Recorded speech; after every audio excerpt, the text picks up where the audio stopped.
You jump there, I go there, I kill him. You just have to go. You jump there, Holy fuck, bro! you jump there, I go there. One enemy I remaining. kill him. It's really not that hard. Just do the easy basics. Play your agent well and don't be a toxic baby. Although the flash wasn't correct. But you decided to list all of the worst agent for playing. And then you had the biggest idea.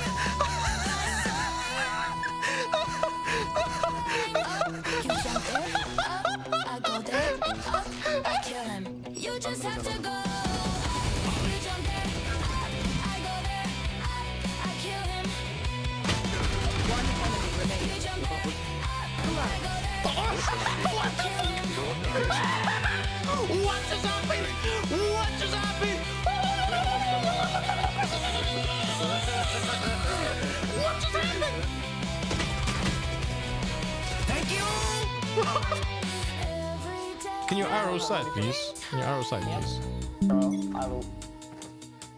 we hear this song, it's a sign. Okay, clear. Look at Drake. With a knife. Oh, I got shit on.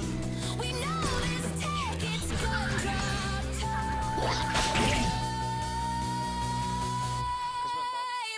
One enemy You jump remaining. there, I go there, I kill him. You just have to go. You jump there, I go there, I kill him. Don't see him in spawn. And I'm flashing. One enemy remaining. Spike down A. I'm going in! Fuck me. I see something sick? Take a look at this shit. I go there, I kill him.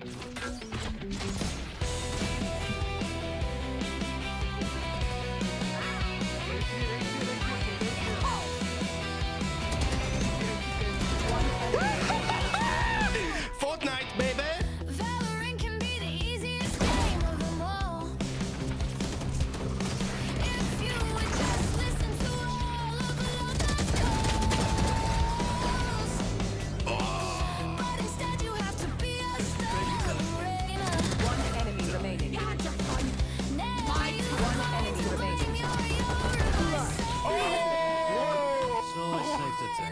You jump there, I go there, I kill him. You just have to go. You jump there, Holy fuck, bro! you jump there, I go there, One enemy I remaining. kill him. It's really not that hard. Just do the easy basics. Play your agent well and don't be a toxic baby. Although the flash wasn't correct. But you decided to list all of the worst agent for playing. And then you had the biggest idea. You jump there, I go there, I kill him. You just have to go. You jump there, I go there, I kill him. One enemy You remaining. jump there, I go there, I kill him. What just happened? What just happened? What just happened? Thank you! Every day Can you arrow side, please? Can you arrow side, please? I will. we hear this song, it's a sign. Okay, clear. Look at Drake. With a knife. Oh, I got shit on. We know this tech, it's gumdrop time. One enemy You jump remaining. there, I go there, I kill him. You just have to go. You jump there, I go there, I kill him. Don't see him in spawn. And I'm flashing.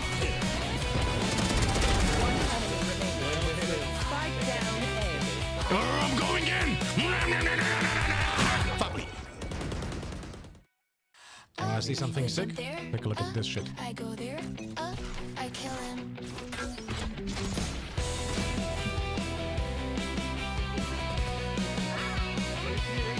Yo, good morning everyone. Hello. Oh, I changed my camera position quite a bit. Holy shit. Well, we'll see how that goes. Anyway, hello everyone. Hello Phantom, hello Quackerman, hello Testosterone, hello Seafeld, hello Meteorite, hello Respect, hello Wildrift Boy. Good morning everyone. How are you guys doing? Today we're gonna be doing, unfortunately, a little bit shorter stream because my wife apparently has to go earlier than predicted on her trip. So I will have to finish my stream earlier because I need to pick up my daughter from school and go home with her. So yeah, today will be no subscriber games. We're gonna do them next week as an additional day of subscriber games. So that's how it's gonna be. Yeah. Do I have everything? We're gonna squeeze in one ranked game before we go to watch GCC, by the way.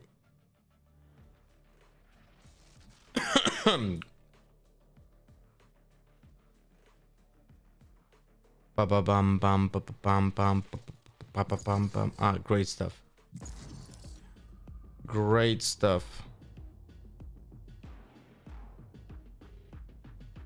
This is great shit. Match found. Can I get bind again? Nice. That's very nice. Very fucking nice. I'll fight anybody. I'll fight everybody.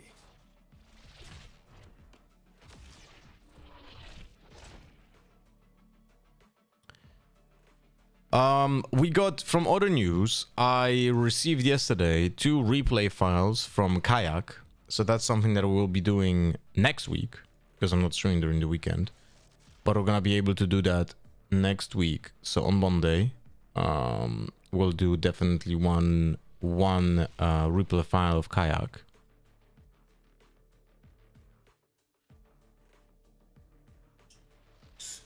Bro, can we get a fucking game, please?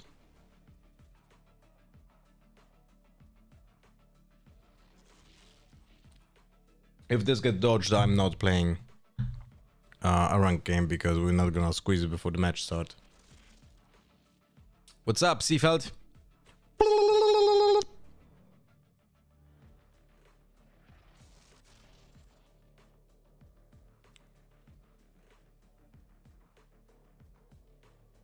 Boom, pararam, boom, ba ba bam, ba ba bim, boom, boom, boom, boom, ba ba bam. Hello, Anwa.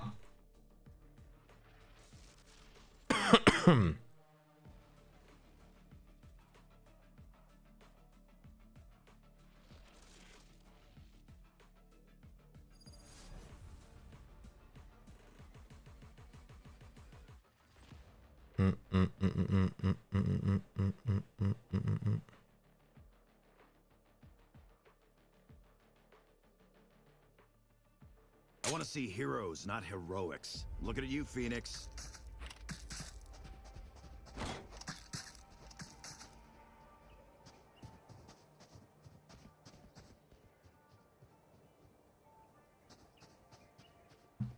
Never a tree duelist. Snowing here a lot. Snowing in Krakow. Yeah, in Poznan we don't have snow. But there's a moderate warning on Google that shows that there might be snow coming. So who the fuck knows? You know? Can you go set duelist, please? Then go Bass. Maybe Phoenix if you want to come. What is he saying? Joli papon, volez papon.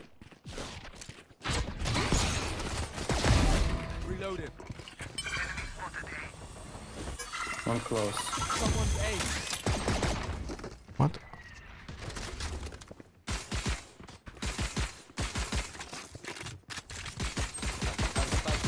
In smoke. Spike down A. Both way. One city.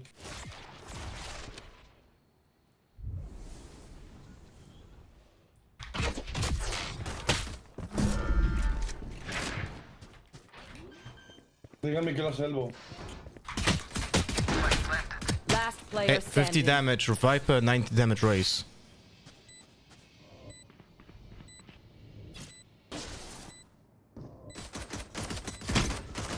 Viper's one. Oh, I'm unlucky. And you're one Phoenix. You're the KRU duo. I don't care. Don't fucking go both duelist and bus. Ah, Phoenix is yelling. Oh, she's on my block list, so unlucky. But yeah, meeting me and I would. Very funny. Pay attention. Might learn something. Very fucking funny. Okay. Oh, I hate when the voice comes. Okay. That's okay, guys. Holy shit, am I getting disconnected or something? What the fuck was that? Did you see this?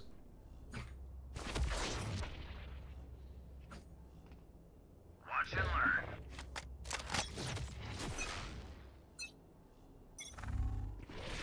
Peculiar experience. You giving away call out that you calling someone electrovers? No, unlucky.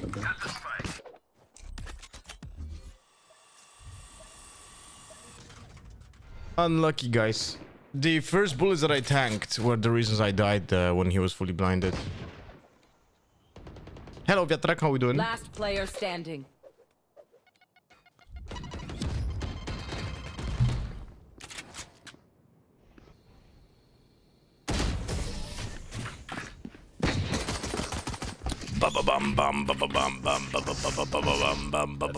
Arena. Our team's got soul. I want to keep it that way. Great start of the day, guys. Every time, almost every time I'm playing a rank game, I am getting convinced that playing rank is just a mistake. Come into the unknown.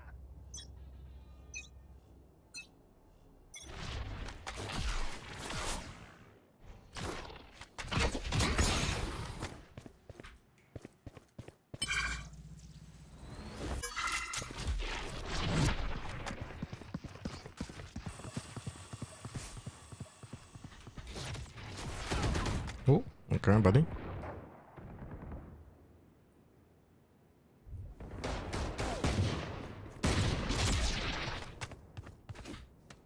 Spike planted.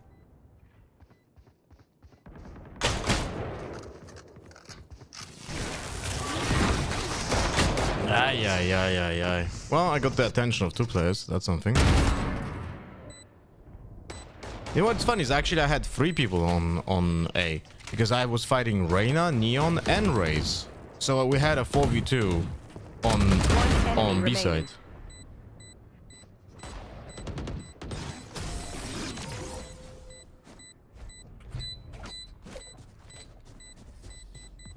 Now they have Not a my fault, reason Clue, to this be time. afraid.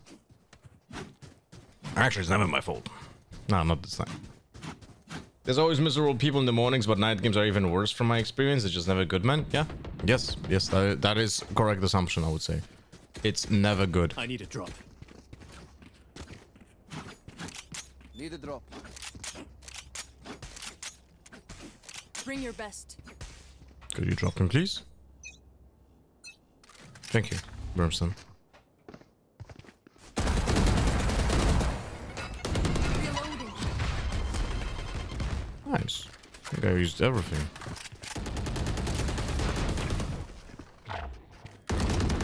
Ah, it's gonna get will do good, of course. Reloading.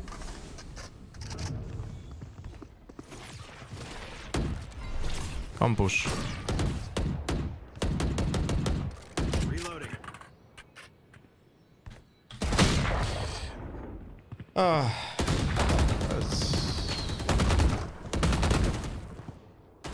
You know what? Yeah.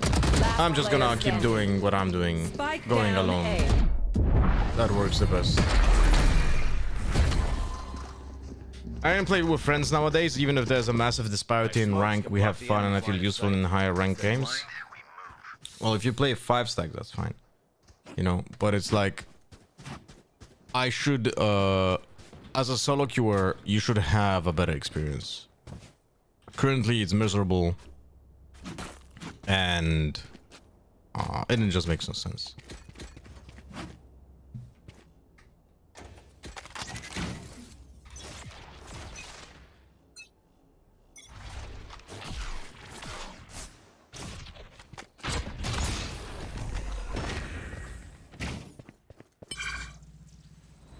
My ult's ready.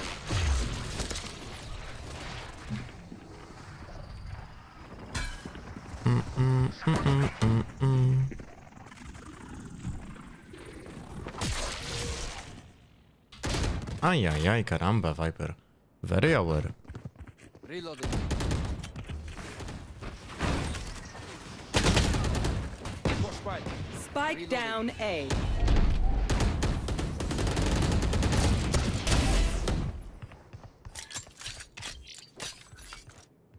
Until Riot adds a final strike that's a hardware ban for repeat offenders and say a change in toxicity. There needs to be more than that. There literally needs to be more than that, because right now... Oh shit, the Phoenix is ulting from here. Yeah, and this stuff is not helping him at all. Last player standing.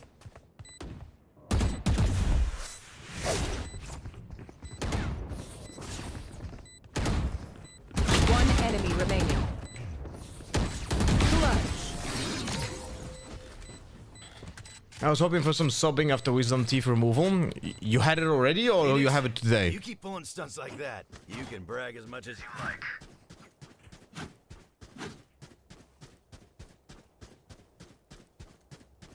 I'm at this cafe and running up that the Hellsong place got me excited for incoming Stranger Things season 5. I'll be honest with you, I've so many years have passed from also season 4 was garbage.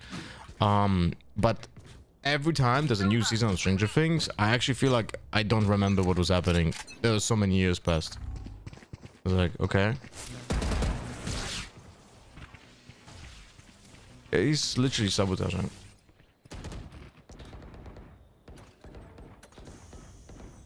You see this, right? That's our Sova. But it's okay, guys. It's justifiable because his fucking duelist didn't listen to what he was saying. Please. Please report Sova for sabotage. Ulting his teammates.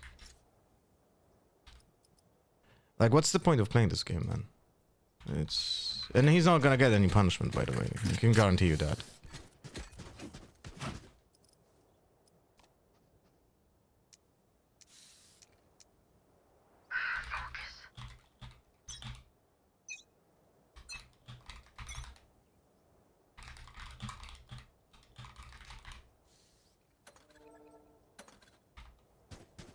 Actors have kids now, IRL. That tells a lot. Wait, who has a kid?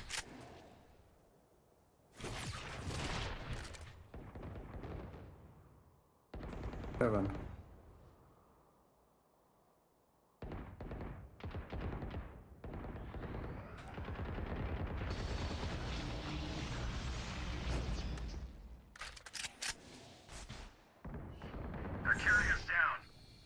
Spike down A. Last player standing.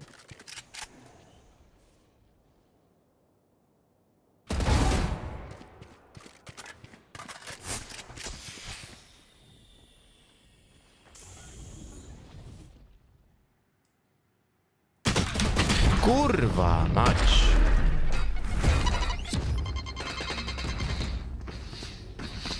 The dimensional fabric here is thin. I'll tear through.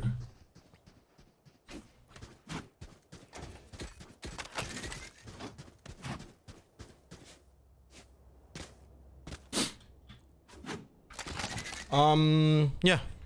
Great stuff.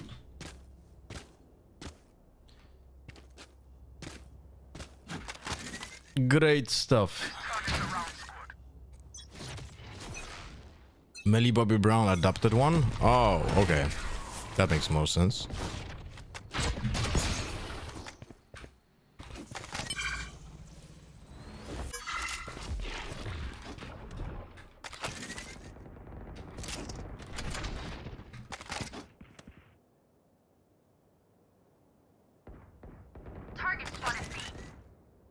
So Neon was on site.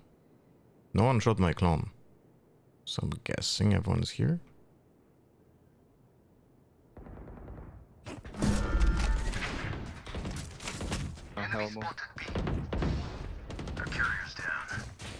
Spike down B. One enemy remaining. So is not planting. Just trolling the Shields game. ready. Yeah, it's unlucky. Just report him and forget. There's no point in wasting time on him. Yeah, you're right.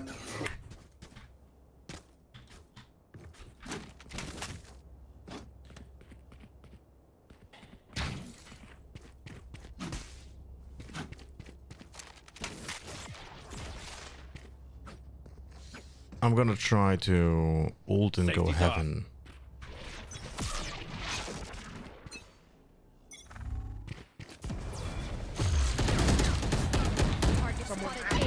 Fuck? What was the bug with the weapon there? Did you guys see this?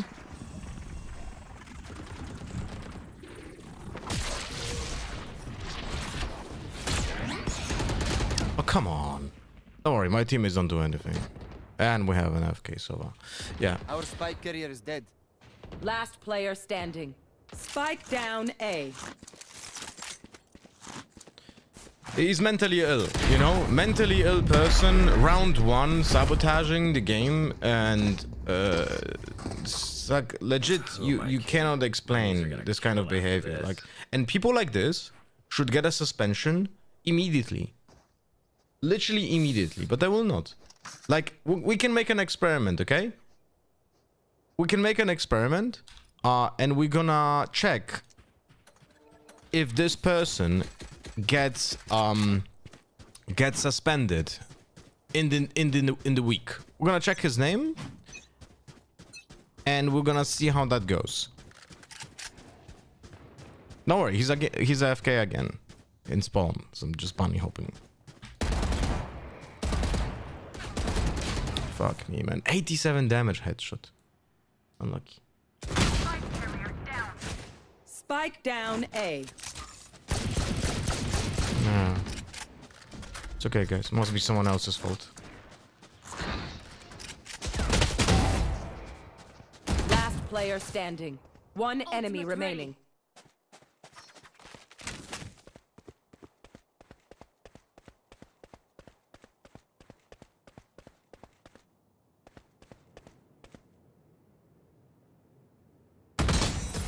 Team. Cross replacement for Michael Jordan. Let's ruin their day.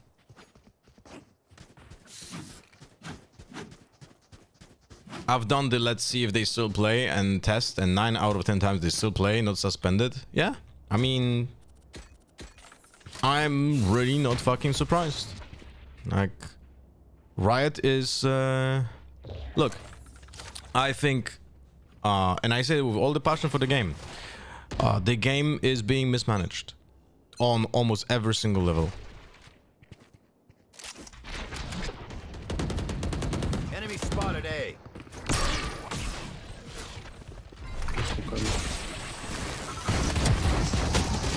I hate this character, man. I was really scared about the raise there, so that's why I like moved a little bit more to the left instead of just Spike down A. crouching and killing the neon. Last player standing.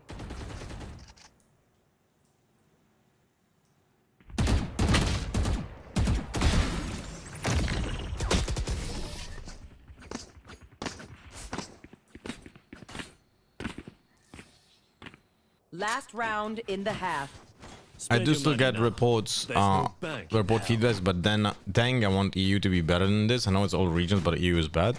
Yeah, EU is impossible levels of play. Like, you literally are not capable of playing the game normally. It just, you can't.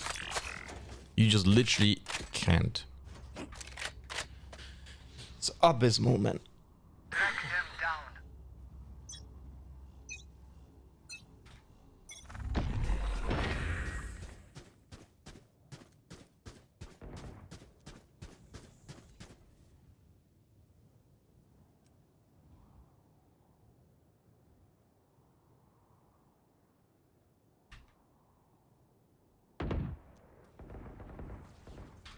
Come on.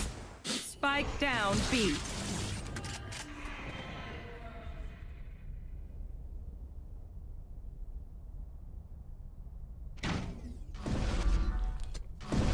EU servers are the perfect example of balkanization. What do you mean by that? Last player standing. By the way, I can guarantee you that this server is yapping and sabotaging in all chat.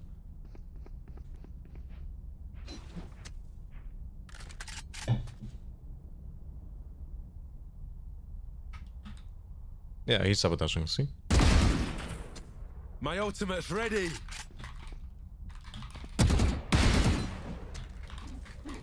"30 seconds left.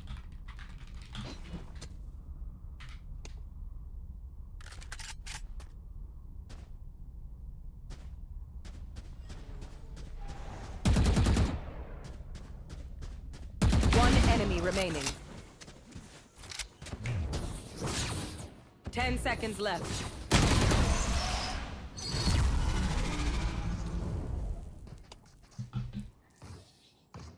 Switching sides. He's streaming, guys. Okay, you know what? Make What's your and regret stream? your choice of profession. And he is not my duo. I'm actually gonna go out of my way and report this fucking idiot straight to the devs.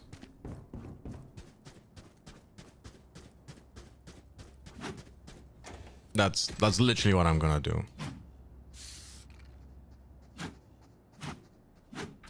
Hello, Rahato. I'm gonna go out of my way to report him to the devs. Oh, see? But I will not get banned. Ah, see? Yes, yes, guys. Game's in great state. Game is in great state, Riot. No, you know what? No. I'm actually not gonna report him to the devs. No, I'm not gonna do the fucking job for Riot. No. If this person doesn't get suspended after what he's saying in this game, that's insanity. That's just insanity. Spike down A. Hello, Mati. Last player standing.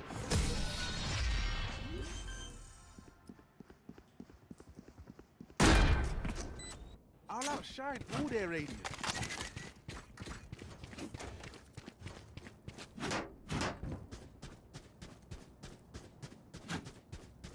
Like, I'm gonna report him multiple times.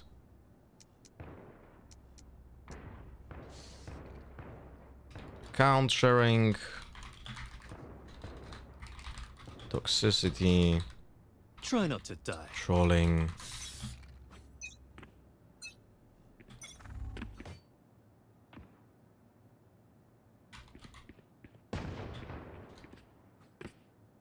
Sabotage gives away positions in all chat.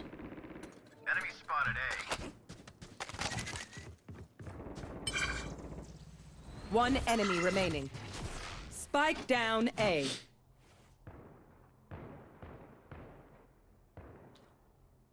I don't know about account sharing. He just admitted to it in the text chat.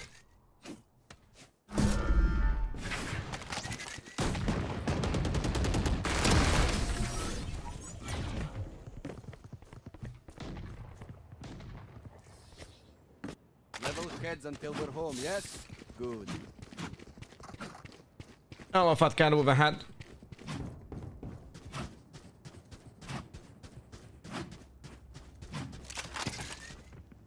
But don't worry, this person thinks all of his actions are justified because the other toxic Phoenix in my team who's fucking blocked on my block list, guys. There are 2 people in my block list, by the way, in this one game. Right? Someone's A. My old target. Spike down B.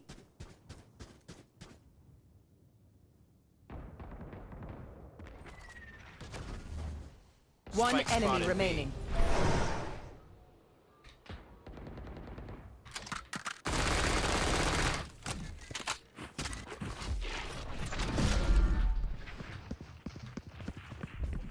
Why does Riot allow you to queue with the blocked players? Because if they wouldn't allow it, then you could avoid players that you don't want to play against. For example, you could abuse it to have easier matchmaking.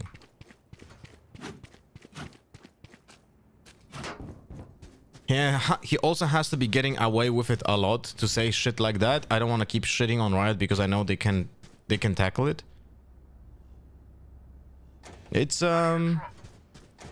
It's fucking awful. What can I say? It's fucking awful.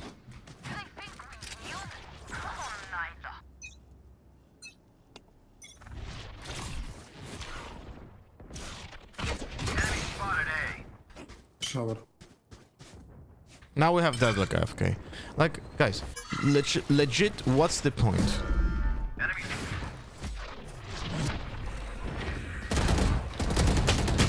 Whoa. And this guy stands AFK in front of showers for like 20 fucking hours. Are you seeing this? The entire team is doing executes. His entire team is doing executes, and he's just fucking fapping in front of showers in a corner. And there's nothing happening in the showers.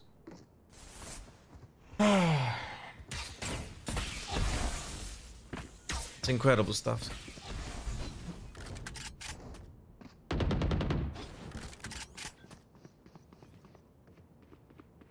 Spike planted.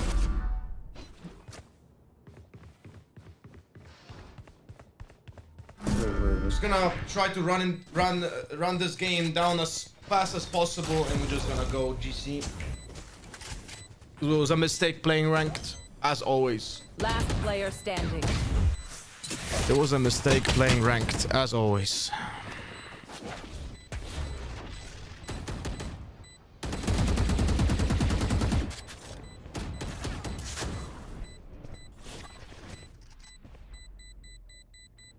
One enemy remaining.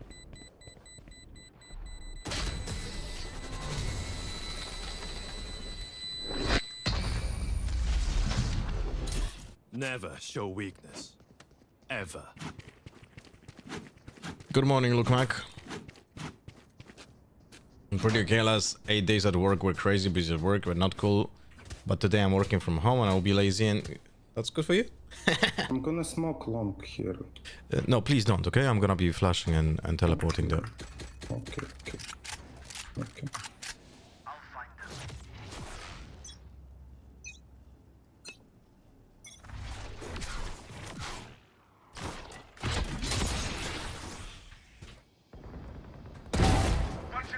My ult's ready.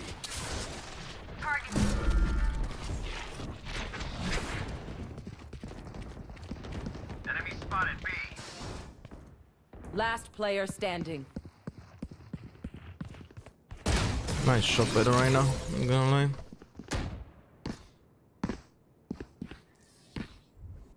Match point.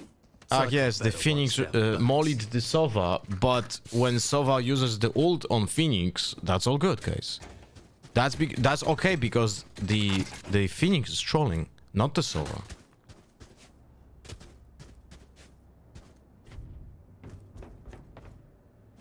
I need a drop. That's all good, guys. That is all good.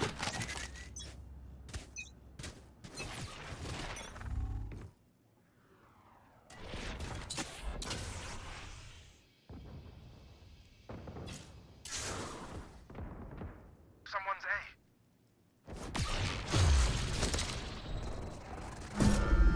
My ultimate's ready.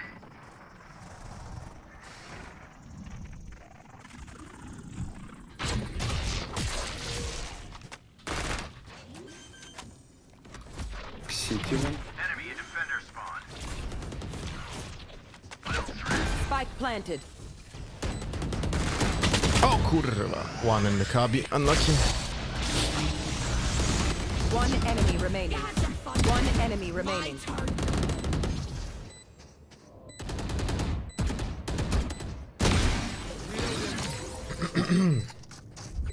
I'm moving away from Valorant a little and get more into variety. Not variety per se. I'm gonna be playing more Riftbound on the channel. But yes, I am gonna be playing way less You're all ranked. more important than words on a brief. Way less ranked. I need a drop.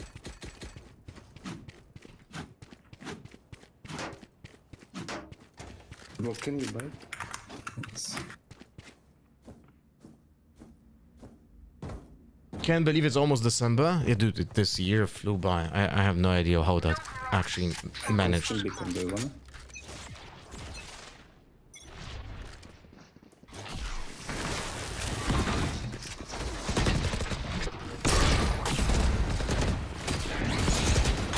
Oh, come on.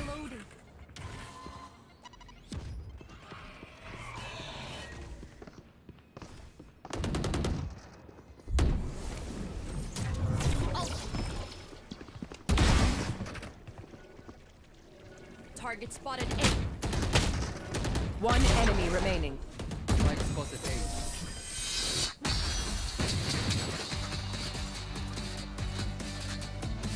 Your kids still believe in Santa? You dress up. I could use a drop. If it would be only up to me, I would legit never tell them about Santa. I mean, sorry, I would explain them the concept of a tradition, you know.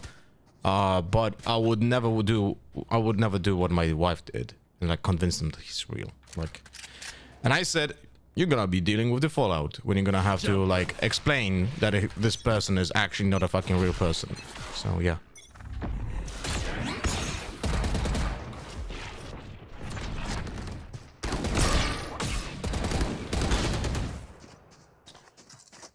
You know, how old are they? 7 and 3.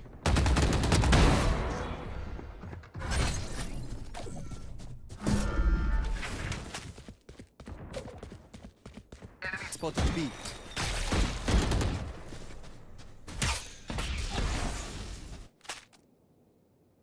Last player standing. My ult is ready. I'll be honest, if Riot doesn't invest into moderation team for Valorant like they did with League, the game is only gonna lose players. First, what do you mean invest in moderation team? Did Riot did something specifically to like do something about that? Like the way like in news or articles or something?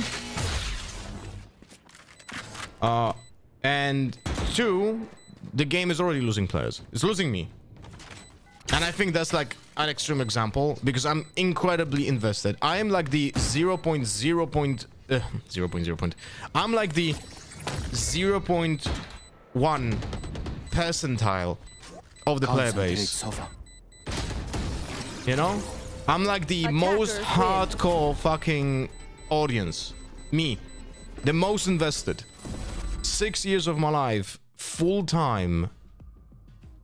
And they're losing me as a player. And that's only because... of course, guys. The Phoenix is the Russian streamer who was toxic towards me and was sending me threats, by the way. That's great stuff. Great stuff. Yeah, let's do that. Let's do that. Fantastic stuff. Yeah, whatever, man.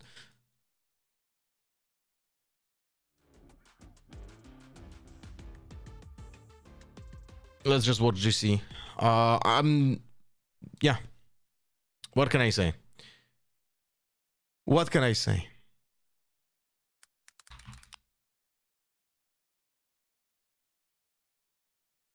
Shining bright for KC in round number 3. And that's a pretty good way to come back. Right, I forgot the problem there. We're gonna watch on Chrome. Hello, Captain Willow. I don't know why, but the chat is not clickable on Opera. I'm a more supportive player.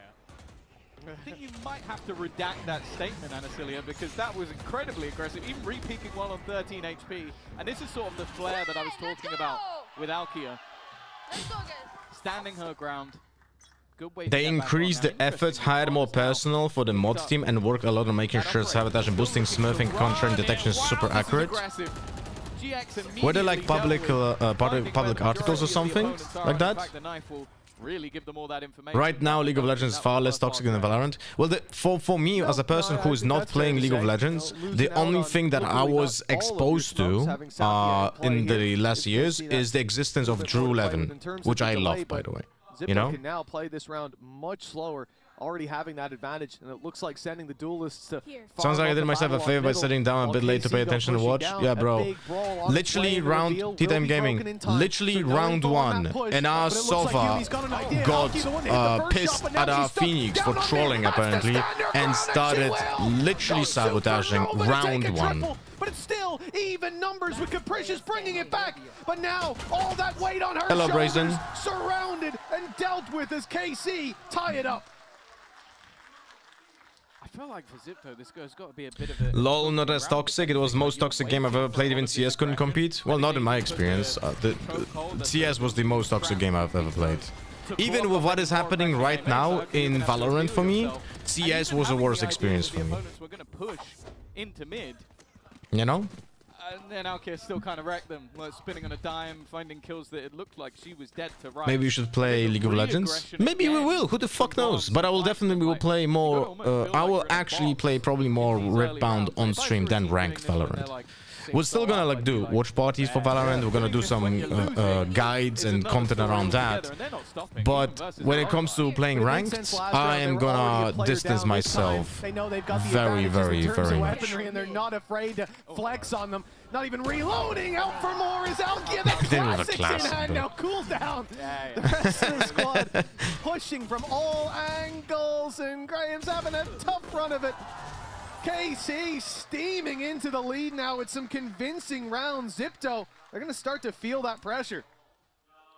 Yeah, it turns out Safia didn't have tech issues. She was just powering up for the round. But I will check. We'll check if that Sova is getting suspended anytime soon. If he's not, it's literally a nail for the coffin to me.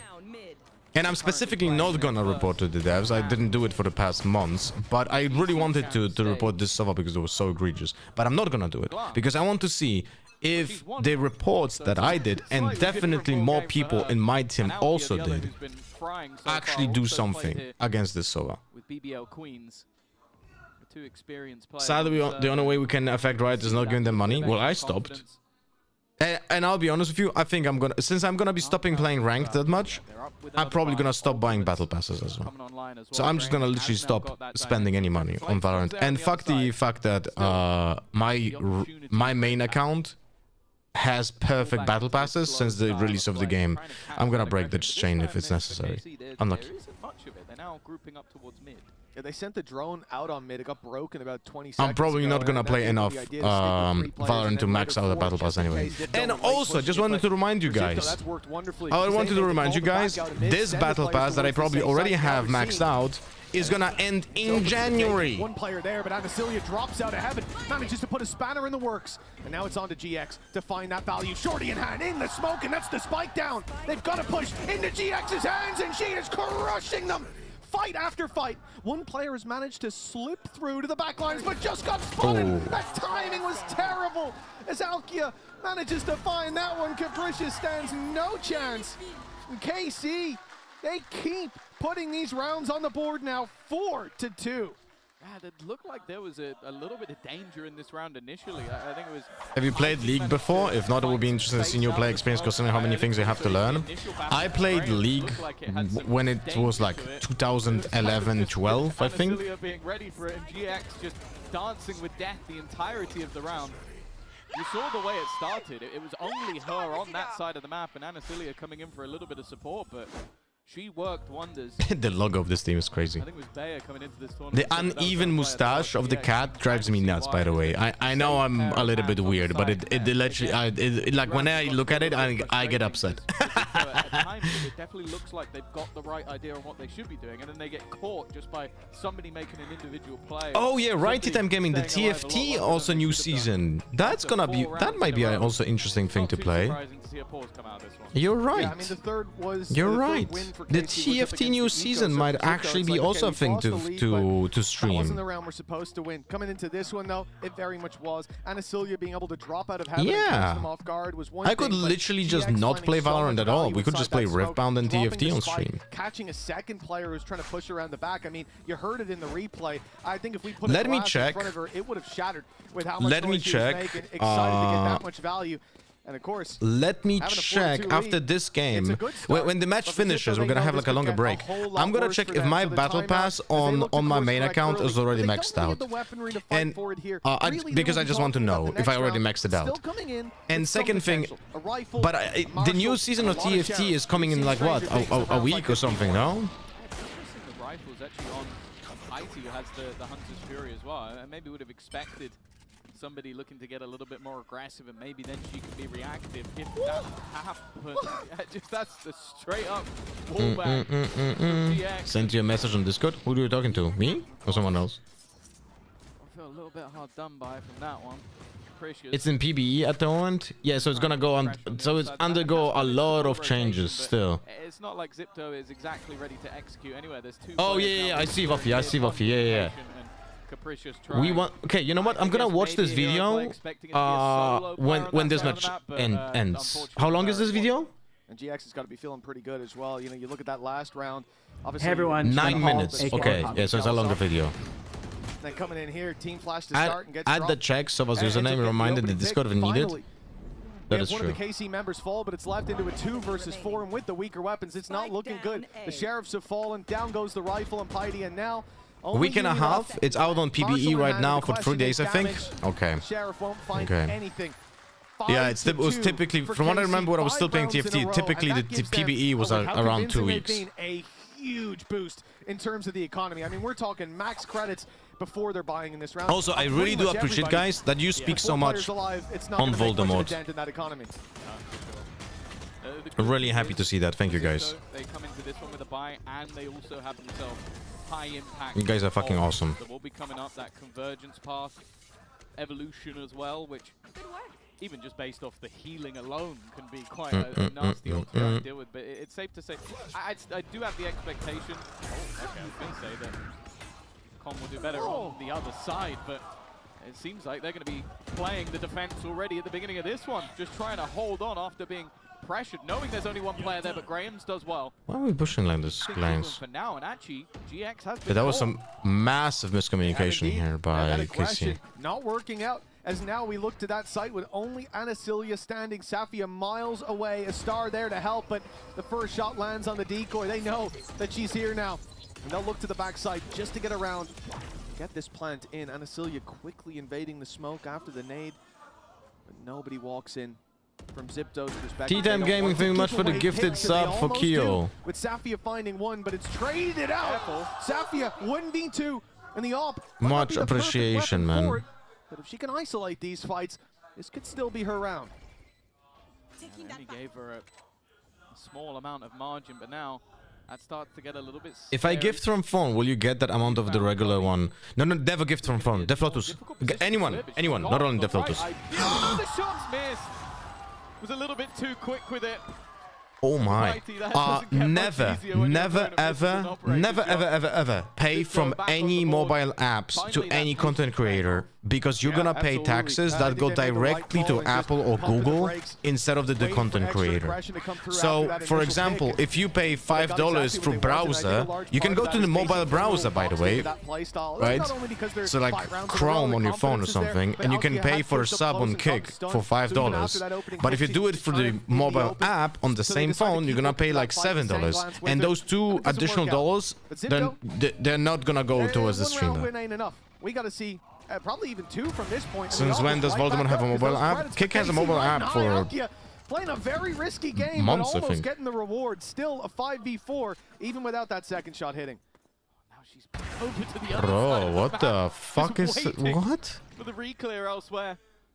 Space taken in mid now. Anacilia is YouTube title is Judgment Day. Why? Quite Was it? often, and Con Wait, I is need to aware. change that. Ready for the peak. Maybe something KC have to be a little bit careful of is overheating in some of these positions. Sounds not bad. You already had a 2-player advantage. One moment, guys. But they looked for a little bit more. Well, the plan here is to go into the Lion's Den. And that's where GX will be waiting.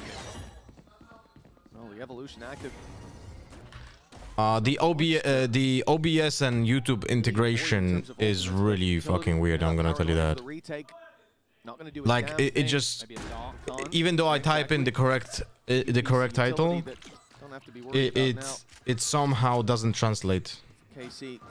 You know, I don't even know how to explain how is that even possible. Like, it looks like YouTube thinks that the broadcast that I started in OBS is gonna be the next broadcast, not the one that I currently have. It's really weird. They even give Heidi a chance inside main, but smoked off. That smoke fading. Here's the chance for the Yeah, fight. that Catches Glance. Spray. So close to the kill. Not going win with that ultimate is a troll. GX picks frag after frag.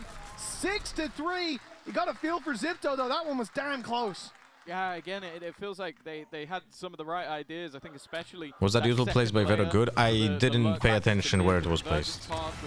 Stunned them all up, but you mean that Interceptor in the mid area? Right now are just looking like they're in insane form. Where we talk about he was nowhere else, so he could only set it up anywhere mid, no? Bullets. And this is exactly what I was talking about when I was saying putting Alkia back onto that jet. It's not even just that, like, okay, shoot, you can now dash, you can now have a blade storm, whatever. It's the fact that you just see that level of confidence of I'm just going to swing in and I'm going to win this fight. It's the same. Like that. Case in point. That's got to be frustrating for Xipto. Good round. I still hate that I need a credit card for this website. No PayPal options available. That's just Germany. I think. Even higher. So this one is literally giggling during the round. I mean, it depends on the country, I guess. Like, but they are working on more payment options. In this match at the moment, and honestly, she is 13. But not gonna lie, the fact that you as a German don't have a credit, sorry, don't have a card that you can use in the internet payment is insane to me. As a Polish person, that is mental. But we spoke about this so many times. 1 HP. Yeah, that's not a lot. Just about surviving that engagement, and Alki is pushing this. I guess at least adding some damage onto the tally. I'm telling you, Alki is pushing. Not thinking about the TP though. Oh. They haven't considered. Oh.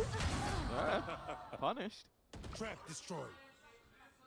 Well, Con at least now knows 1 HP in a dream. It really would be a dream, and it's not going to come true. Xavier, the safe pair of hands. Are they going to get the operator back? No, they are not. So it's a little bit of a waste, but really, credit-wise, they are. One thing I really wish that the green platform would do, if they would allow me 1 time per account to manually add a subscription tenure. So the reason for that is, for example, I would like to, like, let's say, I don't know, you subbed on a different platform for me. It doesn't matter if Twitch, YouTube, Patreon, whatever, right? And you sub for, I don't know, let's say 100 months. And I would like you to have the same kind of tenure on the green platform. Because, like, look, guys, many people will, for example, cancel a subscription, paid subscription to a content creator on a different platform to pay on Voldemort on the green platform because it's better. It's better. You know, it's like, oh, you get paid. I pay $5 and you get 474 out of it instead of 250. Yeah, that's much better. Dive in from Yumi, but Glenn's too quick to pull out the shorty has made this one a little bit more difficult for Xipto. Alkia on the angle, maybe not. Hey, I'm a streamer too. You want to stream together? For sure, buddy. Add me on Discord. John Doe 006, man. Has been lost. Lovely, thank you, Francis. Fantastic. A chance at least for the cross to the site, but not only is it a 2 versus 4, but they have. Oh fuck me, Garrett. Feel free to ban this idiot. This is a bot, by the way. Maybe for the first time, but it doesn't matter. She still gets away with the frag. And all that remains is Con, and Alkia is already looking to try and send this one. The utility's being denied, but that also helps let them know exactly where she is. Con with a second, though, starts to get dangerous, but again, GX is there. An 8th round, a defusal guaranteed, and hopefully an all for GX.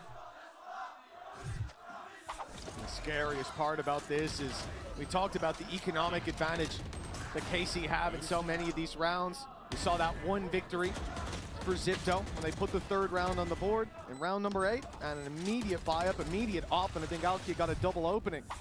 Now, they still have the op, they still have the economic advantage, and now look where the ults are at. We have got 4 out of 5 to play with GX 1 away from the shroud, or from the shadows, but the reality is that might not be the ult that you look at to do the impact. Anasilia can get them Should we into a also site. report the user Lance using the can clear bot? You will angles. never Alkia know if that was placed on the actually back that of that streamer off. This is a that terrifying paid for that round bot. Xipto. And GX, Kent. the one going hella aggressive. They know she's up close, but dealing with her is another thing altogether. GX. Oh, that's back to such her an old ways down unlucky there on whiff this. there. She's Those having bullets a were way next to of a his time in ear. this map. I don't know if you remember, Lotta, but my girlfriend is playing TDM only and is losing and not doing so well. Sometimes she's getting frustrated. Tell her that she's most likely Iron, Bronze, or below average, and most times she will be matched up against better player. She asked me what rank am I. I told her Plat 3. Her response was so fake gold. Toxicity sounding fake gold. She thinks platinum is worth less than gold. They are far further back. If they manage to get anywhere. I don't remember the value difference, but let me Google that. For glance. Unless there's some very poor timing. Oh, that one's for free. Let me Google the values. One moment. Safia's just jumped in. Platinum She's jumped into the side. price. Only just realizing there's a player so close, and because of that, she's still gone So- down as well. I think some clear oversights in this round from KC. Wait, is that a 1 kilogram platinum or some? What is this? Alkia and Anasilia have to try and save the day. Yeah, this has turned from a favorable position even in the half here for Xipto. This is going to give them a leg up. moving Platinum into the price versus gold. next. They Here end we up go. taking it, but it's Alkia to deal with. It's Anasilia, Gold price both per popped already, ounce. so no utility In to the slow last down 5 this advance. days, That means Alkia's going to be here real quick in that close left corner. Oh, not even gonna be gold cleared. No was. chance to clear it. As Khan was quick on the frag from deep in main. Capricious with Why her is this third, so and Xipto weird? with their fourth. An 8 Wait, to this 4 makes no half. And you know what? sense. At least in old meta, we saw that double duelist come It to a looks lot like when it it's comes to the 3 defense as well. times So not all more hope is expensive lost. than gold. Yeah, we'll have to see if they're going to be able to sort of bring it back on that second half. But first, a short break. It's also platinum is 30 times rarer than gold. Tell that your girlfriend. Did you see that? Did you see that? Alert? Did you see that? Can I help you, sir? Should we base that opinion only on chemistry? And I'd like you to beat it with a better deal on one of these fine cars. Not how it works. Guess you're not as cool as Verizon. Bring in your AT&T or T-Mobile bill for a better deal today. 1 minute. Wait, I'm gonna open that that video. This one for Inting and Griffing. And Inting. Hey everyone, I'm Riot Froxon, and I'm just a capybara. As a recap, in the last dev update, fuck? we announced we are updating our systems to better detect and penalize disruptive behaviors like inting and griefing. So this time, we're back to let you Where's know the how music this update from? went. When we rolled this out, it was really important to us to not punish low-skill players. Oh. Their play is sometimes hard to Never mind, I had it player twice. skill games, so we were a bit conservative with our rollout. To date, the detections have a 99.95% accuracy. Disruptive behavior. Hey everyone, I'm Riot Froxon. And I'm just a capybara. As a recap, in the last dev Wait. update, we announced we are Wait, updating. wait, Drew And I'm Levin just is a capybara. Capybara? As a recap, in the Oh, last dev okay. update, we announced I had we no are idea. updating our systems to better detect and penalize disruptive Hello, behaviors darling. like inting and griefing. So this time, we're back to let you know how this update went. When we rolled this out, it was really important to us to not punish low-skill players. Their play is sometimes hard to distinguish from players who intentionally lose in higher skill games, so we were a bit conservative with our rollout. To date, the detections have a 99.95% accuracy That's rate. insane, by the way. Given this success, we're continuing to invest in the system's capabilities. We'll also start holding higher skill games to a higher standard, since But we know it- Diamond players don't go I will tell you though what pisses me off though. The audio production of this video though. back to lane like Iron players might. So we'll start punishing more aggressively in those instances. Additionally, we're significantly increasing penalties for repeated levers and toxic keyboard warriors. We've also seen a lot of your feedback on things that you felt were missing, like spamming Trundle Pillar or a Nivea Wall or trolling TK ults on your teammates. So we've increased our detections to help identify those more accurately. At the time of recording, we're targeting these changes to go live with patch 25.11. When was this? 5 months ago. So it's very recent development. Is that a technical break? I think so. The last few years, I think so. often is Okay. what works Beyond this, we're also revising our current approach on ranked restrictions. We've found that while ranked restrictions work in most cases, there are some players who get through their restriction games by ruining norms or swift play, which just sucks, and it isn't okay. While this percentage is low, we just don't think this behavior has any place in the game. So we'll be punishing ranked offenders with aggressive queue delays. There's also one more change we're working on, but wanted to get your thoughts on before implementing.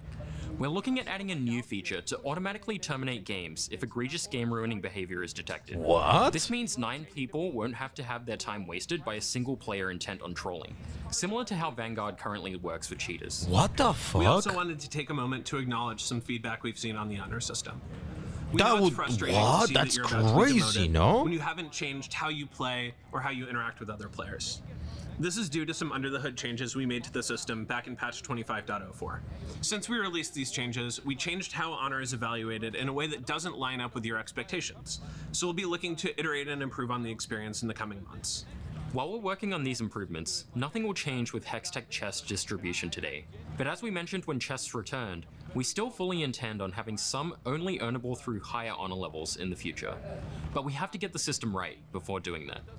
We know having positive players in your games is something all of us care a lot about. So expect to hear more from us about honor in a future dev update later this year. Until then, thanks for staying positive.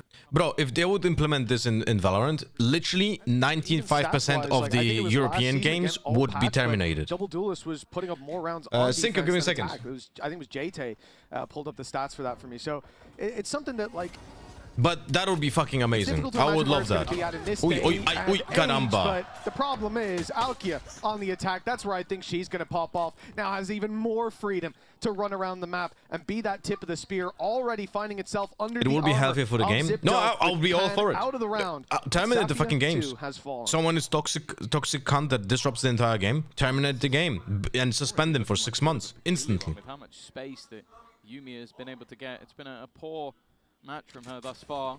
I started Valorant 2 months ago and I already gave up on solo queue on EU servers. That's just not a fucking point. Yeah, I know. I know.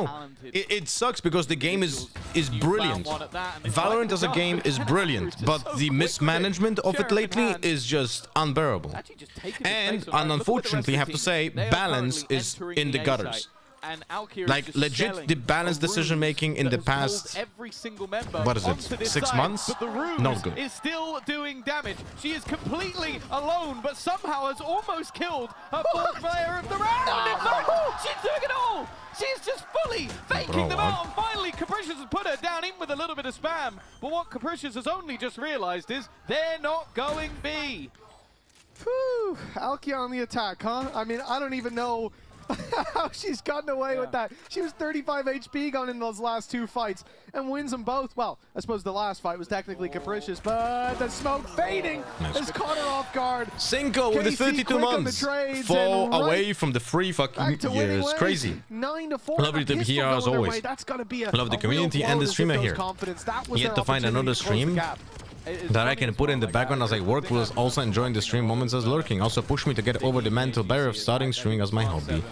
Hey Cinco, thank you for the 32 months and for the lovely message. Hope you have a fantastic day. I almost feel like he had to maybe sacrifice a little bit of pride here and just go, fine, I'll put Alkia on here. Wait, where's my Elgato logo moved? Yeah, let's just let her go kill everyone, because that pistol was absurd. Like, that was no help, just running around killing everyone. Like, that's the dream of a Turkish jet, but very few can make it that much of a reality where she literally looks like a one-woman army at the moment. It really is just wisdom in the simple things, I suppose. You know, Here's to hope that they're using League of Legends as a testing ground for Valorant. Sometimes. Well, it's kind of easier. I think implementing a system like this is much easier for League of Legends because it's more systemic, you know, and like League of Legends is easier to quantify. What the hell is going on here? What am I watching? A fake on the A site with a classic from Anasilia. While the rest of the squad goes B. What is wrong with the GC teams doing this weird shit? Her value is found, no? right? That B site they won the pistol rounds. The only player close by KO has and well, there's 2 smokes. Just a classic solo fakes A with a classic gets a kill. It's like watching that Neon push with the Marshall on C Long on Haven yesterday. it should be easy. Yeah, also the very big thing in League of Legends that there's almost every form of toxicity there is done by text, not by voice chat, right? Alkia is 2 away from a Blade Storm. Yeah. Don't give her the Blade Storm. Don't give her a gun. But did you ever thought about being a Lecter? I think your voice could match very good in a movie. Oh, would love that, no? But that is a completely different type of career. Not worth it. I think but I also don't think right? That's when you're like, I can make it costly. We could do, and actually, when you look at where KC are at, those 4 players all had like rifles to work one of the with. One biggest outlaw, but then you go to the 2 bulldogs and the skill sets that voice actors have is that they can do different type of voices. I can't do that well. One and dies, then, yeah, like there. I don't think you guys understand how many different type of voices a voice actor typically does. Well, 9-4 down when they do their job. And that's the main reason why they're being hired. It's like also, in many cases, they are comically unnatural, but it sounds natural in that form of media. We saw her go down on For example, no one speaks like Family Guy characters. Like no one speaks like how they sound. Or for a great I know which was a great example. Already around them in GX. Here is her moment to American Dad, she has waited, Alien, whose name is Roger. And the advantage when you listen to his voice, when you watch these series, you don't think it's weird. But then you listen to it in isolation, and you're like, what the fuck? No one speaks like this. I'm not going to tell the desk how to do their job. You know? I feel a highlight might be coming. Con has at least. I'm talking more about a Lecter, like speaking for everyone in the movie, not just for one guy. Well, I don't think I have a voice for that. I think for Lecters, for like, you know, or like documentary, like when there's one person just reading documentary lines. I think that voice... But you'd never believe it because she hits the headshot anyway. Typically has different characteristic than my type of voice. 25-8. I mean, KC, they're playing a good game, but right now, I think there's one factor that's having more impact than anything that they've done before. Seth from Family Guy is doing like 30 voices. Yeah, it's crazy. And once you realize how many different voices he does, then you hear a little bit of his like fundament in every single one of those voices. But if you don't know it, you don't realize it. You know, it's kind of crazy. Incredible skill. Players run at Alkia looking for the fight, and they found it.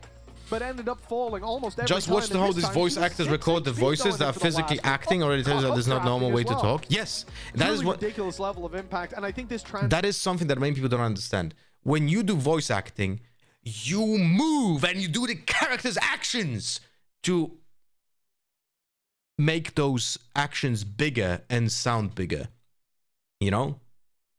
Like it's a very cool thing. I think it's a very cool job, by the way. More comfortable there. I don't think any level of comfort is going to matter if you cannot deal with this jet on the other side. The funny thing is, the other agent I highlighted that she likes to play is Neon, and that's what she's playing on the next map. So, well, in theory, maybe they've swapped things around. Who knows? But to be honest, she's so good at it. I really would be upset if they didn't. And I'll also say, again, this one kind of. Alkia has 25 kills. The next person on the entire server has 13. Her play Omen on this map ever again.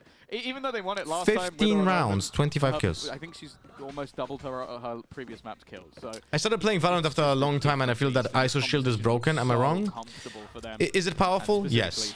But the main downside of using that shield is that you know that it happens, and you can counter it by spamming corners, by knowing which direction it comes from. You have to remember the duration of the shield is 10 seconds long.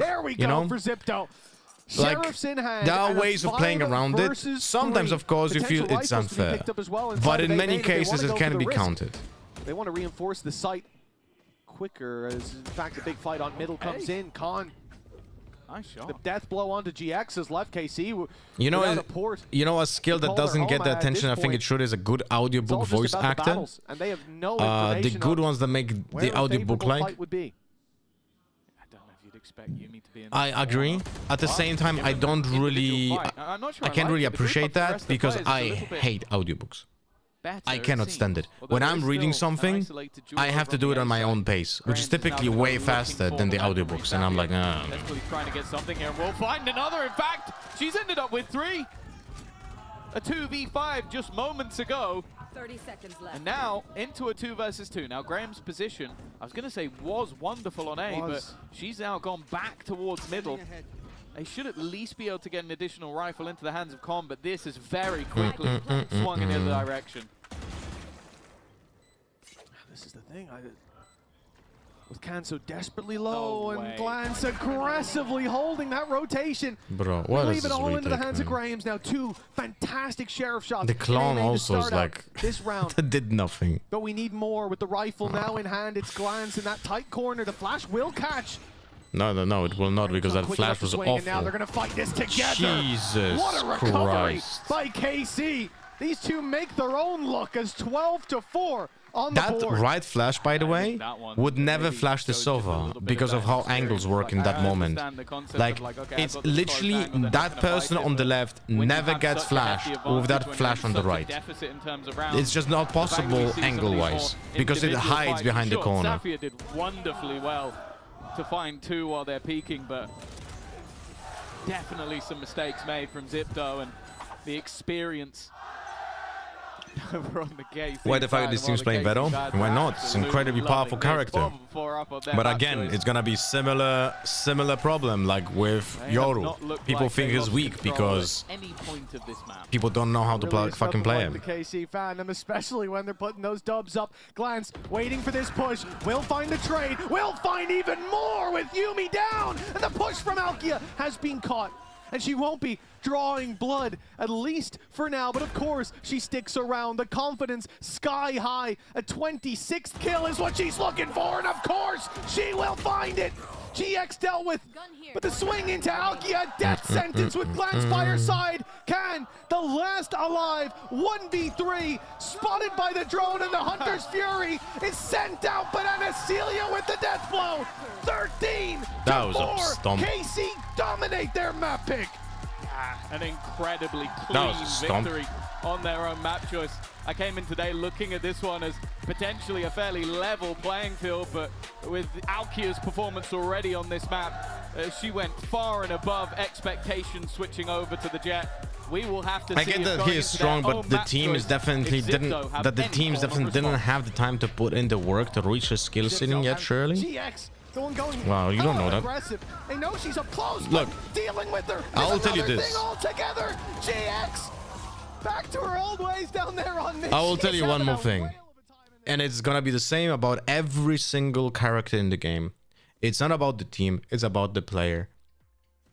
Like, if the player who's gonna play Raze, if the player who's playing Jet, if the player who's gonna play Yoru, if the player who's gonna play Veto, not gonna put the effort into spamming the character in ranked, it's literally the only way.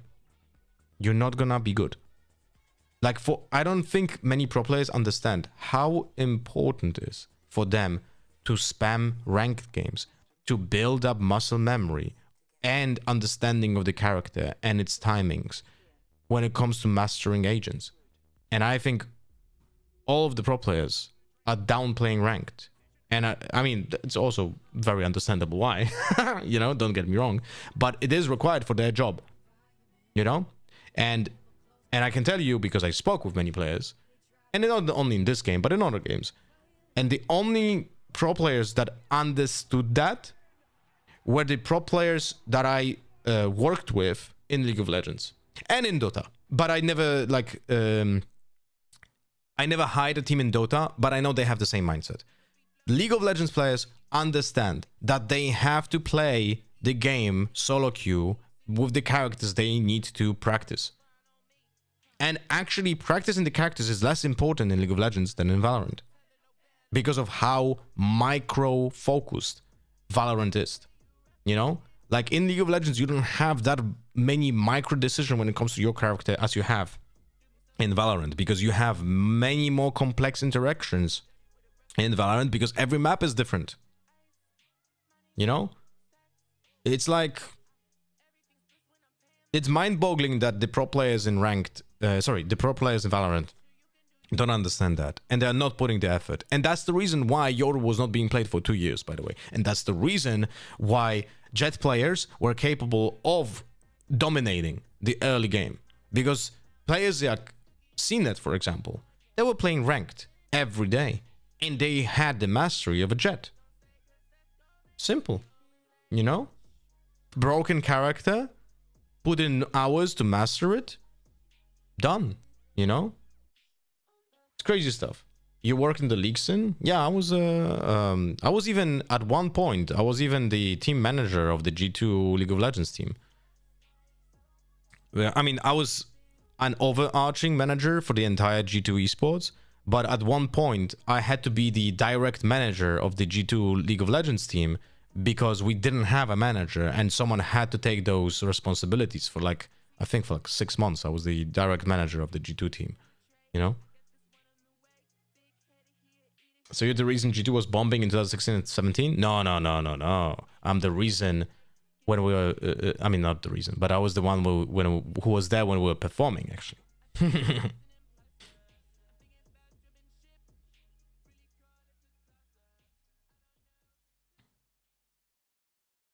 I half agree. You're looking at League of Legends from older perspective. The game evolved a lot. Wave management, back timings are so much different now. There's so many micro decisions a player has to take that were not considered 2-3 years ago. Even, look, even with that, I can go on a limb and say that you have way more many things to learn from an agent's perspective in Valorant than you have in League of Legends. Just because you have so many maps. Against Xipto. Welcome back That's it. to the desk. Let's talk about what happened in this first game by hopping straight into our HyperX reflex moment of the day. And that, of course, goes to Alkia Dan because she had an outrageous map 1. Yeah, depends on the agent and champion match. Well, sure, if we talk about Reina, no one gives a fuck. But like, imagine mastering a Cypher on every single map. How many different, like how much understanding of each map you need to understand timings, positioning, repositioning. Like if you want to be efficient, if you want to really be efficient, right? Yeah, those are some crazy stats. I don't think any agent aside from Yoru requires more than Rengar, for example. Of whether she was going to be What do you mean? on that Omen, but I'm glad to see her on the jet. She was playing loose. She was playing aggressive right when they needed her. There's no way that you can say that stuff like and ignore like, oh, you're Yoru, you're Fade, you're Sova. You need to put so much fucking effort into learning all the maps for those agents. You cannot just be winging it. You know? I gotta be honest, those were some easy shots, and I'm throwing up air quotes because Alkia absolutely delivered, but there was not a lot of utility to put the pressure onto Alkia's crossline there. But that's you can substitute maps in Valorant for Champions League to some extent. Every game is played on the same map, but champions are way more different to each other than agents. But the thing is that the micro decisions in League of Legends are on a different level than in Valorant. In Valorant, you play essentially like each round is a mini game. It's one game. Like you play. That's the thing that people don't understand, maybe not don't understand, but don't look at the same way that I do. When you play Valorant, you don't play one game. When you play Valorant, you play 24 games that are combining into a score. You know? That's how you need to think about it. Valorant is literally a 2-minute game. You know?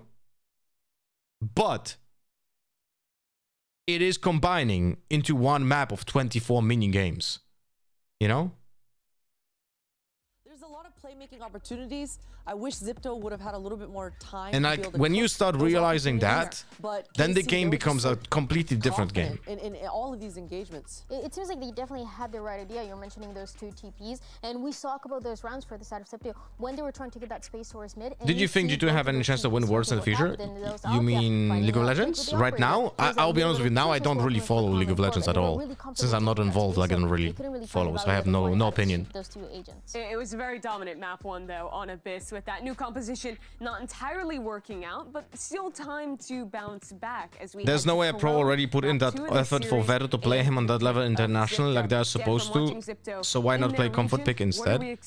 I don't know, man. Like, if you had 2 weeks, you could master one map. That's what I'm hoping for. They already brought us this first change in this map of Abyss, where honestly they were struggling with in the past, but for Corrode, I feel like they can absolutely bring something different, something a little bit more aggressive. Drops are automatic, Cancun. More of that space. At least should be. Can be hard in this map. If anything, I'm more curious. Was that Potter in the studio? No, that's the actor, the actress from Everything Everywhere All at Once. There's chances for us to see new things coming in for both of them. Yeah, but I do think that that bodes well for Xipto, right? They're absolutely going to have to lock in, and this is their map pick. They weren't able to showcase any of really their game plan. It didn't pull through for them. You still get the value from 3-4 Veto abilities, even if you haven't mastered him. He's still way stronger than every other Sentinel. I wouldn't say way stronger. I think on a selfish level, it's impossible to compare. It's completely different job. You know, like for example, a Killjoy baseline is much stronger as a Sentinel than Veto, but Veto changes the way the game is being played on a macro level, which Killjoy doesn't do. You know, I hope Veto is not an agent when you need to master lineups. Well, I actually disagree. I think you have to. The big question, though, like, if you want to be a good Veto, you actually have to. With Corrode. I think the most obvious is like look at something like what NRG was doing with the double initiator waylay at the end. The biggest. But it seems like there's a lot. I will tell you this. Right now, if I would be playing in a team and I would like to force a player to play Veto, I would tell him that the most important thing for him to master is understanding the concept of when to use the interceptor, when to activate it, and in what spots on each map it has to be put. Because that's the most important aspect. It cannot be shut down. It has to be in a spot when you activate it during the fucking execute. During the execute, and it's very hard to shoot down. That's where the location of the interceptor has to be. And then the second skill set that you need to develop, I'm talking pro player, right? That you would have to understand is how the teleport works and how can you utilize it in a way of early space taking, like for example Heaven A going into like long A, like kind of like an Omen but slower because it takes more time, right? But you have to understand that, and also you have to absolutely fucking master your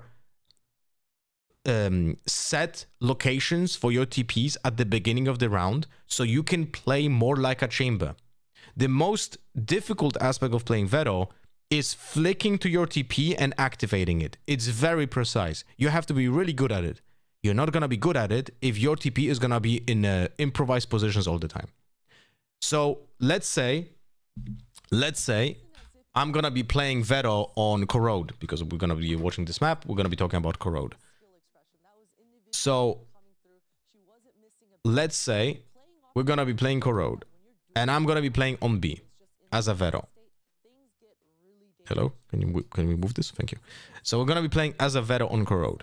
And let's say I'm going to put in the TP every single round in the same position because I think that's the optimal position. So let's say it's gonna be, for example, on the top of the box here. I'm not saying this is the correct position, by the way. I'm just saying I'm putting an example, right? So in my playbook, I'm gonna have this position as my default.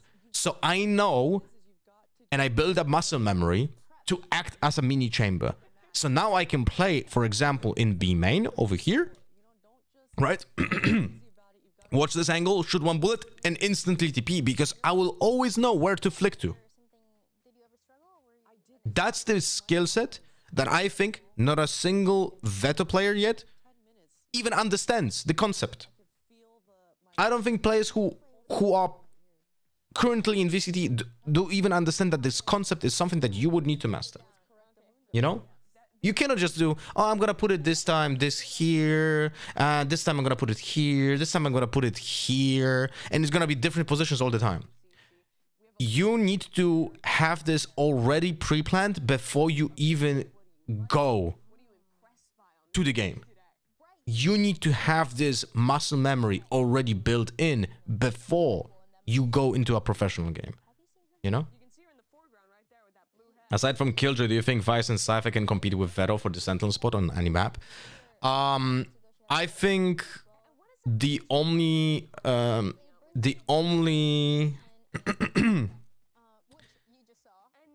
for Vice, the only argument would be the wall, and if the team has like a specific task for the wall, then Vice can be an option. But otherwise, I don't see almost any other argument to play Vice over Killjoy ever, you know, or Veto. And when it comes to Cypher, I would just literally not play him. I think he's so fucking weak, it's incredible. You know? Like, he's fucking awful. Like, that's about it. Bro. Yes, let's go for Deadlock. Yeah, that's a good fucking choice. And solo Waylay. Like this, Karmine Corp is just gonna win because they're just better mechanically, I think. But I don't like any of those compositions. Cypher Deadlock in this meta game on Corrode. Why are we not playing Killjoy here? You want to play double Sentinel? Why is this not Killjoy Cypher or Killjoy Vice even? You're literally choosing just two worse. You have so many better options, man. When you want to play double Sentinel, there's not even a combo for the Deadlock grenade. Why are you playing Deadlock here? Are you seeing this? With the pocket KO, the kind of flashes that you're used to. We've been seeing so many Yoru flashes, but these KO flashes are deadly on this map. The way you're able to find the angles, find the lines, you don't see this flash coming. So Xipto, they better be ready. Xipto on the ropes, down a map in this series. Deadlock Cypher because they want us to go second match quickly. It really feels like it. In the upper bracket, we'll find out if they can do it or if Karmine Corp will continue on with a 2-0. Those answers come back with Mitch and Tom. Yo, those mustaches are the same. Better than the logo. Potter and Dryad, it's time to get in to the second map, and what could be the final, certainly if KC are playing the same yes, Gopper, I think so. Like, but this is Xipto's I think Brimstone should be the main controller on this map with a Viper. I think it's literally the most optimal way of playing this map. Brimstone Viper. I think that's the most optimal way because it's so min-maxed. And it's so fucking strong. The molly, the ultimate, like it's obscenely good on this map. You know, it's very similar to Split. And did we ever see Brimstone? I think we've seen like maybe one or two Brimstones when it comes to teams play on Corrode. Particularly well for her, so I think having a little bit more comfort on this agent in general. Like the only argument to use Omen would be paranoia. Like the smokes are not even an argument. Be that sort of focal point for the team going into this map. And I always thought that coaches are responsible for team comms, but this looks like no one overlooks their picks. Well, that was funny story when they talk about this. But in Talent, for example, Frost didn't. He literally admitted it on stream, and I was like, I would never. Even if someone would twist off my nipples, you would never get it out of me. I would be waterboarded by the CIA, and I would never admit this publicly. But Frost admitted that on Lotus, his team just chose agents during agent select without telling him that this is gonna be the comp that they're gonna play. He had zero input as a coach. Xipto opening pick, and well, the menace of the previous pistol round over on Abyss, the 4K Sheriff Queen, is already on stream. taken out of the equation. I admitted, I was like, what? Attempted to try and refract, but opponents were a little bit too quick on the trigger. The resurfacing of the smokes. Fate Mirror incoming banger, just saying you can come back to tell me how right I was. On the other side of the map that has taken full control down towards A. They still have a spot into middle, so they can gamble at least a couple of players on the side of B. It's definitely not going to be easy trying to hold on to this control. The bait being made to try and make them not look in the direction of GX. She's done some damage. Rotation coming in for support, guys. but Anasilia trying to hold the line. Glance, Guys. battling and brawling, and a low Guys. HP couple of players. We but smoked the right side, so we can check the left side. And the first character going in doesn't look left side. And so does the time. The entry character in this round didn't have a gun in. I just want to show you this. Just look at this. Just look at this. The first character going in, just look at this, has a utility piece in hand. It was actually a wall, not a grenade.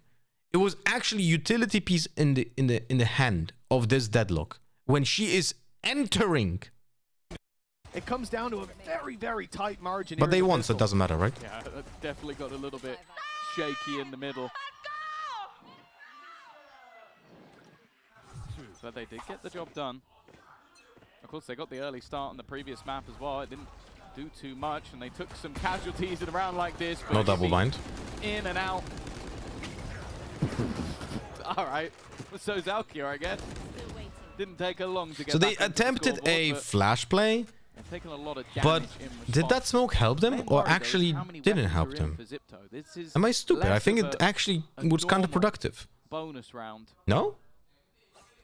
I believe that the other weapon was also an outlaw, right? Yep. Yeah, so they had 5 rifles in this round. It's weird in League of the coach tells the players what they're about to play. Well, no, that's players have input, of course. It's in Valorant should be the same thing. Players should have impact on what they play when it comes to compositions, but the coach should have an overarching like responsibility for that. This is really weird. Like, this is really weird. They just flashed, but the smoke literally counters that flash. Yeah, so I was right. Okay, they lose themselves. Look, there you go.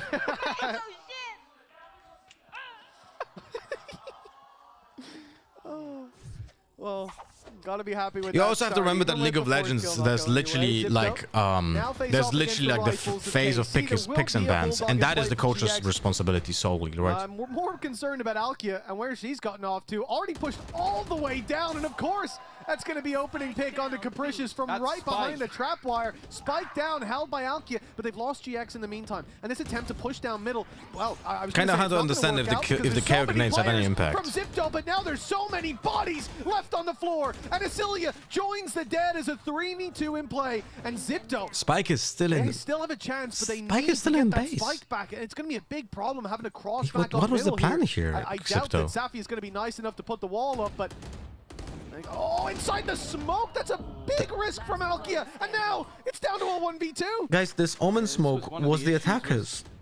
And the last map, I think I'm gonna go insane. These aggressive plays. Maybe they found their footing. I think for Xipto, there's definitely got to be that expectation that Safia will have pushed up. 30 seconds left. She will have now heard the steps. That's the information she'd want. The problem is there's still utility holding her back. That Cypher still standing, and she'll have to give the game away now. They'll know exactly where she is. That was a huge throwback, you see. And you know what's the problem? Because this map is defender based and Xip is playing 2 sentinels. If KC is just gonna throw away rounds on defense, they might actually lose this map. Having the plant for spawn, the post plant there as well. Cam still in play from Piety, but hasn't been put up just yet. Might be played reaction area. Safia already spotted. Snake bite. That's not fully covering that angle either. Graham's can still sneak through. Well, I to some degree I do agree with Gopper. I don't know if this is like an overarching opinion, but I remember when I was managing the G2 League of Legends team and we had Perks and later Caps. But with Perks, he was like very vocal during during ban and pick. He was literally very vocal all the time. So was Miffy. Miffy was very active.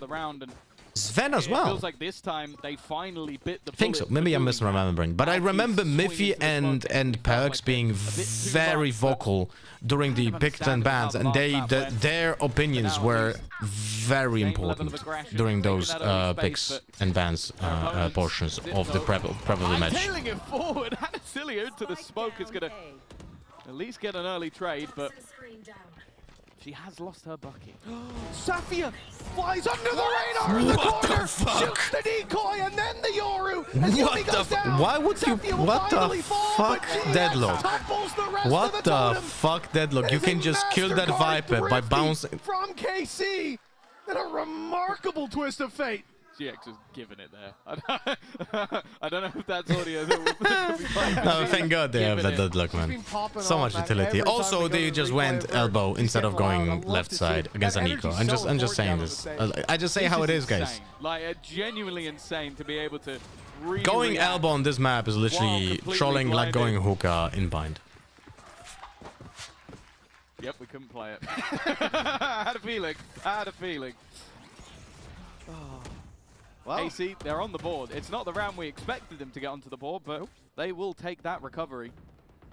And already Safia clearly feeling it. The push down mid again.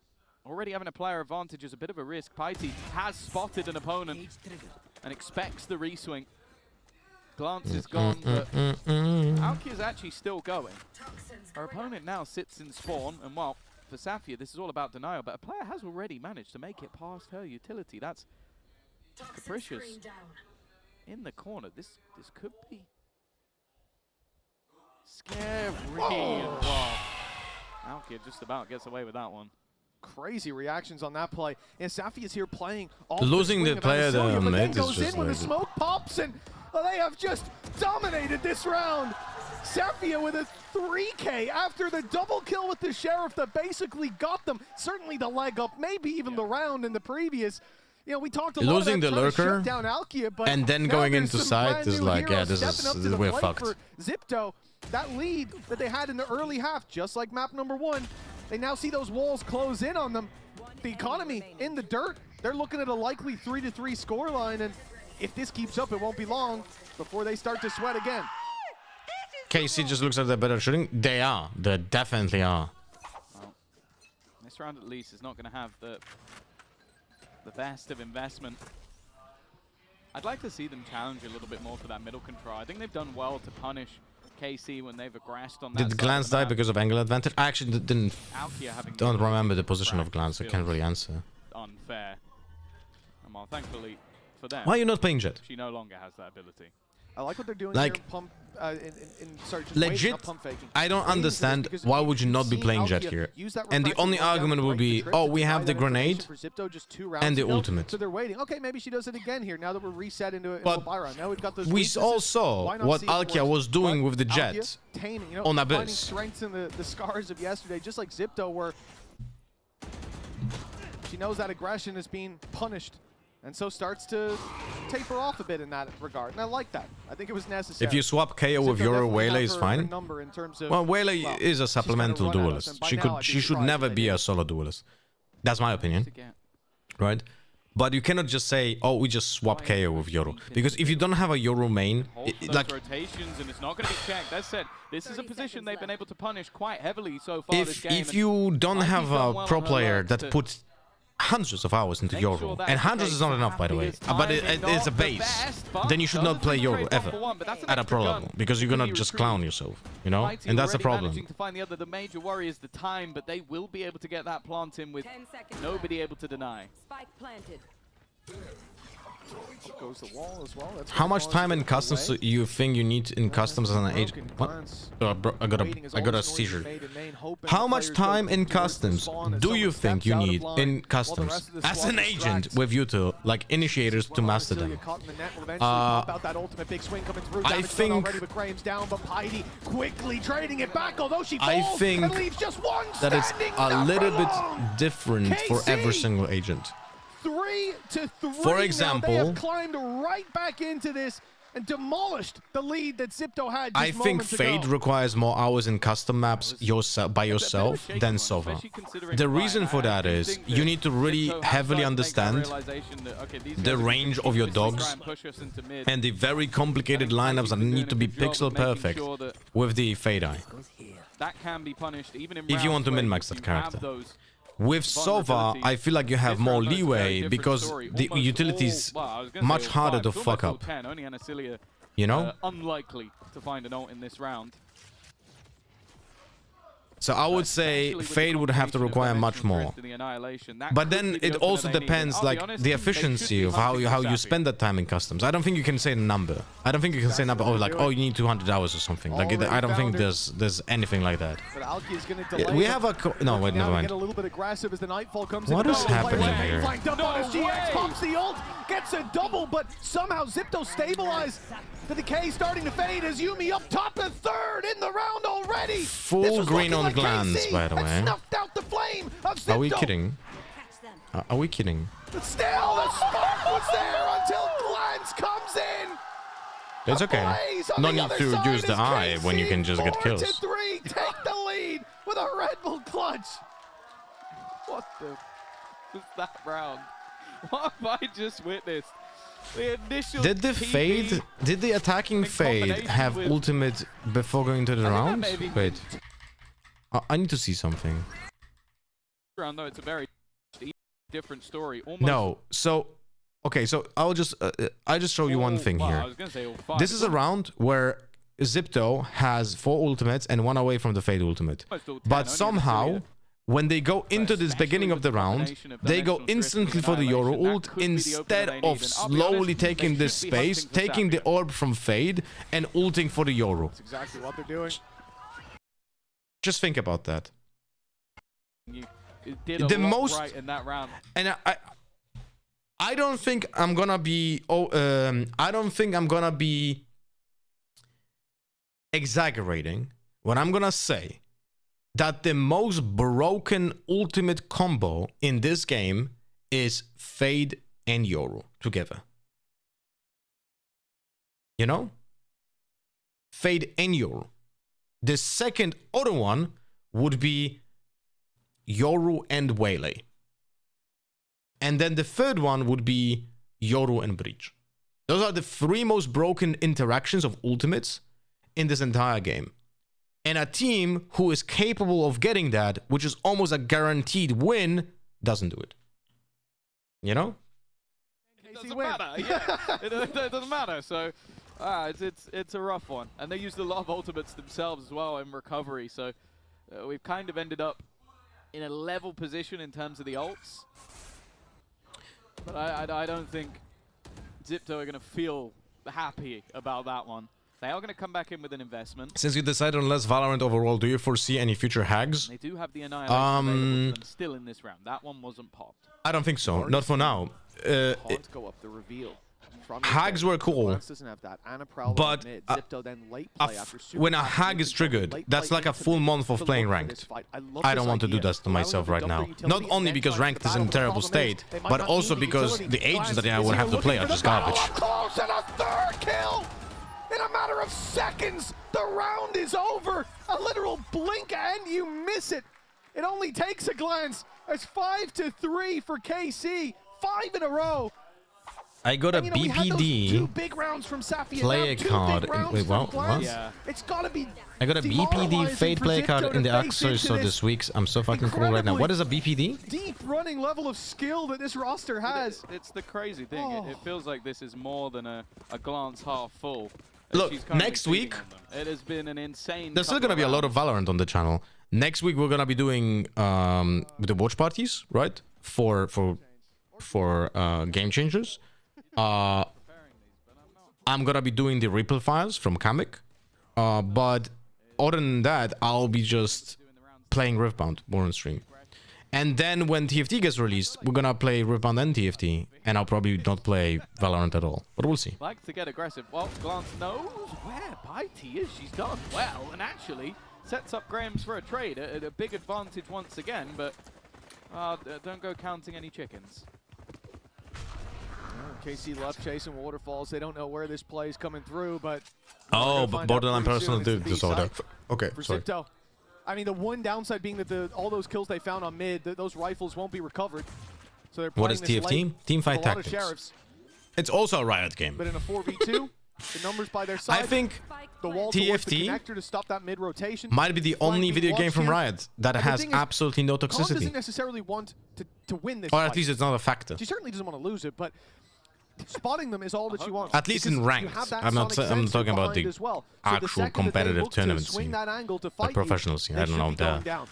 There were some like win trading things and stuff. Exactly according to plan for Con. Very nicely played. And a MasterCard thrifty for Xipto as a result. This game is far from gone. 4 rounds on the board. How much more can they get? Is it turn-based? You could say so, yes. It's going to be a KC timeout coming through. I think especially does Rift1 have any flavor text on the cards? Yes. But is it on every card? I actually don't know. Let me check. And it didn't happen as much on the last map, so I think you can understand the style that they're going for, but... Okay, not every card has a flavor text. For example, here I have a Zenith Blade, which is Leona's signature spell, and it doesn't have a flavor text. It was their A push initially. Like they've been losing these rounds off their own decisions at times, and then if Xipto gets okay. I think I know how it is.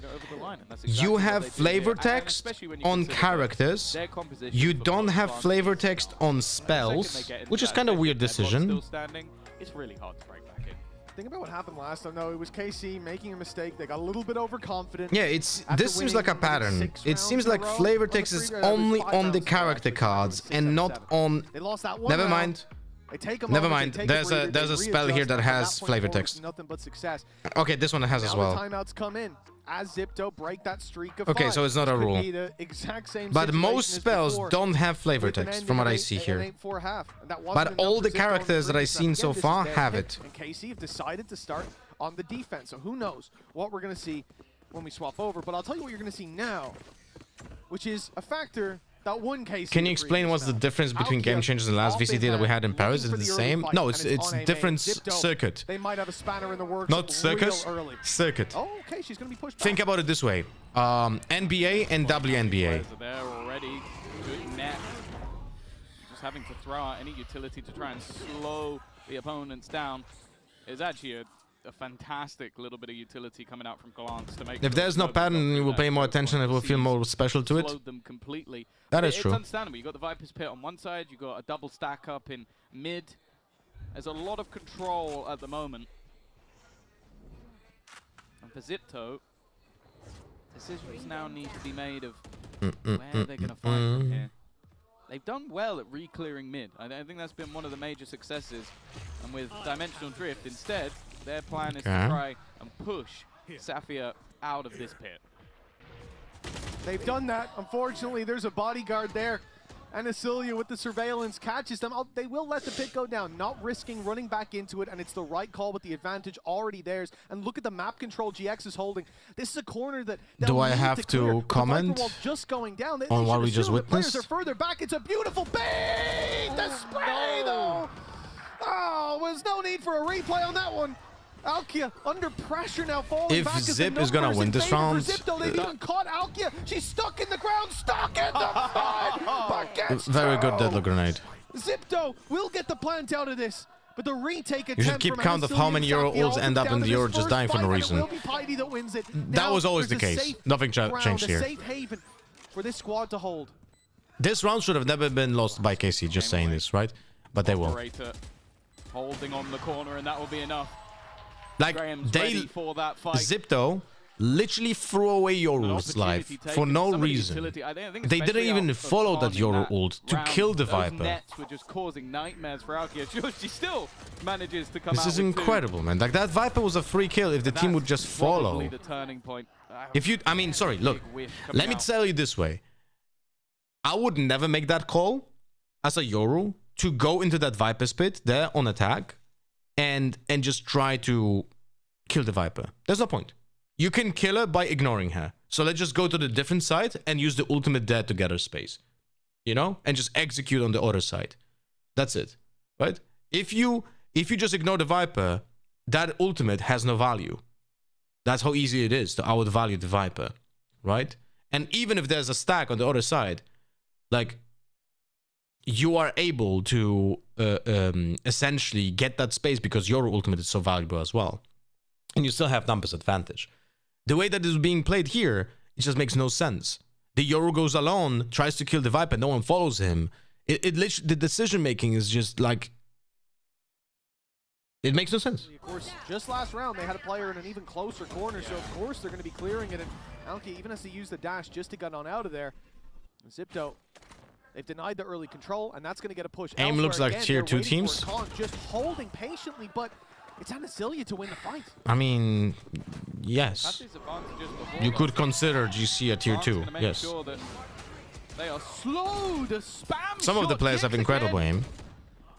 Some of the players are literally better. Like there was one player in GC who's not currently in GC anymore, and that was Fluorescent, who had literally better aim than every single player in VCT. Here and has a little bit of support, but now completely blinded. Graham's with another.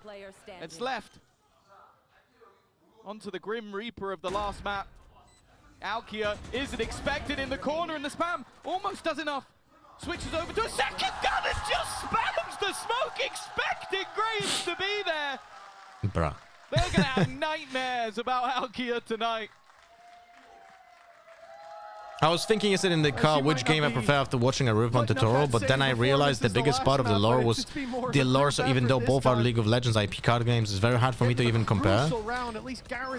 I don't think you can even compare those two card games. So unfortunate for Xipto. Can you remind me, I didn't play lore for such a long time. What was the win condition in Legends of Runeterra? You had to... There were life points, right? One that has paid off now. With KC 6-5, a chance to still lead at the halftime, and they do come in here with the convergence pass, or path rather. Deal 20 damage. Okay, yeah.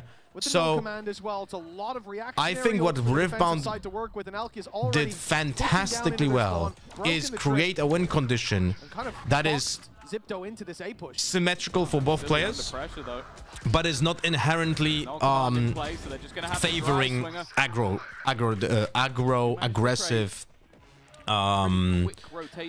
strategies. Like, for example, if you play Magic or Star Wars Unlimited or Hearthstone or any game that has similar system, the aggro decks are inherently better. Fantastic ult, love it. Are inherently better because they adjust with the win condition just much better.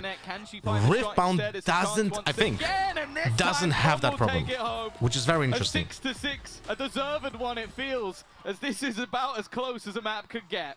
Xipto have definitely turned up for their own map pick of Corrode, and they even have a chance to take us all the way to Haven. It's not possible to do OTK in Riftbound, correct? No, you can't. This is the game we hope to see, but it's not over yet. Plenty more coming. In Riftbound, you need to get 8 points. 8 points, which is 8 points, right? So you have 8 points that you need to get. You have 2 lanes. If you played League of Legends, you're going to understand it this way. There are 2 lanes in Riftbound. Each lane gets you 1 point per round if you conquer that lane. So if you win the fight there, or if you go into that lane and there's no one there, then you can get a point. Or at the beginning of the round, you are having a unit in that location, then you get another point. But you cannot win the game unless you get to 8 points. So in theory, the game cannot end earlier than 4 rounds in, which is not a thing in any other card game. Like, there's... In Riftbound, you have the minimum amount of turns, you know? Minimum amount of turns that have to be played out, you know? T-Time Gaming, thank you so much for, again, a gifted Sabarino on kick. Thank you so much, my friend. Thank you for the 474. What a beast. Remember, guys, even though T-Time Gaming is first in this month leaderboard for gifted subs and kicks on kick, he is not gonna get the second painting. The second person on that leaderboard, which is currently Brazen, with 6 gifted subs, is gonna get the painting. So how much does the average game take if we assume neither deck is stall and the players don't need to reach each card like you? I still read cards, by the way. I don't know every single card and I don't remember every single card. I still read them. I think right now the game is much slower. I did watch a game other night where the guy won from 4 points in a turn with a huge combo that get him double turn play. Well, okay, there's one card that is called Time Warp. It costs 10 mana and it gives you another additional turn. And then you can win in like a back-to-back turn. But that's literally the only interaction in the entire game. It's only reserved for the blue color. And it requires you to control both locations and then have enough mana to play that the 10 mana card. It's a big setup. It's also very telegraphed. You know? Can very quickly fall apart. I would say, Gopher, that right now the players are playing slower. And there's many draws. So like in 55 minutes in a competitive setting, you might not fit all 3 games.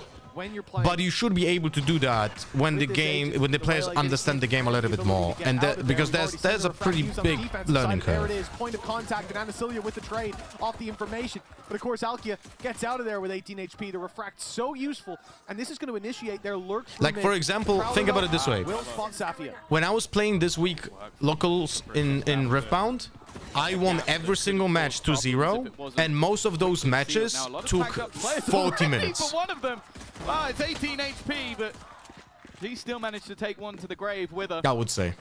This leaves 2 standing. That double senti. Also, that sounded so harsh that T is winning, but he isn't getting a second painting. Well, that's because Tea Time Gaming is a lovely human being that just wanted to give it to someone else. Still available. The wall. Don't worry, Tea Time Gaming is still gonna get something from me. Possible to put down. The other is a sensor, which I don't know how useful that's going to be. Paiti, those done well, but bear in mind, glance was already low, and the remaining 2. I would say in the future, one game of Riftbound should be around 15 minutes. You know? At least for now, but you can't really have too much of an expectation of an investment here for defense. Do you think Valorant will be a second CS? I'm talking about a game that don't die even after years and years. Can I be certain about it? No, but I think so. Yeah, I think the game is now too big to fail unless they mismanage it even more. Even with the current mismanagement, I think it's too big to fail. But we'll see. Suck, bruh! Only proper internship I got. I hate the job market. Welcome back, buddy. Very much for the 29 months. How you doing? Thank you very much for the continuous support. Hope you have a fantastic time. Only classics Should not the scene. I'm excited to see. Well, I'm curious more so to see if Xipto are going to have an idea of what they want to do to kind of punish here. It looks like more presence towards that connector, embedding Grains there early. But Safi is on fire. Nice shot onto Capricious to start this one off. Sheriff might be her gun. No. Okay, Fighty's the one to get it. Don't worry, guys. 5v4. 5v4. Fighting for the Sheriff. And we just push solo after getting a kill. Very logical decision. Here we go. 2-player group up. And towards the connector. They're just going to breeze straight past. Now, bear in mind the remainder do have weapons to lose. That newly upgraded Spectre alongside rifles, so sure the Spectre wouldn't be as much of a loss, but anything else could be a problem. And that's what Xipto can hope for. This is a close enough game that doing damage has its value. Calm with a chance for it. Sonic Sensor active too late. Spike planted. Although GX down to 20 with the regen shields, a little healthier. Further damage is going to be difficult to come by. You look at the Sheriff in Heidi's hands, is probably having the best of chances as that flash blinds both easily. And Yumi, right, okay. Right click just as strong as ever. Good to see. That's going to be a Spectre recovered, which, you know, in the old days I wouldn't quite care to comment on, but does give Yumi a chance, even on range, to make this a little Come bit on, more Glance, costly. just use the eye, please. Just use the eye. I think the remainder are almost just trying to let the time do the job, but essentially once one player is distracted, the others can swing from above. It will be a conversion, and it will be the rifles CS and A player base are low from what I see from one stream. He complains that the queue time takes too long compared to Europe servers. Well, CS is dead in NA for... Maybe that double sentinel can start to take over a little I don't know. Like, when I was managing G2, American CS was already dead. And that was like 9 years ago. Other than that, it's a fairly stellar third round buy. Oh, also remember, I actually hired an American team when I was in Team Kinguin, which was then called back Team Nihilum, right? So literally, that's also the funny fact that many people know. I was Hiko's boss, right? I was Scream's boss. I was You can add it to the counter. Wait, who was in the first Kinguin team? Scream? Sorry, in the American Team Nihilum, that was Automatic, Hiko. The lid came off and he Fuck me. down himself. Oh no, I think #1 for me has to be the sparkling water in the bottle. Which one? Well, yeah, there were several actually. Team Nihilum TS? I think it happened to both. Yeah, I think my favorite bit was it? Valence. Yeah. Valence. That was the team. This was the team that I created, by the way. And an angel being like, "What just happened?" So we had Semphis, Hiko, Desi, like Sangs, Valence. I actually have. But when I was managing it, it was Automatic. In a Telegram, I have Flowsick, I think, was the first one as well. You have a really good one of Ian Chambers as well. I have a few of Ian Chambers. One is Safe for Air. The other I still have their jerseys, by the way. I still have like a Hiko jersey from Team Nihilum somewhere in my closet. But for KC, right now, Tom, I think they're in the swing of things. They've got 2 rounds in a row. They also have a decent buy coming into this next round. And then it was Team Kinguin that I was also managing. Team Kinguin. Only one of those Vandals. It's a very, very strong position. Once that mouse mat is dry, Xipto are going to have a big challenge on their hands. Yeah, this was this team. This team gave me so much stress. I literally was like close to like fucking quitting because of this guy. Fuck this guy. I can't say the brand, but fizzy drinks especially. Loved working with Scream. Was a very cool guy. Rain and Dennis were also pretty cool. I remember Dennis woke me up one time at 3 a.m. You can also heat warp it depending because he missed a flight. Or I think in your case, and I had to buy him a new flight at 3 a.m. Just have more than one mouse pad. I do, and they're all in. What is the Scream's haircut? This is very 2000s, you know? Oh, okay. I should probably get one of those cups, you know, the ones you can smack and they don't fall over. That feels like it's not real, but it's like a fake AI ad. No. They've been around a long time, but it doesn't seem logical. Okay. You'd find a way to knock it over. Nonetheless, it seems like Glance has done an excellent job of, well, we hope she has, drying her mouse. We'll find out. We don't see any whiffs, and that's the thing. Now she has an excuse. 13-9 right now, so we know what happens. Pre-wet mouse mat. CS esports will never die, but not assume the same about ranked and face it. I doubt it, but look, the only reason why CS will never die is because of the skin system. Big push on mid. Needs to be careful there's no but the funny thing is, Valve could do the funniest thing. They could literally just turn off the skins or like make them worthless like they did in Rocket League. Rocket League instantly died. There's a rotate to contain coming in from Yumi. This B site is a trap. But KC are faking it. They're looking to move back towards A. Problem is they have to contend with this Cypher utility. In fact, one of my keyboards it seems like she intentionally activated that took me over a year to get all the parts for, and that's sad with a dismantle and ball of distilled alcohol for like 3 hours to clean and repair. Nightmare. But was it successful? Was it successful operation? Serious pressure. Stuck between a rock and a hard place. Capricious though makes that one look easy.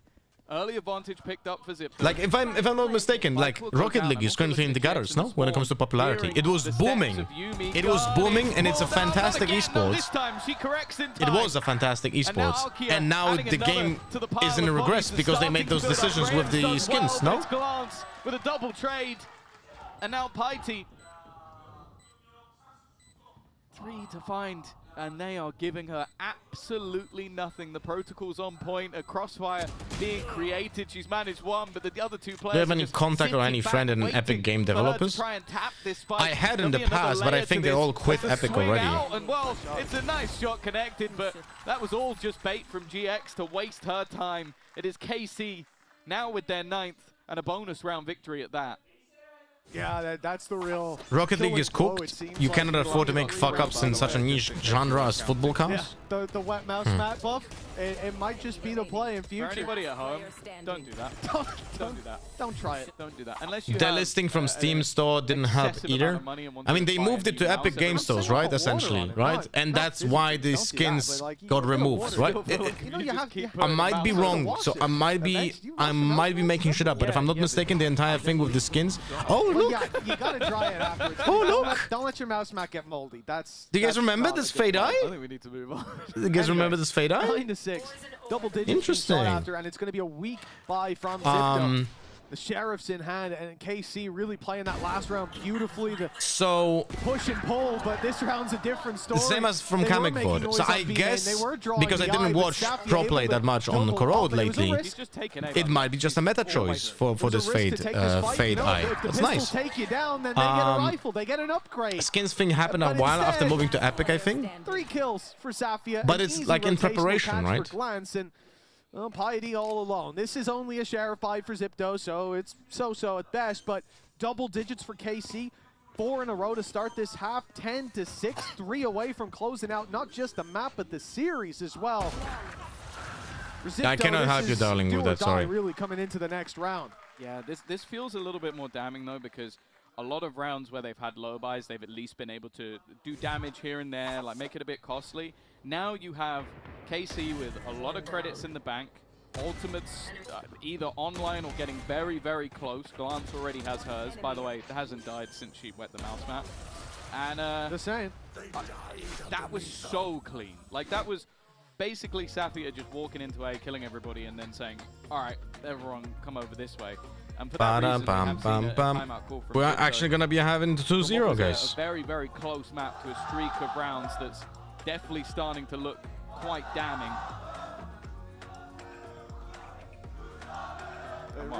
It's something special, man, having the blue wall in the venue. It's the same over in EMEA. Every time they show up, it's impossible to miss them, but I feel like they've turned up in bigger numbers here in Seoul. Happy to make the trip, and you can see why their team doing them proud down there with a 4-round lead.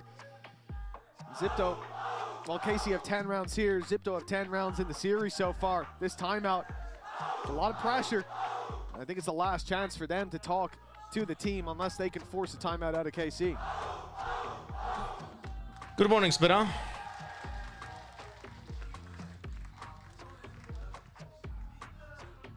Can you do a tier list of the current maps at some point, specifically referring to the designs of the maps? Attack to attack, so a little bit. What? From like what? From ranked perspective?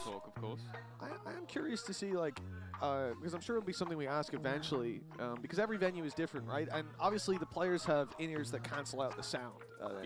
And I've played with those headsets on in the play test. I think you have as well down the stage. It's the white noise from those headsets is crazy. I'll be honest, it's hard to, like, until you've done it, you don't understand how much they genuinely stop you hearing anything around you. So because you got in-ears with game sound, and you've got the headset on over and over it, which is pumping white noise in. So you can't make out anything. He's still drying the mouse mat, man. Bro. No, stop. It's the perfect Get the second mouse pad. What are we talking about here? What? Yeah, the thing I'm curious about is, having those fans. What the fuck? I think there might be enough there. Get a different mouse pad. What are we doing here? There's no paper in there anymore. It's all currently on Glance's desk. Yeah, have to request some from down there. I don't care if it's a different mouse pad. Just exchange the mouse pad. It's the player's fault. Riot, bring a different mouse pad, any mouse pad, and just replace it. No one gives a fuck about the player's opinion. Oh, it's not my mouse pad. Your mouse pad is fucked because you spilled water. Fucking exchange it, because now we have fucking problems because of that. Yeah. And she was like, yeah, you can't hear what's being said, but the floor, you can feel it in the floor. Vibrations. So what are we watching here? It's definitely notable, and I think even if you just look up for a second, you'll be able to tell who's making also more noise. I'm sorry, guys, but when I was managing a team, I was literally sitting on players' fucking heads, telling them, "Do you have additional mouse pad? Do you have additional mouse? Do you have an additional keyboard?" If the answer was no, I made sure to spam that player every day till he gets a second fucking item that he was missing. You know? Or if they've still got more to give. Yeah, and I suppose whether KC have more to give as well. It's the same aggression towards mid. Oh my goodness, capricious counting her looky stars there that Alki didn't rip her head clean off. GX isn't spawn again, by the way. That's the thing. They've spotted these players come up on mid. If noise is made towards this, if I was a side, pro player, I would have be a like 4 of freebie everything. for Same. GX. Same. She's had a couple of I'm a streamer rough and I have 2 sprays PCs. so far, but look at this corner. She's dodged the just to Prowler make in the sure spawn that as I can well. do my job. GX is the best I position. have like This was just 5 cleared cameras, seconds 3 ago, microphones. But the Prowler went right past her. She is Mouses. behind There are them, like and 4 they are mouses behind me. The wiser, but capricious. The spidey senses were tingling, and she's caught the player behind. A little bit of body spam as well, just as almost like a, yeah, I caught you. They were definitely wary after they lost that middle control, and it's been a spot on the map that KC have been almost brutally taken away from them every single round. Like if you're not This prepped, setup, like it's though, like speaking of brutal, it's like I don't know, being a footballer and not having an additional pair of shoes. Luckily, you know? the knife's going to help them out a little bit. Con's utility is on offline. Nice one way though. Piety, on Too the bad other the hand, character's shit. was able to dodge that and now waits patiently on the edge. I think the net also making things a little bit more awkward. Safia just trying to find a spot to actually plant this spike, but it is a full push back in to make sure they deny her. No space garnered. Alkia needs to be a hero now. Safia is all that remains. 7 seconds. As long as they don't all face her, it shouldn't be a problem, but they'll clear her before anything else can be done. Solid round from Xipto. And a much needed one at that. If I was a pro footballer, I would have extra feet just in case. Very American of you to have extra feet. Radar, especially with KC coming in with so many ultis in the next. You have to hope. How much underwear you have on me? Really, only 2 pieces. That was the round right there. GX, they had this early control. They had already seen that Alkia had pushed fully up on middle, and so they're worried about it the whole time. They had that control for a while. Did they embed a player in spawn? Prowler goes out, goes right past GX. You think, oh, okay, it's all good. That would we obviously forced them back and everything's fine. But Capricious, that little bit cautious. And thank God. And by the way, if you're wondering, in League of Legends, for example, and I'm telling you this from the perspective of a manager who worked in that space many years ago, how it was like 7 years ago. I can tell you how it was 7 years ago. When we were doing the LCS Europe from Berlin, every single pro player was giving a information which keyboards and which mouses is he using, right? Once you have a list of that, we were giving those informations to Riot, which exact models are being used by each player. Then Riot was ordering, right? Was ordering, typically via the sponsor of the team, because every team has a sponsor for peripherals, right? That are being used by the players.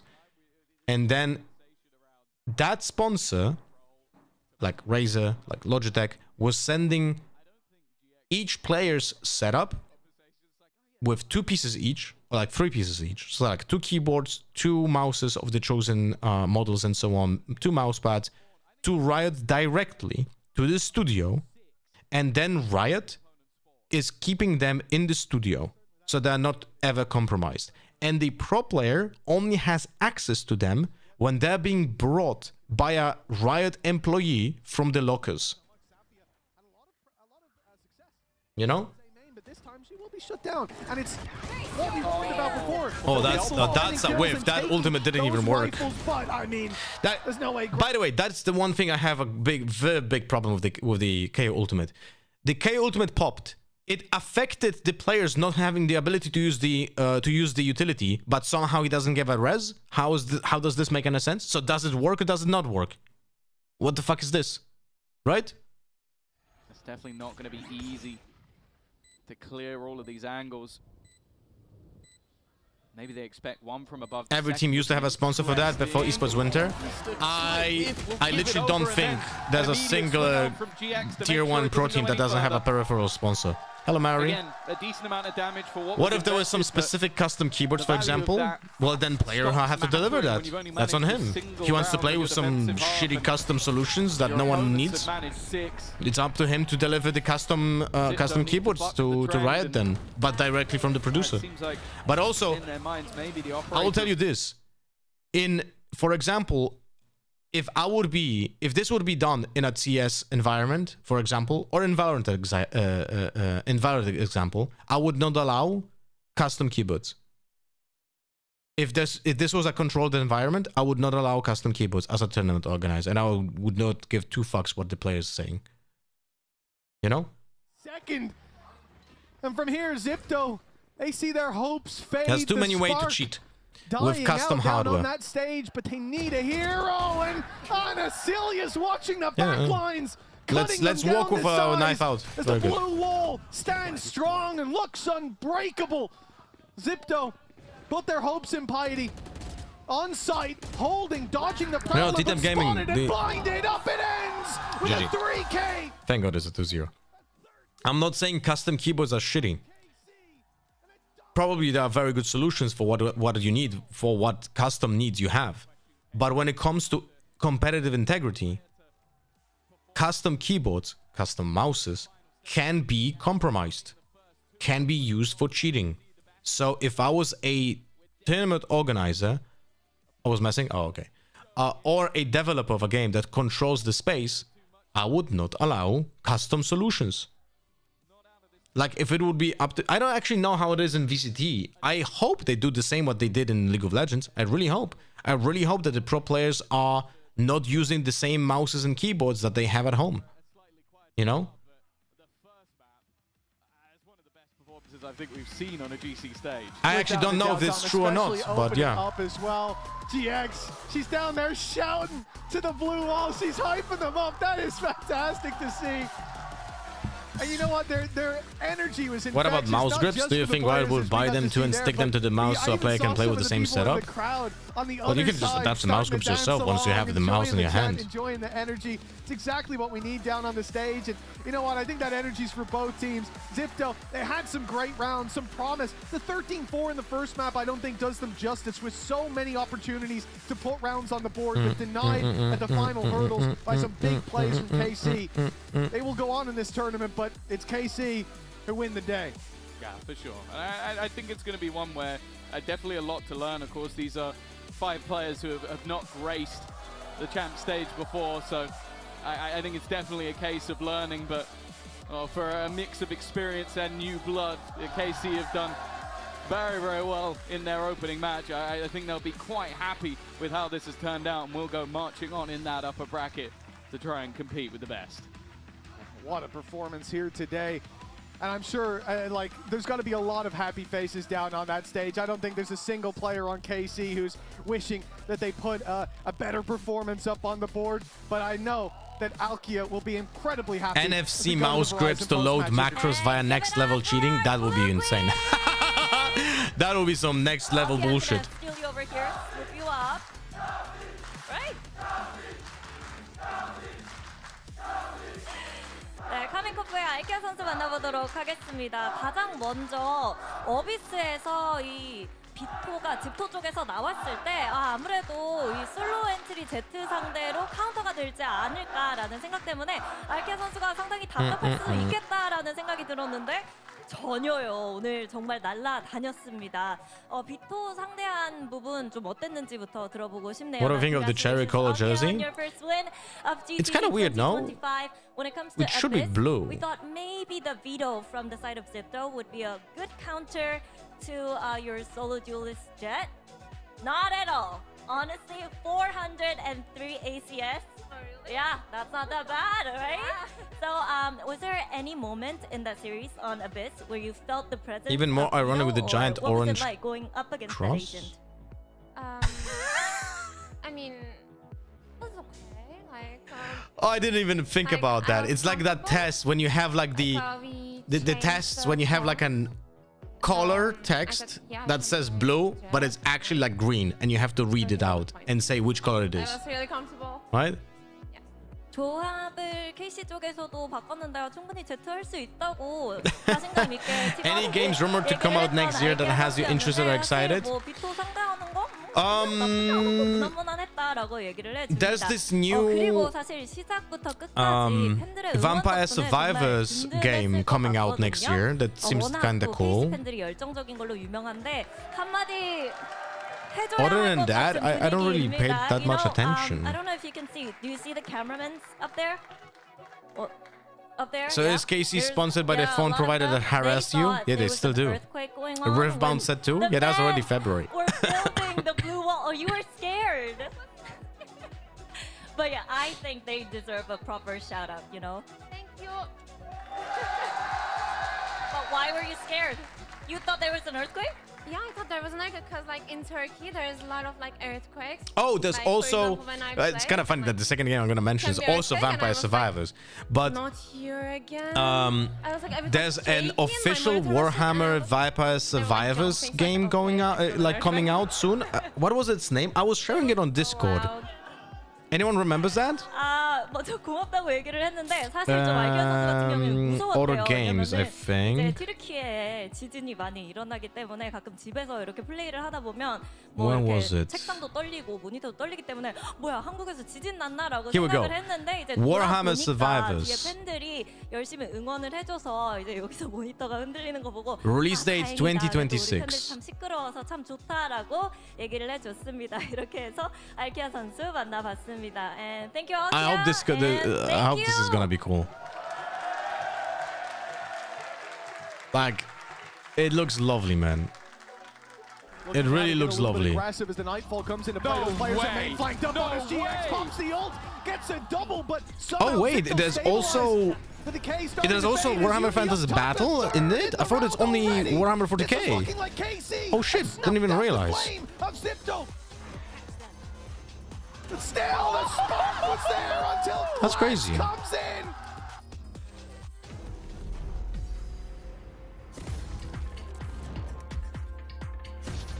So it's both Age of Sigmar essentially, and Warhammer 40k. There's no Warhammer Fantasy Battle anymore, but it's Age of Sigmar. It's more than a game. So yeah. It's a world shaped by you, the fans. And our mission is to elevate that world by building technology that creates moments that last forever. That's why we're joining forces with You need a Valorant Steam Deck Game for that? Changers to Look, transform how fans experience I was so settled already on the fact that I want to buy myself a Steam Deck for the CS skins, right? Just exchange my CS skins for a Steam Deck essentially. But then they announced the Steam machine. What is it called? The stationary Steam PC, right? That is like in such a small box. And it's gonna be released in early 2026. And now I'm thinking, hey, maybe that would be a better choice than the Steam Deck. And I don't know, I'm still battling. It's not a handheld, right? Steam Deck is a handheld. So I don't know. The Steam machine is meant to be priced at around mid-range PC, which we don't know. What is that? What, $800? No? To me, Steam Deck sounds like a way neater and more useful device, not gonna lie. That depends what are your expectations, right? I would say. The PC thing might be a bit expensive. Apparently, the Steam employees laughed at Linus Tech Tips, who said when he said $500. No, they didn't laugh. I heard that interview. Linus said that he said $500, and the atmosphere in the room kind of like went, you know. So yeah, if I would have to guess, I would probably say that Steam machine is gonna be like 800. Which is still not that bad when you think about it. It's actually a mini PC. No, am I stupid for thinking that? Have you sorted AK already? No, not yet.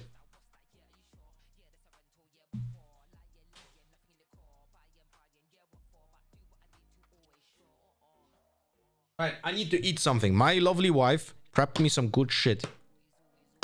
Look at this. I'm gonna show you this. Radish, cherry tomatoes, which I love, by the way. I think this might be one of the most ultra giga broken snacks ever. Maybe would be better with salt and balsamic oil. Maybe should buy some. And I have a sandwich here with cheese and sausage and onions. I'm being spoiled.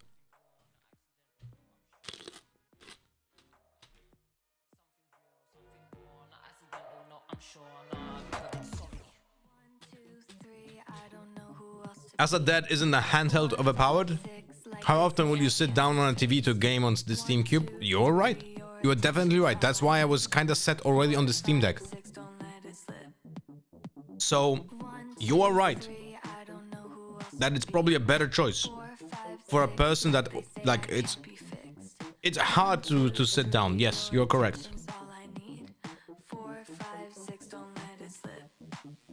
At the same time, it's only gonna get better because my daughters are gonna be older, no? We'll see.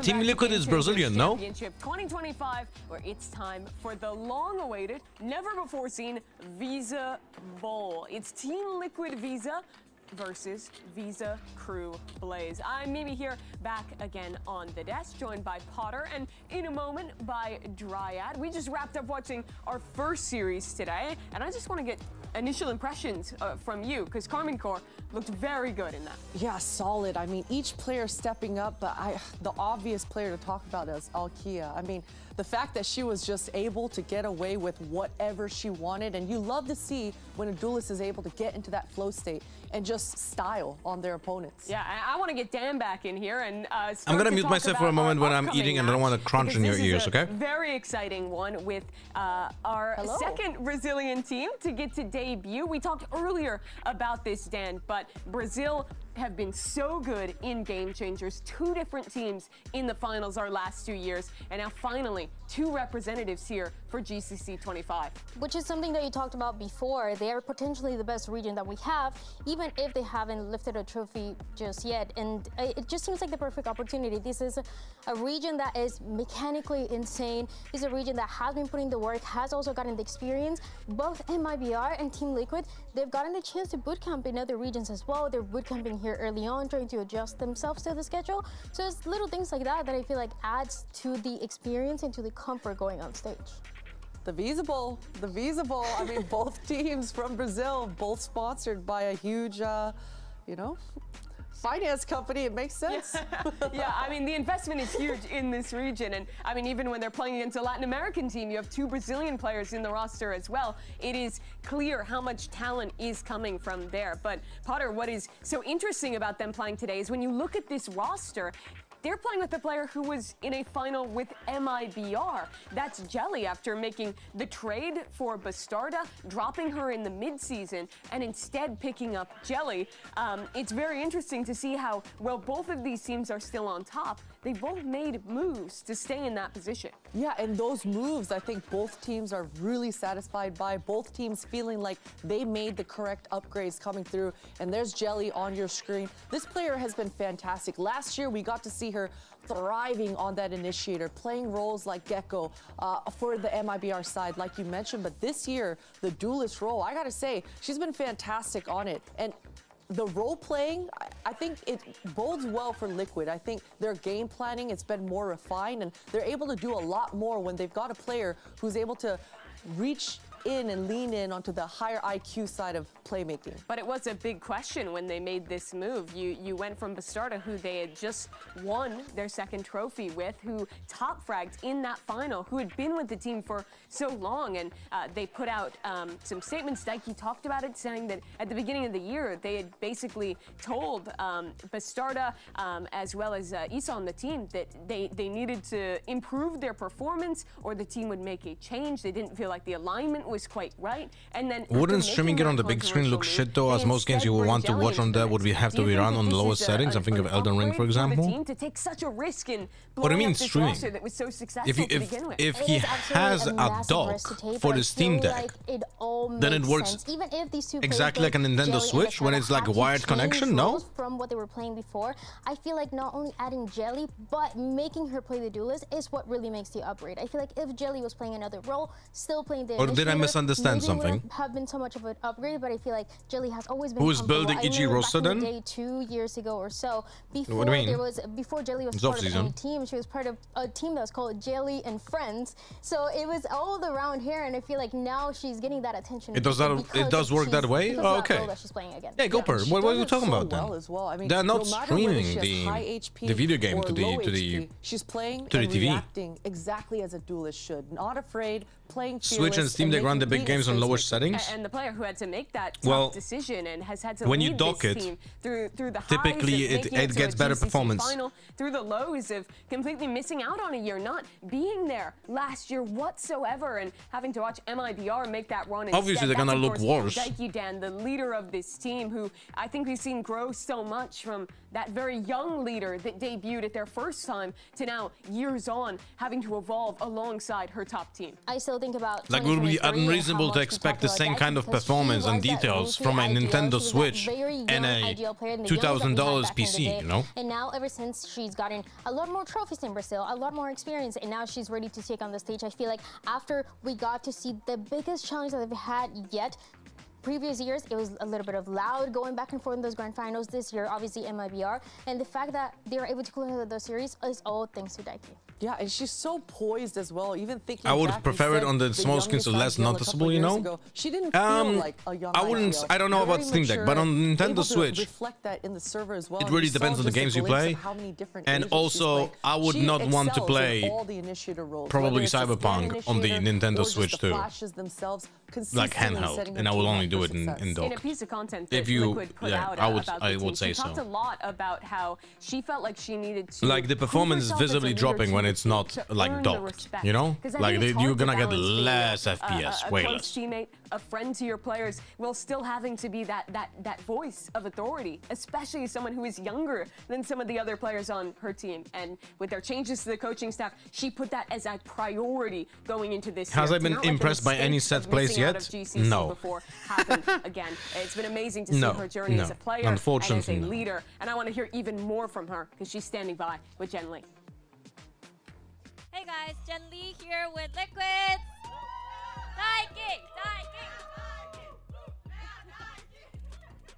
Hey Daiki, welcome to Korea. Third GCC for you with the team already. Now you guys have a great momentum going on that could potentially carry over to champions as well. So from the leadership perspective, what needs to be done to make sure that the phrase "third time's a charm" come true for you? We had a few changes, and I think it's very important to us to lift the trophy. And I'm a superstitious person, so in 2022 we came for third place, and in 2023 second place. So I think that's time for the first. Okay, right. You know what they say, break a leg, not literally, but that's a superstition. Good luck. Thank you. Let's move now from one Visa to the other and talk about our Latin American representative, who is, of course, Visa Crew Blaze Den. This team is a mainstay at the Game Changers Championship. They have been here so many different times, but now in slightly different form, bringing some more Brazilian players into the mix and returning to try and do better than those previous iterations. Keeping most of that core from last year in that championship the same, but the biggest change was, of course, sorry guys, I need to answer my wife. Instead of Romy, that was part of that squad since beginning of time. And this is, like you said, a squad that is very experienced. That in Latin America, they've won 14 times. They've won 14 out of 15 potential titles. It was only this year, the first time in stage 2, that they lost against Leviathan and against Romy. Actually, they got a little bit of revenge for that move. But otherwise, they were able to get it back together, going to the stage 3, going into the LATAM finals. And they do feel like this is potentially the best chance that they've had to make a deeper run in the championship. Yeah, I was super surprised to hear about Roby's departure earlier this year, but it definitely seems like it's a step in the right direction. Oh yeah, right. I have to change the title. TLV versus Crew. Yeah, she has been really outstanding for this team. Here you can see the placements historically for this squad. Dan, the one thing that is missing is a deep placement at GCC. They haven't made it past 5th, 6th. So that's on all of their minds, I think, when they were coming into that year and choosing to make that change. Yeah, and for all those years that we've seen, it seems like they come really close. They show us a little bit of potential, and then they lose. I mean, last year, for example, they lose to a Xipto that was making a little bit of a deeper run.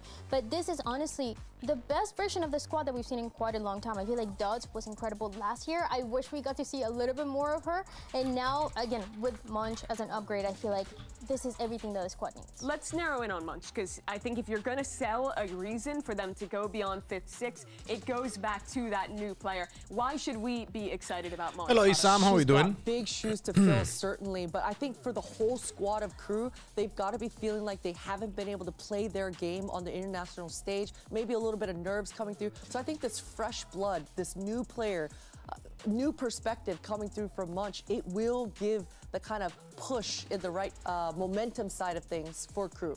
And that is both in-game and outside of the game. I feel like when you see her play, she's standing up, she's bringing that energy. And not only when they're playing those matches, but also making sure that the energy is always up. She had to go through some massive changes this year as well. The first ever Mexican player that we have in VCT, both on the official VCT, like challengers, and also to champions, for example, and also in game changers. And that is a drive force that she has to make it far, not only to represent her country, but also to prove herself. Yeah, it's always been a region that is dominated by LATAM South and by the players further down. So it's very cool to see a Mexican player have that opportunity. Let's keep this conversation moving a little bit as well, because, well, it's Munch going to be making her debut. There's other players who have been here constantly, one of whom is Kanir, who has attended every GCC available. Who was on the... Okay. Who visited every single championship. Okay, I see. Look at that list. Look at the giants in our game next to Konir. Who do I favor, Liquid or KRU? Bro, I don't know. And it's a special I have no opinion about those teams. I don't have a like. I know many people would like to say, "Oh, I think this team is better," even when they don't know. I'm not gonna say that. I'm gonna say I don't know which one is better because I didn't watch them play. She's definitely the second voice on this team, but a strong one for sure. Absolutely. She has grown a lot more as a player as well. I remember hearing her in the first year and now being a little bit more of that leader for the team. And she still continues to be aggressive. She was that icon for Latin America back in the day. And now, even though she's not playing the don't play Corrode. Can we please, like, can we maybe bind? It's really incredible. Can we play Bind? Can we watch Bind? It would be interesting. Of KRU continue through, but one thing is constant. Kanir will attend in the biggest events. It was Team Liquid who had the heartbreak of missing out. Oh, I was making a joke about you not giving KRU the full name, but you did Liquid in the YouTube title. Oh, yeah, right.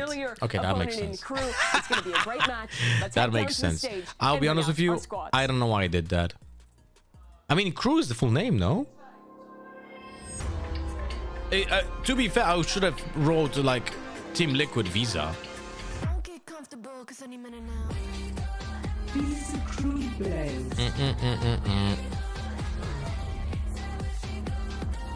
Also, I might be weird for saying this, but I think Riot is dropping the ball with the drops for those events. Does anyone care about titles? Right? Why is it not even a player card?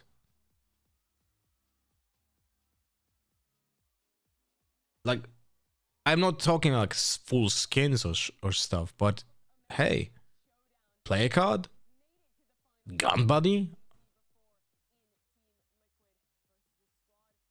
Topped out at 5th, 6th. If you knew how they dropped the ball for a lot of esports drops.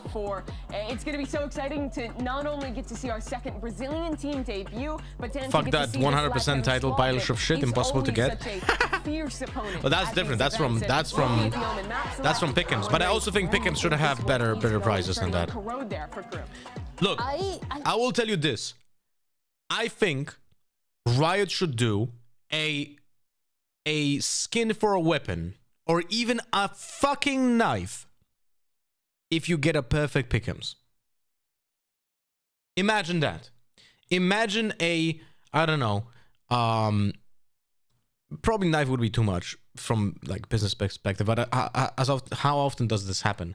But I would say getting a classic skin or like a ghost skin or like a sheriff skin that can be default, but that just has like a special coating or something, and that it is only by getting 100% pick'ems, that will be like an incredible fucking skin.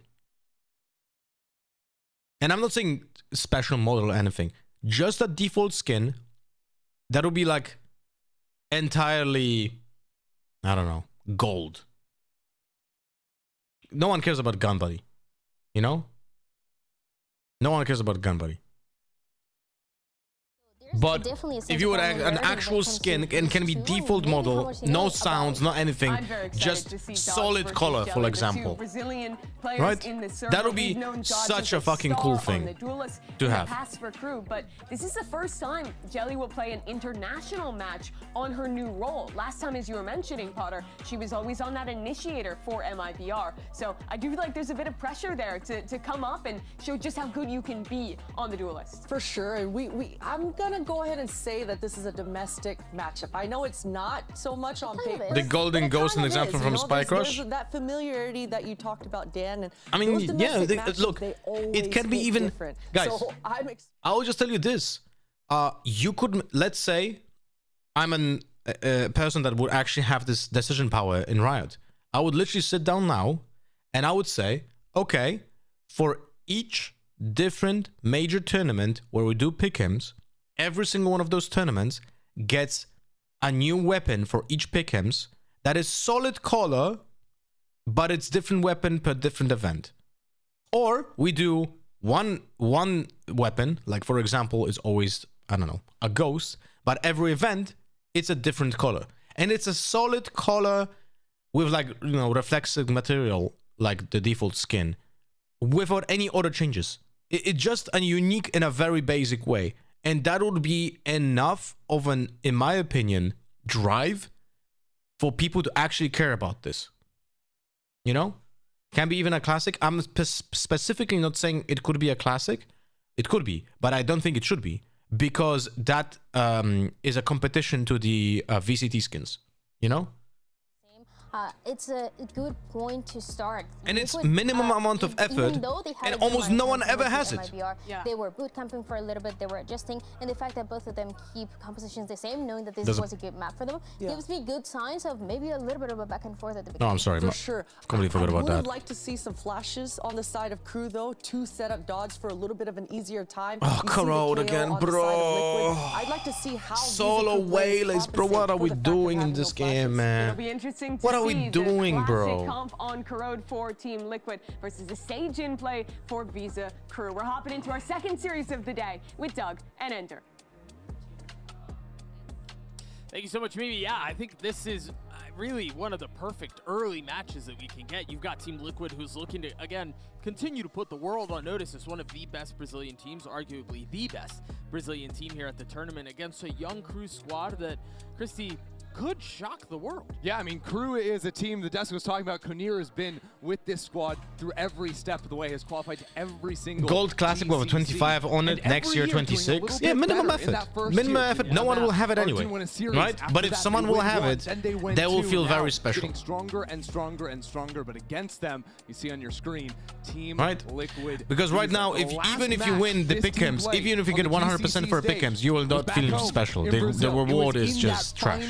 Game 5 versus a Shopify Rebellion. That game, that magical moment for this team to win at home was taken away. Welcome back, Brazen. Do it in a whole other place. And this is really just the first step, right? But you do know, and you know, we've talked about I have Foran, thank you so much for the follow. This team has aspirations of playing the big Sunday game. Oh yeah, right? That's really what their eyes are set on. That's what their goal is set on. And I would go so far as to say that anything less than that would be a disappointment. I mean, yeah, the #1 team coming out of Brazil, that team that was denied that last game previously. After you get a taste of that, after you get a taste of how close you can be, you'll never want anything else. Semifinals, that's not enough. Oh, beating your rivals, that's not enough. You want to be lifting that trophy at the end of the day. Yeah, job's not finished type beat. So we'll see how they perform here again against a KRU Visa squad that comes in with a lot of youth, that comes in with a lot of excitement, and again, the ability to play a little loose. I think Potter on the desk was talking about, you know, the tried and true David versus Goliath, and there's some truth to that, right? Like, they can play with their slingshot, and you kind of let things. I have the banner from the VCT shot calls, and so far only one person ever noticed it or knew where it is from. Yeah, No one cares about the titles. Gun, right? And Dobbs No one is cares about absolute player cards. freak in the server. Such a talented young player for this crew team. We got to see. Even if you had the 100% title, I doubt anyone would notice, and even less would know what it means. I agree. In 2025, I agree. Now another shot at the global stage. Yeah, I think the crew squad has. Oh, one of the sheesh, benefits, which is a brazen. rare thing to say in a 10 months with the tier 3 benefits of Saberinho. their My own relationships do not last more than 10 months, so goodbye. Wait, wait, Brazen, how long are you with your current girlfriend? We'll see how crew hold up defensively. The opening map of this series is Corrode. Bind is map 2, and then if we need it, if we do need to go the distance, we will be heading over to Pearl. Thoughts on this composition? What happened with the tier 3 sub scene? I unfortunately don't have it now. And let Waylay go, yeah? Yeah, not too many surprises here from. I need to make a new one. Ideas like this 2.5 years. So you lied to me. Gonna run a fast hit onto B. So you literally lied to me right now. Munch got caught. Munch took a fair amount of damage. But I told her to marry me, so it does not count. Oh, okay. Close by on the site. Look for that fight to elbow. Munch already pretty close by. Jelly will be the first to fall. Talked about Jelly a fair amount. They're still going. 3 players back towards spawns. This fight comes back into sight. Beautiful work from the IGL. Yeah, Daiki coming in big for Team Liquid. Issa joining the fray as well. Now just 2 left from the defense. They started to rotate over, and they might get a little bit of timing. 1 kill found. Daiki falls. The second Wait, am I connects. stupid? Issa cleans it up, though. Very nice. Why is Latam and Brazil separately? There, Issa and Daiki firing on all cylinders in the pistol round, and it comes after Am I a stupid? cool little idea there with the Viper wall. Isn't this the same region? Over elbow, and it's that position. Team Liquid fighting forward into that space that give them the angle out of heaven. It also allows the players to walk out behind that wall, take so much more space. And like I was saying, a post plant where you have control out of heaven is just beautiful. Am I an idiot? Yeah, it's almost, I don't want to say impossible to lose, but it's pretty freaking hard. It's pretty hard, yeah. To lose. So we'll see with investment, Liquid. Why China is not in Pacific? That's most likely because of the developer issues. Light armor for everyone. Meanwhile, Dodds and government surveillance Bucky in play. That's why. See this a lot from Waylay players nowadays. Is just going for that cheesy Bucky on the ecos. Can oftentimes pull that gun out. No, but seriously though, before anyone can react. In VCT, you have Latam and Brazil in the same region because they've been played in the one, right? Your thoughts on the pick in this comp? I mean, but why is it now here in GCC? Why does it say Latam and BR?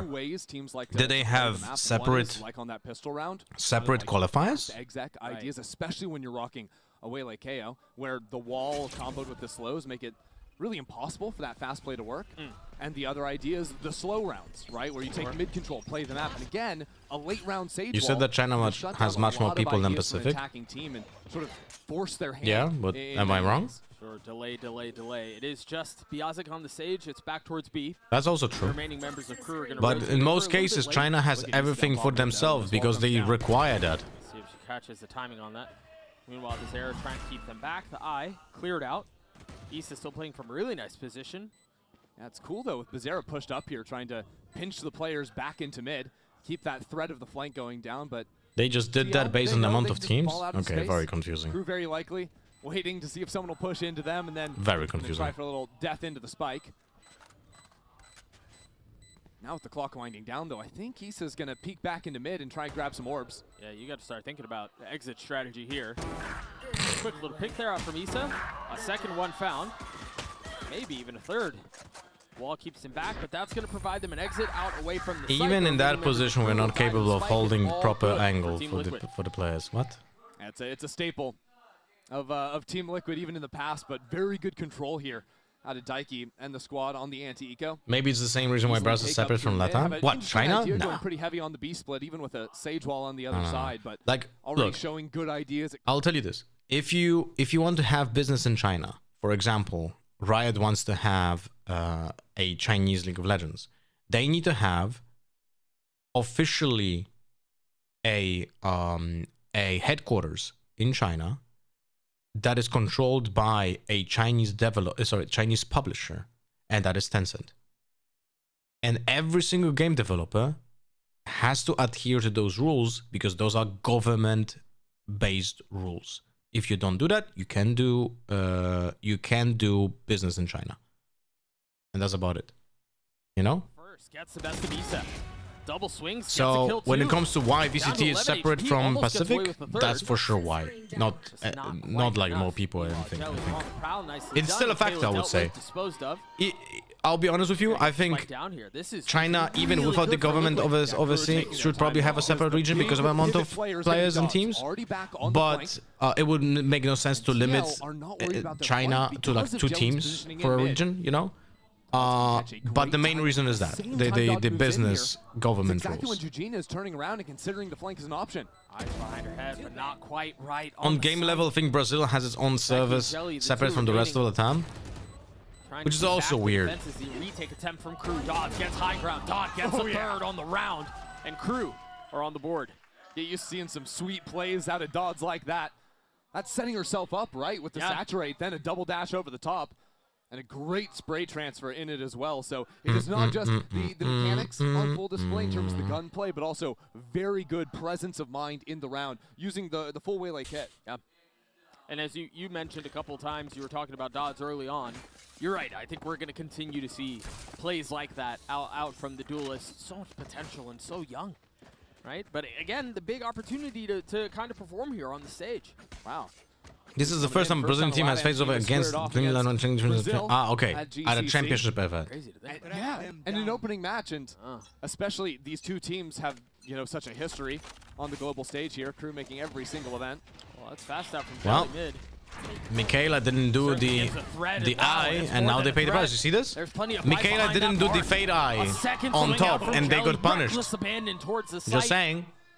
Just saying. Hold on though, Munch and B main. Without TL having position, they're calling back, taking their time. Come on, how much damage can you do? Only one. And now position given away. You know what reminds me of this bunny hopping on Wailing when the refract is active?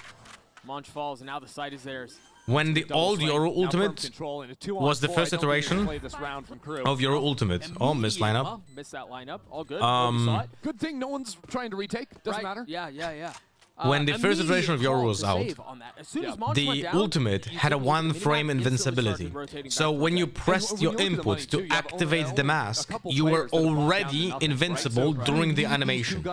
So you were just bunny hopping around the map, and once you saw a player, that's when you pressed the mouse 1. You typically would have gotten like 40 damage, and then you're invincible, because it's hard to get a headshot on you bunny hopping, right? So you get a body shot, and you react to that instantly, and you go into invincibility.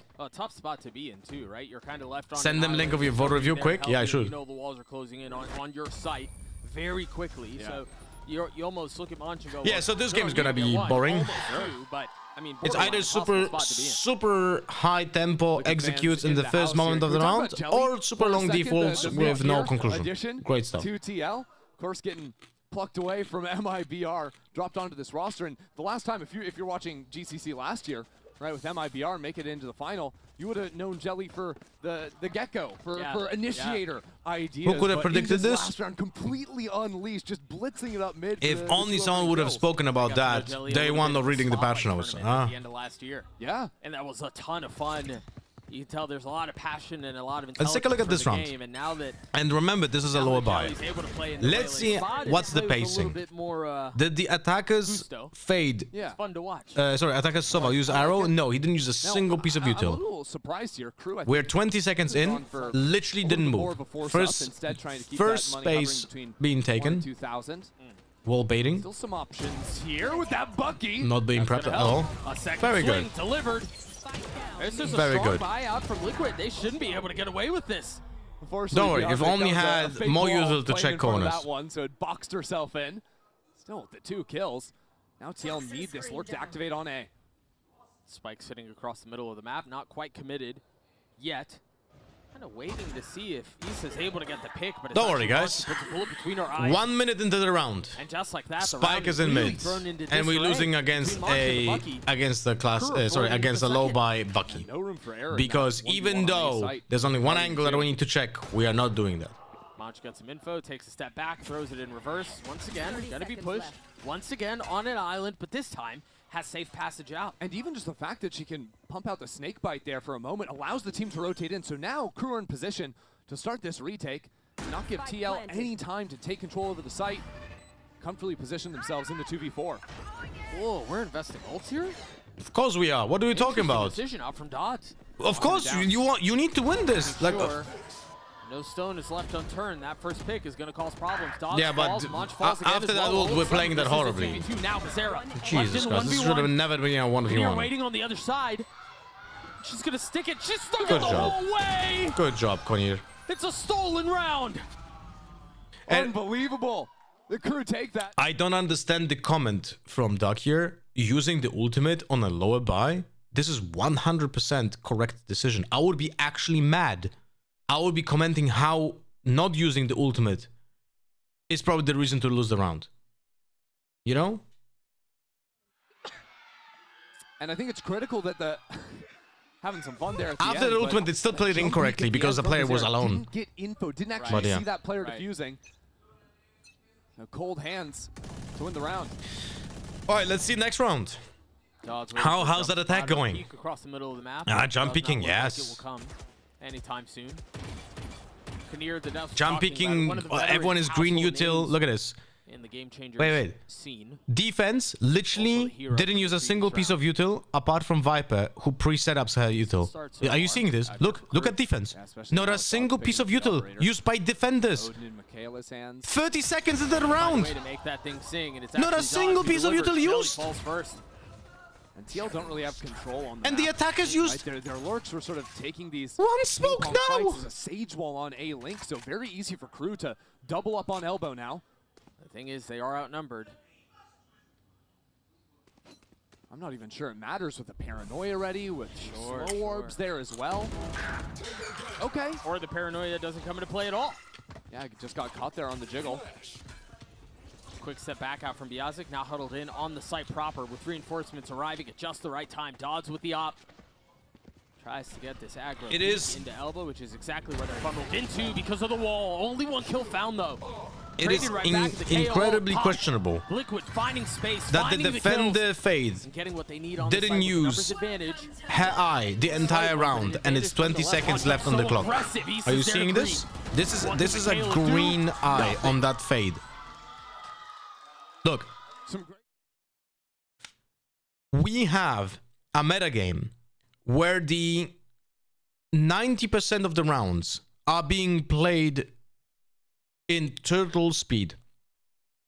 How are we not utilizing these signatures on cooldown at the beginning of the round as defenders is beyond me.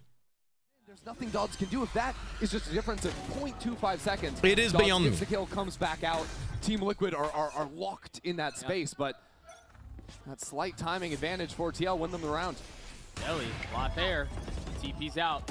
What is that girl using for her head that she has curls like that? Okay, I'll focus on the curls next time. Hero rifle on Dodds. Who is one of the three. What can they really do on the other side of this? They don't have a flash. They're just going to drive key because the rifle's the first that falls. Okay. Beautiful transfer out from Daiki. My IGL. Yeah, if only they had a composition that has a flash. That's the round. Thank God we have You might have Sage. forgotten it, but Daiki can light up Bro, I'm the so server. salty, man. An absolute beast. If I would lick myself right now, in the initiator, it's been at the top. I would be like cringing from the salt. Even though narrowly missing qualification last year, has now come back in as the #1 team. It did feel strange not to have Daiki there, didn't it? Oh yeah, and frankly, if there was an LCQ last year, from crying, Team Liquid no, on just the, my skin just oozes salt. Brazil has always had those two top Toxic teams. streamer, but it's also like salty streamer. Finally have a chance to have both of them square off here in Korea. Knife making sure there's nobody coming up mid. If you're KRU here, I mean, I guess overdriven sound of the spike again. How does this happen? Nothing else is overdriven. Why is the spike overdriven? Over to Liquid. So they presumably just sided the spike. Daiki is going to go try to hunt. And well, I mean, nice shot. got an orb. Daiki now 2 off of the ult into the next round. A little shock spit, not going to connect. But they're trying their day. Ooh, that might. No, close. I was going to say, I wouldn't even mind if Munch died here or got a kill. Damn. No issues whatsoever. Would you coach a woman team if given a chance? I would not want to coach unless I would really have no other way of earning living. One 1v1 round that came down to the very end. That was the stuck defuse, right? But other It's a thankless job. Everything has felt pretty decisive. Yeah, I mean, even the stuck defuse, that was a round that TL could have easily won, right? Yeah. So the close ones are the ones that are getting knocked the other way away from them. Right. Wait, those curves look natural, no? So on the other side of that, Vamos, we do have a timeout courtesy of KRU. Good chance to talk things over. This will be another buy round for them, and so they look too messy to not be natural. Sitting there looking at a 3-round deficit early on your map pick. It's early, yes, but there's a lot of weight behind this round, and I think. Oh, we're talking about different girl. Yeah, I mean, I think the unfortunate thing about this for KRU is because the round they lost was the rounds that Dodds got the up and actually got value from that. Yeah. A lot of the time, you'd want to be able to build that. Have Still, with natural curls, you need to take care of them correctly. Team, force them to play faster, force them to find ways to Do work you? around that. But I don't know, man. The men I know that had curls, crazy curls as well. So now they have to find. They actually just were like, yeah, whatever, man. Not just let Dodds sort of solo play and get off picks. And that means that it's probably going to become a lot more reliant on them setting up some maybe trap play as ideas around the mains. I don't think we're going to see so much just like mid-fights. We saw them throw that away on the eco round, but I'd love to see maybe it's different for men. Work a little bit more for some forward space because KRU have been affording Team Liquid a lot of control in A main and B main, and it's let them pivot in the mid rounds pretty easily. Brother, look at that mini map. But I bet they look dry, those curls. 5 pings, eh? Yeah. Any question on where Liquid's headed? Should they look wet? Ultimates to rip it into the site. Early flash. Hey, look at that. 5-man execute because it's either defaulting very long or 5-man execute. Yeah. Off the second, the third manages to dodge. Very good. Nicely done. But there's more to be dealt with. There's more to find. What is happening? Oh, yeah. I mean, zero chance you're getting away with that one. Not with the discipline that Liquid have shown. Daiki commits to getting the plant down. You know what's the funniest? I will just tell you one thing. Owen was standing in the smoke and didn't use a paranoia to stop that push. Trying to retake elbow, and they might just succeed here. All of the ults that Liquid brought into this round have been blown. Dodds down. And they have to go rotate all the way through elbow if they want to try to clear out main. You've got Bizarro, who still can play spoiler from all the way back. The dog confirming their presence. But you still have to swing out and deal with them. You can't afford to leave that alone. Michaela falls once more at that distance. Okay. That's wild. Munch just gets it done. Clears away the back line. Well, Kinnear just needed the one kill on the site. Kinnear taking so didn't much understand time that the defenders won. Come her way. Absolutely needed. Did you see the this? rest of her team to open up yard. That's exactly. And I'm not blaming the casters. The initial approach, the observing made no sense, and what we've seen on the camera made literally no sense. But here, seeing the gun barrel around the other side of the box, and this spin around, the shorty in hand from Daiki ends up punishing her massively. Literally, the storytelling of the round was so confusing that the casters didn't know who won. Hope to see KRU they were not able to read it. Team Liquid were in position to win the round, but the post plant works out for KRU. Feels like they kind of got away with one there. This time the early pit out from Munch towards B. This looking like that round 2 anti-eco protocol, but no control over A main, and the Nightfall stuns. Hello, Russell me. I'm good. What is the purpose of that smoke in Ling? You can do a closed double layer smoke, no? Can you make a screenshot of a Valo plant and post it in Discord? I'll take a look at it. Time between rounds. Now they've threatened that they could have worked someone all the way up into that observing was a fucking mess. I lost track of what was happening, to be honest. Yeah, I agree. For me, it was incredibly confusing as well. So, I'm not, look, don't misunderstand me. I'm not blaming the casters for not understanding what was happening, because it was impossible to understand what was happening. The only way of literally understanding fully what was happening, well, not fully, would be not looking at what the camera is showing, but only looking at the minimap. Well, if they're going to do it, they kind of got to get the giddy up and get going, because again the rotations on the Brazen, thank you so much for the gifted. You're cementing yourself on the second place, which was currently the painting at the end of the month. But no control into mid, really, crew? Yeah. We're gonna go 5 into spot. No, we're gonna leave 1 lurk from Munch. Munch was the hero in the last round. Flank, not lurk, buddy, enter. That's a big one across the middle of the map. You mentioned Munch. Has to get this pick here. Jelly getting 3 on the round, but again, it's Munch. KRU getting a ton of space back. Jujina in a 1v3, that's tough. Now with that Waylay dashing in your face like that, KRU will get to 4. Yeah, not a moment to spare either. That round was kind of Jelly versus all of KRU. This Jelly is essentially, so many kills, it's kind of funny how 6 years of this game and Waylay is being treated different than Jett. At Jett, when people are playing against a Jett like this, they ignore the Jett and just fight the other player. But against the Waylay, it seems like people don't react the same way yet. Denies Daiki the chance to play spoiler there. I am getting that painting before you will be famous from winning Riftbound tournaments in Sofia, Bulgaria and getting pregnant with Goper. To get back within Fuck me. of this I mean, quite literally, I guess. That is Team Liquid. A way that maybe not many people expected. Oh, you mean the smoke? Absolutely not. Especially because it's Goper? This smoke from the attackers there? Lighting up the global stage. Right. Still work to be done, though. You see the buyout from Liquid. It's not great. I mean, you got a couple of rifles, but they don't fully invest. Yeah, and Team Liquid have no control. I'll send you in a second. Okay. I mean, this smoke is also peculiar. Because how do you fight top mid? What's interesting is you called that out a few times. Liquid's lack of map control early in rounds. And I think it's because they're playing this comp around the Waylay where you can just pivot back into exec so often. So as long as they're playing pack mentality and they contact back into the mains, they can pop onto a site. But at the same time, KRU have. When was the last time you saw KRU like playing in front of these lines? Right, they're never taking the forward lines in mains, and maybe that could even be some awareness of Team Liquid. They've seen KRU play this comp twice before. Passed out B, double dash through. Whose ult is that defense? That will slow things down tremendously. Jelly's the only one forward, but that gun still works. Bizarre now filling in. Guys, Michaela has full kit. Trying to take control of the site. Spike plant. Guys, the Fade has full kit, Waylay on defense, ult, and the Fade doesn't use any util. Rotating on over. Yazik is delayed in mid too. Considerably so. Just what is this, man? Away for now, the paranoia and the suck will help. But all the utility instinct. KRU are doing it again. A flash in their face. Nicely done out by Daiki. Michaela's got to do it on her own and cannot. I just want you to look at this. Look. We're gonna rewind this to the moment where the Waylay ults. Look at this. Double dash through. Right here. This is the ult. Why are you not throwing from that deep elbow anything to help that Waylay? Why not? Just throw it here. Bounce it here. Like land anywhere there. Like do it as soon as possible, man. Or even dog or anything. Anything to help with the pressure. Anything. Crazy stuff, man.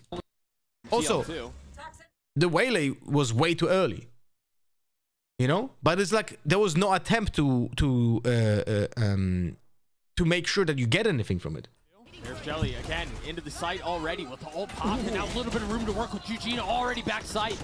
The site is Liquid's. And there's really nothing KRU can do, at least right now, to fight back for it. I mean, the hero try a different browser, Goper. Is currently waiting for Team Liquid to respawn next round. Yeah, not really in a position to contribute. Caution here. And Teal again are playing these very forward holds, locking down the choke points on B site. I love this protocol out from them. It's what shut KRU out of the last round. It's going to shut them out of this one. No one knows Rush only. Do you go for it here? I guess no reason not to. You Hello, Sunday. Matches are not great quality, I'm going to tell you that. And connects. Kinnear will fall. Michaela follows, and you mentioned Todd's on the hero rifle. It's arrived to the site, guys, but you're absolutely right. We're 11 rounds in, and so far, every single round was either 5 men pushing from one side of the map, from one lane, or super long maximum duration default. I wonder who predicted that when reading the patch notes in 11.08. To play off of 2. It was pretty cool. Now from Team Liquid, even against the anti-eco. TL chucking all the ultimates into that one. Translate. ChatGPT, translate. I don't know what that meant, but there was a lot of passion behind it. There was passion. Yeah, there was she was fired up. Yeah. And you know, it's nice to see Daiki always playing on a big stage once again. Of course, in Brazil they get to play their finals in that same venue that she lost a Shopify Rebellion with a couple years back. Note here, the op back in the hands of Dots immediately flashed up with Bucky slowed down to everyone slowed. Or excuse me, a shorty. Dots again, they invest into the op, they find no value out of it. Now the last round of the half. And at the same time, Jujina's ulting back B as well. Has completely exploded the map. Biazik, okay, well the res comes off, so I guess it's a 1-for-1 in a rather different way with another pick in mid. KRU aren't out of this just yet. Daiki has been stellar for Liquid, and so, yeah, I mean, you kind of take that res.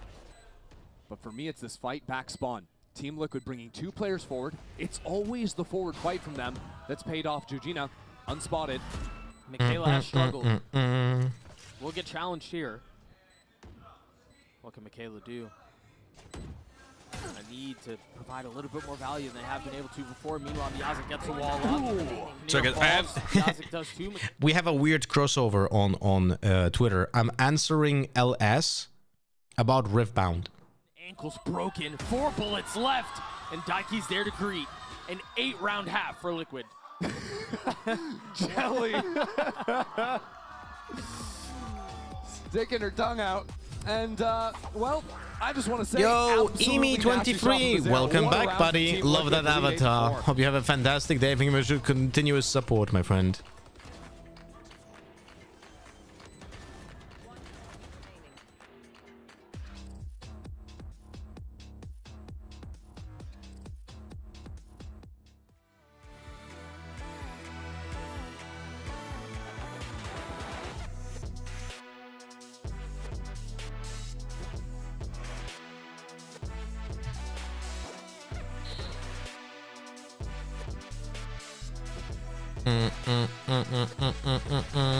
Is that Coach Emi? I don't think so.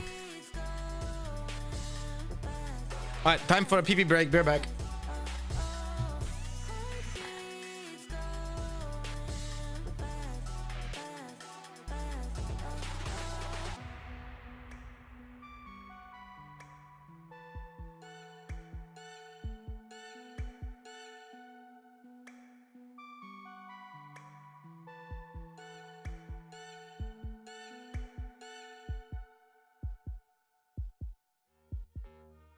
Nah, mate.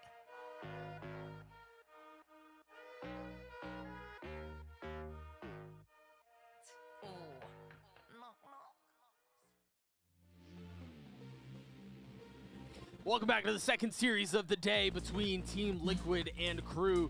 There was a lot of talk as we take a look at the Coinbase Econ report around whether or not KRU are going to be able to punch back. But honestly, when Daiki's playing the way that she is for Liquid, it's hard for really anyone to stand up against that. I mean, how are you going to stand up when they're busting out the full pack of shinies as well from TL? Been looking a little bit too sharp, and Daiki, I mean, leading in server, fragging out. This has been such a staple. Like, she might be one of the most consistent players in GC. An absolute beast year after year after year. Now coming in here and getting the team off to a great start up against KRU. Yeah, top fragging at 15 and 8 on the KO, and now gonna get tested on the defensive side. I think we talked a little bit about the Sage on defense, but now your thoughts on what Biazik will be able to contribute on the attacking side. I mean, on the attacking side, I sort of always say it when we're seeing like Sages or Deadlocks, but if you can get it into a post plant, you're one of the best agents possible in the game, creating some funky new angles. The slow orbs too are great at that, but of course it does mean that you're a little bit more vulnerable to flanks in the mid rounds without the hard info sent to utility or anything like that, although we'll say the slow orb can also be a nice tool for gaining some early space and can also be used as part of execs. What you'll see a lot from KRU is using the Sage slow orb, dropping that right here on the exit from players rotating through mid to make that strong. 3 towards B currently. The spike, the important one, not there though. Very nice setup. Dodds is playing anti though, and just like that, advantage KRU. Yeah, good stuff. High flash over the top is something that you always have to be prepared for when the KO's in the server, and B main, probably the most popular place to look for that. But check out Team Liquid, down numbers creeping forward. Very all headed. There's gonna be a little challenge. It's just lunch though.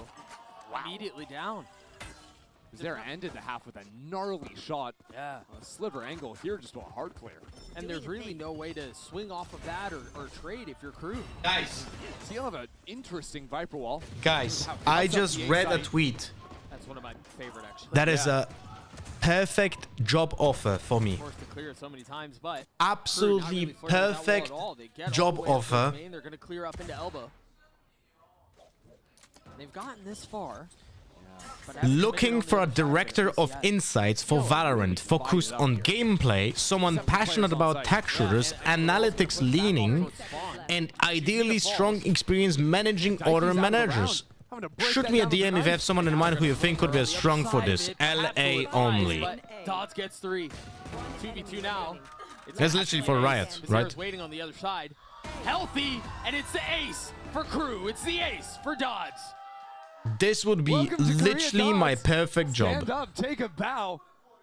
Fiery way to kick off this second half for crew when things are starting to look dire. Crazy stuff. Gonna step up and get the job That's literally what I'm doing already, kinda.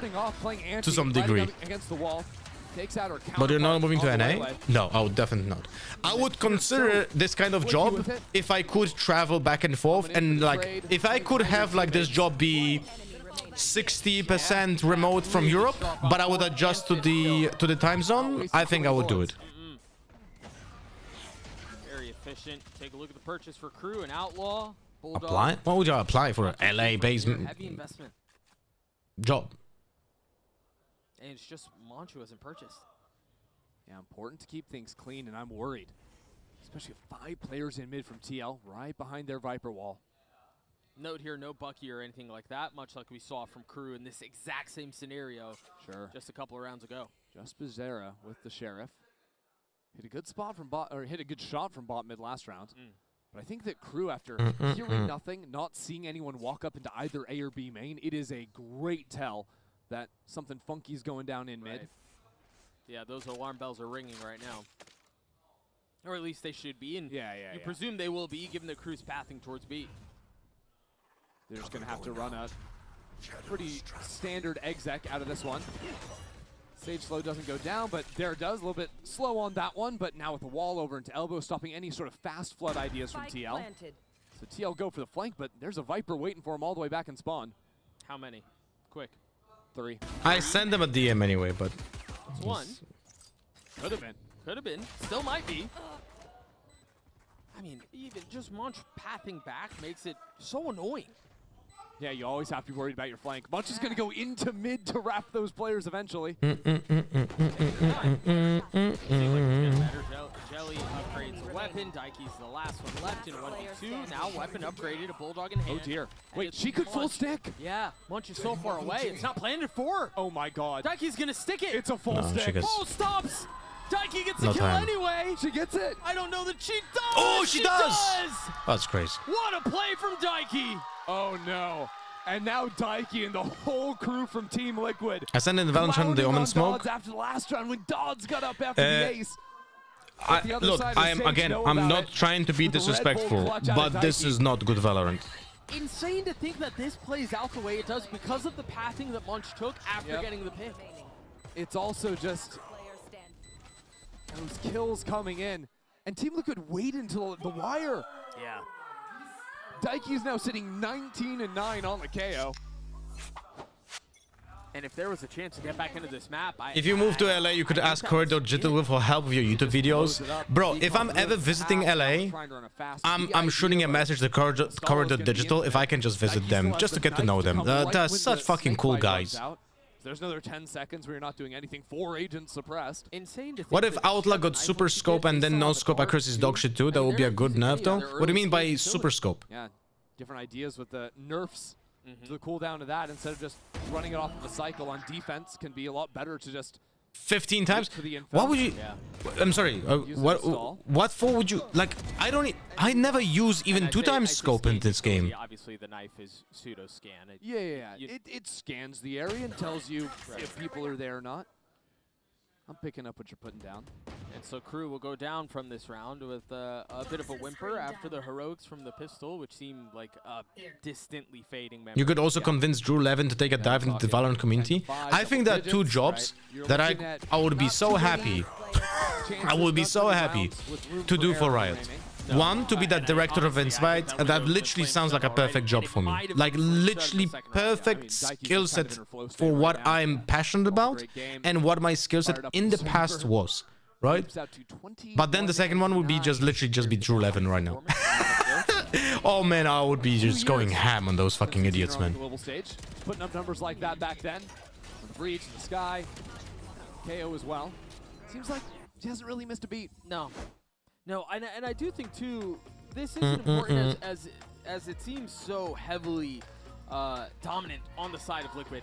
I do think this is really important for them. Bro wants to give the guy a second job. I think Drew Levin already has 3 jobs. Not gonna lie. The amount of time he spends replying to everyone, this is like legit 2 jobs. If you are a team that's coming into this tournament with intentions of raising hardware, at the end of it, you need to get through teams like KRU in this fashion, right? And so if you're a fan of Team Liquid, and you know there are all of these hopes and there are all of these expectations, for them to get through this first speed bump without really having to let the foot off the gas at all really bodes well. Absolutely, and you say if you're a fan Team Liquid, it's boding well. There's a whole corner of this audience that is making a racket here in favor of Team Liquid. It was fun to see Karmine Corp with I have no idea how he managed to reply to literally everything and still do his job.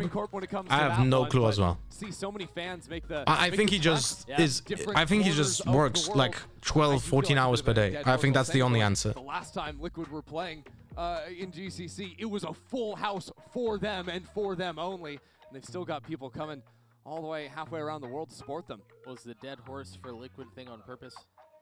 No. That was unintentional? Yeah. Wow. They were the dead horse last time. I mean, nicely done. Now they're alive and kicking. Yeah. Very nicely done. Full rifles for KRU, light armor on 2. And a desperate need for answers, for a way to stop some of this momentum that feels borderline insurmountable here. Yeah, it's a win or bust now. And Team Liquid are going for a forward fight. So there's that same Viper wall that you pointed out a couple of rounds ago. I love it because if you do want to try this mid-split through A, you have to clear the wall 1, 2, 3, 4 times. Yeah, I like that wall as well. Yeah. And it's just I like that wall as well. Suffocating to deal with because either you use the very few bits of... It's a very good defensive wall, not gonna lie. Very good defensive wall. Yeah. Both of those suck. It does, of course, like you go for this area here, you kind of get a help to clear like corners a little bit, but overall it's very hard to push. Then it's very uncomfortable to push from this area as well, and this area this is very good wall. I would maybe angle it a little bit more from the I would angle it a little bit more up than down, just a little bit, but it's very good. Remember, there are 2 members with light armor. That's not one of them. Do they double down on this? Yeah, they do. Yeah, but now there's 3 players here from TL. So quick. I mean, they make the map feel small, and it's the biggest one in the game. And this is 40 seconds left on the clock. KRU don't have any other options. Yeah, we already fell asleep, and rotates take 30 seconds themselves. You're right. They're kind of forced into this fight. Yeah, they couldn't do anything with Daiki's ult coming down. And then the knife after it as well. Oh my gosh. And Liquid, no. They've already rotated through. I mean, yeah, now you save. Force your way in. No, you're saving. You're saving. You save this. You save this. Some of the urgency behind the moment they go, or at least attempt to, and it's bloody murder. A flawless round for Liquid. Yes, sir. Daiki flow state continues. If it's not her getting the kills, it's her just. This is a round where you save against KRU, and she's allowed to do that because. Of course, you've got Jelly playing the forward line, so gets that info down early. That's what I was starting to talk about too, is they covered not calling to 4 save, like 4 players save here, is literally losing the entire map. Look at this. It's 5-11, and KRU is now on low buy. Now it's coming over from B, and KRU have to solve another Look at problem this. on the fly.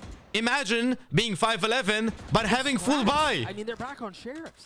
Imagine. Like you're saying, I mean, they're going to be looking at having to win 7 in a row to force OT. What would you say when you can go to a blender? Yeah, right. Why would you save when you can go literally into 4 players on sitting on side? There's this jumping idea from the Omen as well. They should have been ready for the mid fight. Odds a little bit better. Drew is the GOAT. I have mad respect for him as a writer. We were here just a second ago. I was talking about how I found a perfect job offer for me in Riot, but it's LA only, so. Right. So they're The director of insights for Valorant. Try and recheck them in mid. We're gonna work down on time, and no one's looking at Bizarra. That's okay. Oh dear. That's all right. Like, so much info. Yeah, this is not a fucking B push, it's A.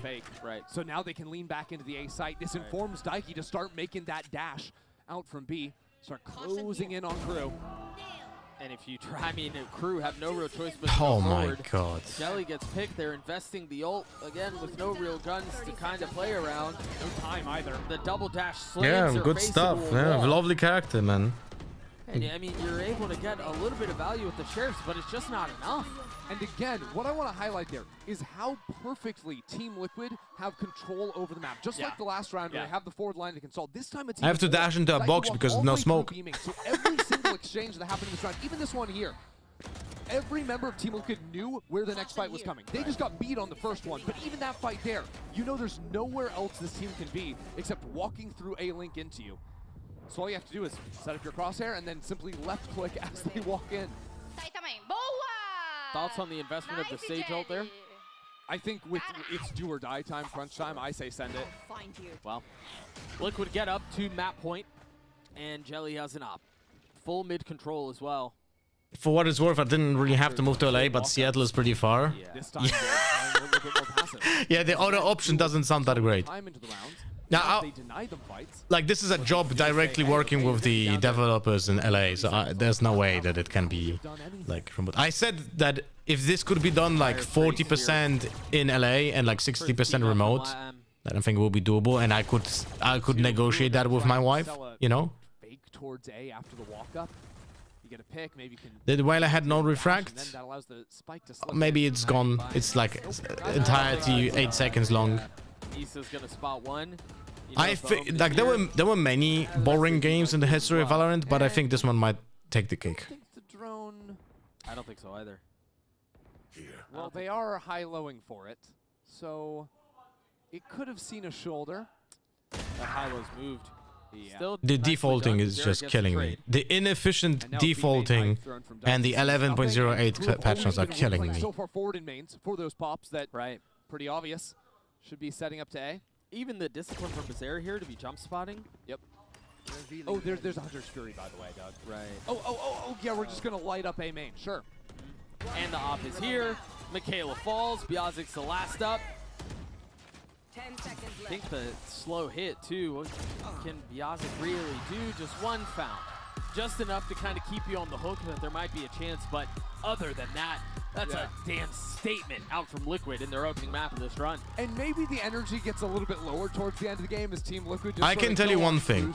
From perspective of crew, this game felt like one of those ranked games when you know that your team doesn't know what to do on the basic fundamental level, and you're just sitting trying to punish an overpeak, and no one does it. Wait, she could full stick. Yeah, once you're so far away, it's not planted for. Oh my Right? God. Daiki's gonna stick it. It's a full stick. That is the perspective of crew.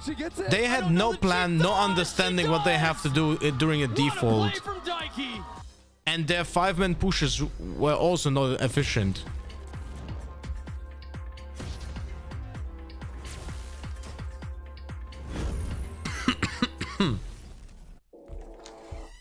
Damn, son.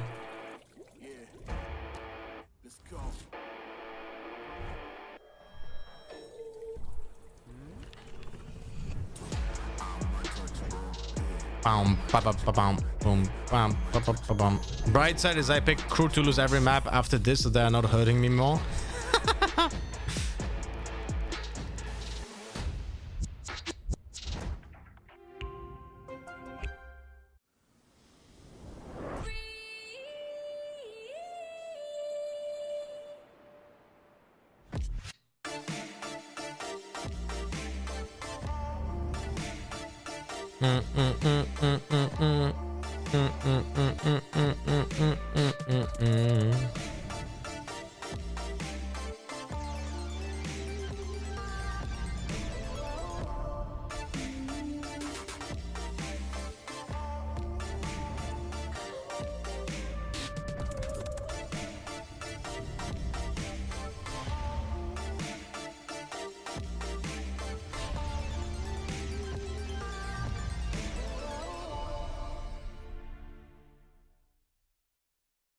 Shit, I hear the toilet leaking water.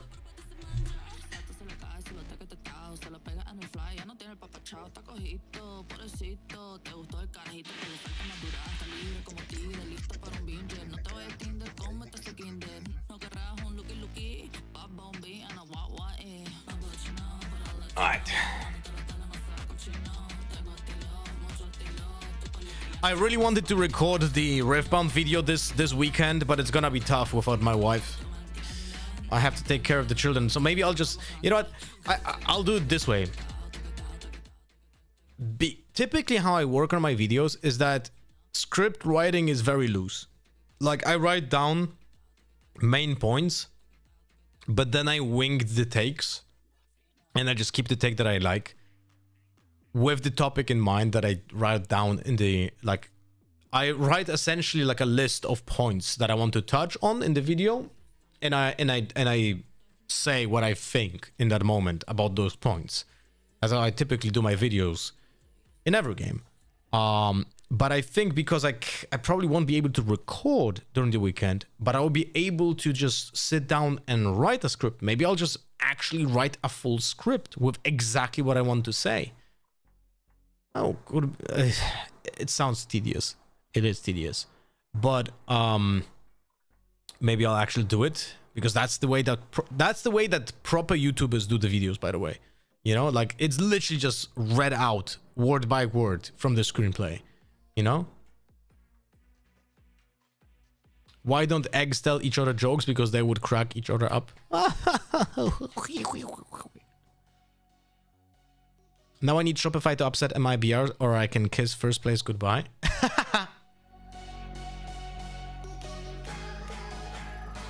Imagine you get an offer that you can't ignore to coach a GC team to VC team. I mean, offer that you can't ignore, that would probably have to be like, I don't know, 20,000 euros per month. That would be like an offer that you can't ignore. Like, you will have to move to a different city, coach the team. Yeah.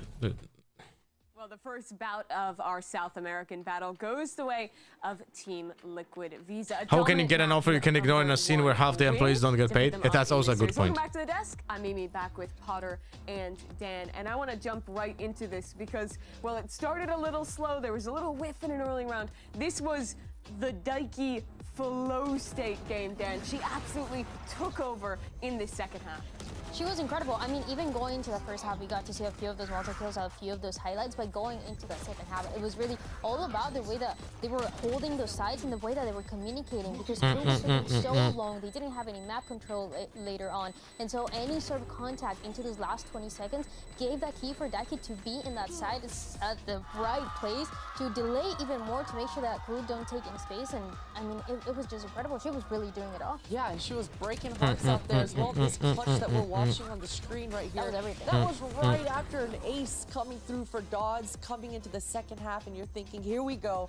KRU, they're going to start a momentum swing, huge swing round, and then here's Daiki just doing Daiki things and closing it out. Yeah, 2 years since she last got the opportunity to play on a stage like this. Doesn't look like she skipped a beat whatsoever. Another excellent game from her. But something we talked a lot about. Is DRX GC making any changes? I'll be honest with you, I have no idea. There was that slight difference in comp, not seeing the flashes on one side, bringing that Sage instead. And once we switched over, it felt like Team Liquid had a complete shutdown on this B site. Yeah, exactly. And I think we're about to see a little glimpse of it here. Any time that KRU wanted to execute onto the sites, the value coming through for the recon, hardly any scans, whereas on the other side of things for Liquid, the retake protocols, if they wanted to flood back in, Daiki just needed to long range pop a flash and just activate the rest of her teammates. So for the defense and on the attack side, this KO was getting max value on KRU. And even you think about how much value. You know, that Gupia was Xipto invited to bringing trial for after Twisted the Minds in stars are down, GCEU. but Good later for into the her. round, that wall was getting broken. Can someone explain why esports teams are not gender mixed? Doesn't make any sense. Because they couldn't take that space, because they couldn't. Okay, I will give you the rundown. Because VCT pro players are sexist. That's why. A little bit with that composition that in the region they were able to find success, but here. But it also happens in other games, exactly the same, for the same reason. That's why. Awareness coming through. I mean, I can think back of just our last scrim in my last for my team, and a Sage was busted out. And if you're not aware of that's why there's this circuit that exists for this sole reason to avoid that. But this is never a game. Yeah, and it's a big problem, don't you think? In an ideal world, there would be no need for a circuit called game changes to exist. On their defense and not let that Sage be a factor. There wasn't a ton of rounds. You're done. It felt like it could have been the moment to bring them back into the game. And it should have been, to be honest, at least to make it a little bit closer. They win this pistol. I believe it was a 3v5 as well. It seems like Team Liquid, they were going to get away with the pistol. And out of nowhere, Duds is able to get this ace. But going into the second one is that highlight as well that we saw for Daiki, where she is able to get that defuse just in time. But nonetheless, I mean, Duds, incredible player. I didn't give you this timeout. Yeah, you didn't get a ban, Coulson, you get a timeout. Not even from me, I just checked. And that was a justified timeout for you. But now you're getting a timeout from me for being an idiot. Hana Kodotsu, thank you much for the follow. Even in chess, did you know that? Yeah, I know. In every competitive thing. Absolutely, and we talked about what those big men are fragile idiots. Who would have guessed? If a man has to play with a girl who might be better than him, they fucking flip. In their mind, they are losing their penises. By a vicinity of a girl that is might be better than at a video game. Fuck me, man. Or get yourself into a post plant. So Viper, the awareness, the game IQ, it's got to be there. You've got to be able to gather the information and take space whenever. I was a big fan of Apex, that they made that move, because not only they got like, you know, they got actually the one step further, which is we're getting a trans player, right, in our team. Like that is met with even more toxicity because people are idiots. So having that, making that move was great. I love that, you know. I'm not gonna talk about what happened later, but yeah, I love the initial move itself. Aware of where this veto is setting up that interceptor, because the worst thing that can happen to you as a Viper is you're throwing that Q up under short A or towards the B, and it just gets eaten up. So the agent names for the start of the rounds, when those barriers go down. To answer your question, there's literally nothing stopping any girl, any trans person, any non-binary from actually competing in VCT. The problem is the animosity, which creates gatekeeping, which then creates lack of confidence in those players to actually try to be in VCT because they don't feel safe, which is very important, by the way, you know. And two, I would say, wait, I've lost my train of thought. Because of the sheer numbers and statistics, there's less high-level players in the marginalized groups because of just literal statistics. So when you combine those two aspects, it's very hard to break in. That's why game changers as a circuit exists. The wind left their sails after the Dodds ace and then losing that anti-eco so, yeah. in the second round. But this is KRU's first time getting a chance to fight up against Brazilian. As a trans woman myself, I can say for sure that we get excluded from so many competitive sports. It's crazy. Yeah, I 100% agree. And I look, if I could, if I could, I would somehow help this, but it's like impossible. So interesting to note, I cannot say it publicly because again, it's I don't want to stir fucking drama, and it's like ages ago. But when I was managing G2, I literally wanted to hire a girl to a team that was fully male. Not gonna say which game, not gonna say which year. There's no way of backtracking this. but that was a pushback. Not only from the players. Not only from the players. So I was fighting for it, but I couldn't do it. And that was many years ago, and probably nothing ever changed. You know? And then pressure onto the site. And now with 2 teleports, so yeah. I think that B is a little bit lighter, but there's still 2 players here.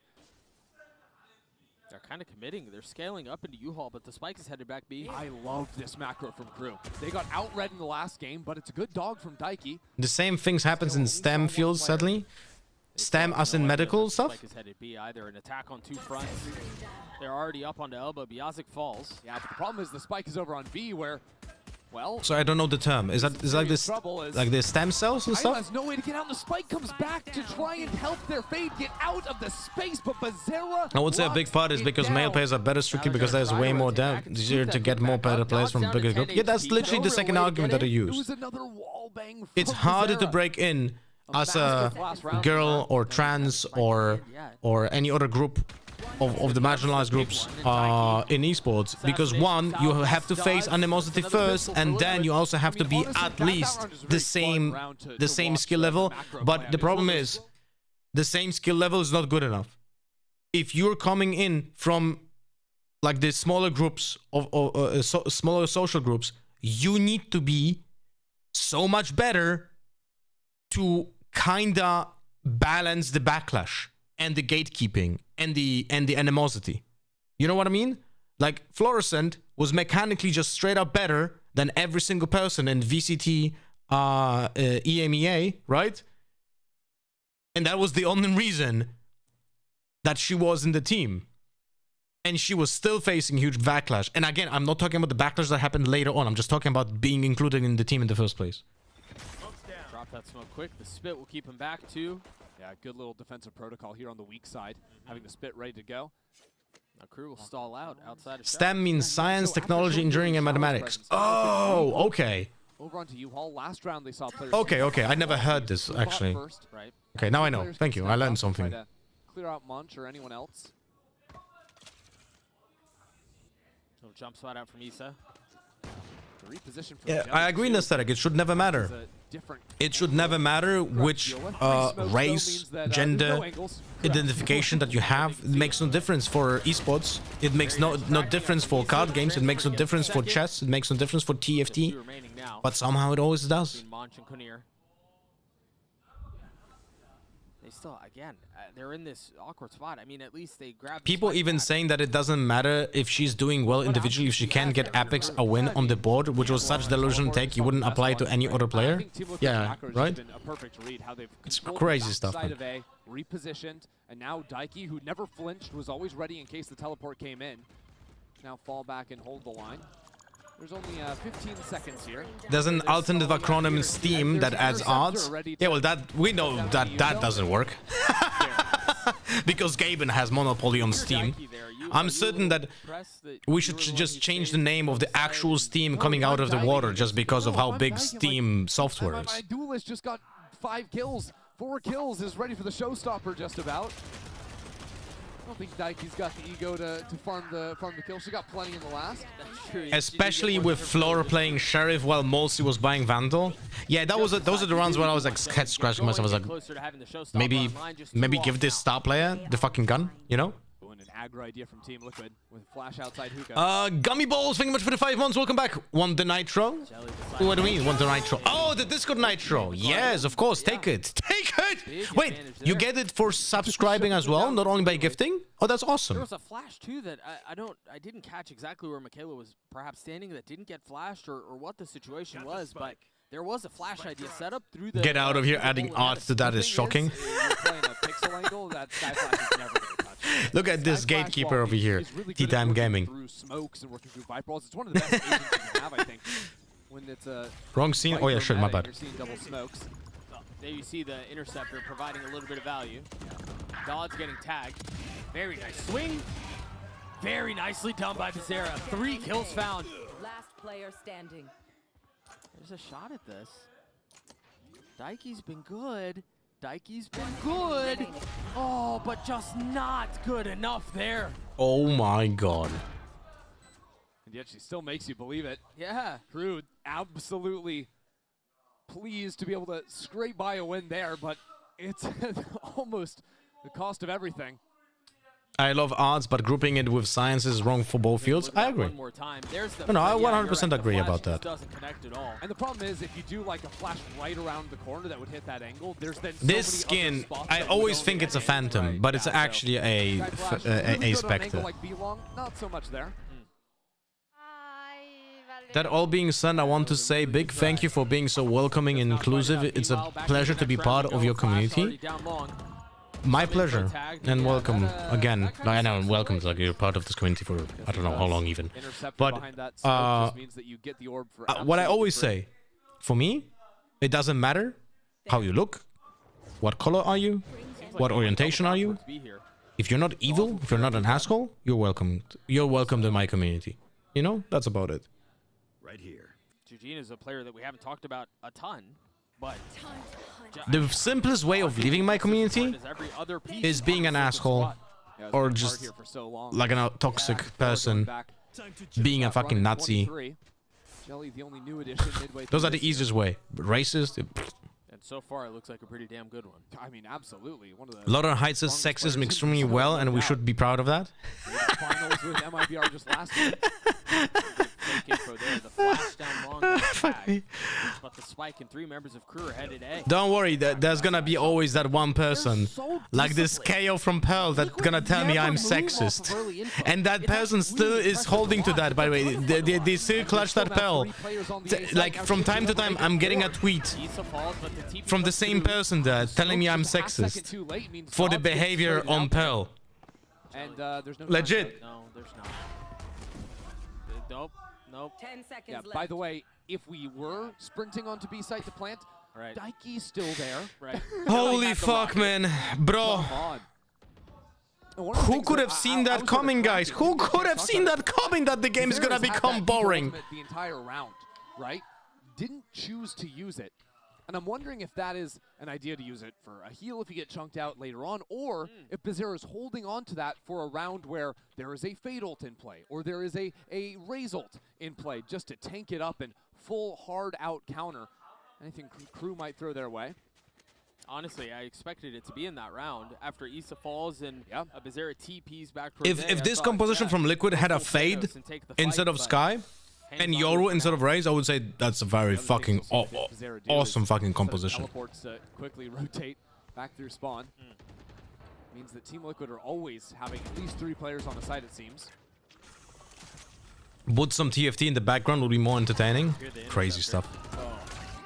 Yeah. 2 pieces of util. No one shoots the fucking interceptor. Not fun to play against at all. By the way, look outside of Hookah right now. The full walk-up from Team Liquid, so they can stack 4 players on A. Caution here. Game changers seems always so extra of defaulting. That's not even about the game changers itself. It's about the patch. On the second, beautiful. A death from 1,000 cuts. I mean, Liquid can do no wrong. This is gonna be the same thing in VCT. Literally, you can quote me on that. It's gonna be the same in VCT. Teams will either 5-man push in one lane, or it's gonna be defaulting till last possible seconds. Inefficient utility use and just horrible pacing.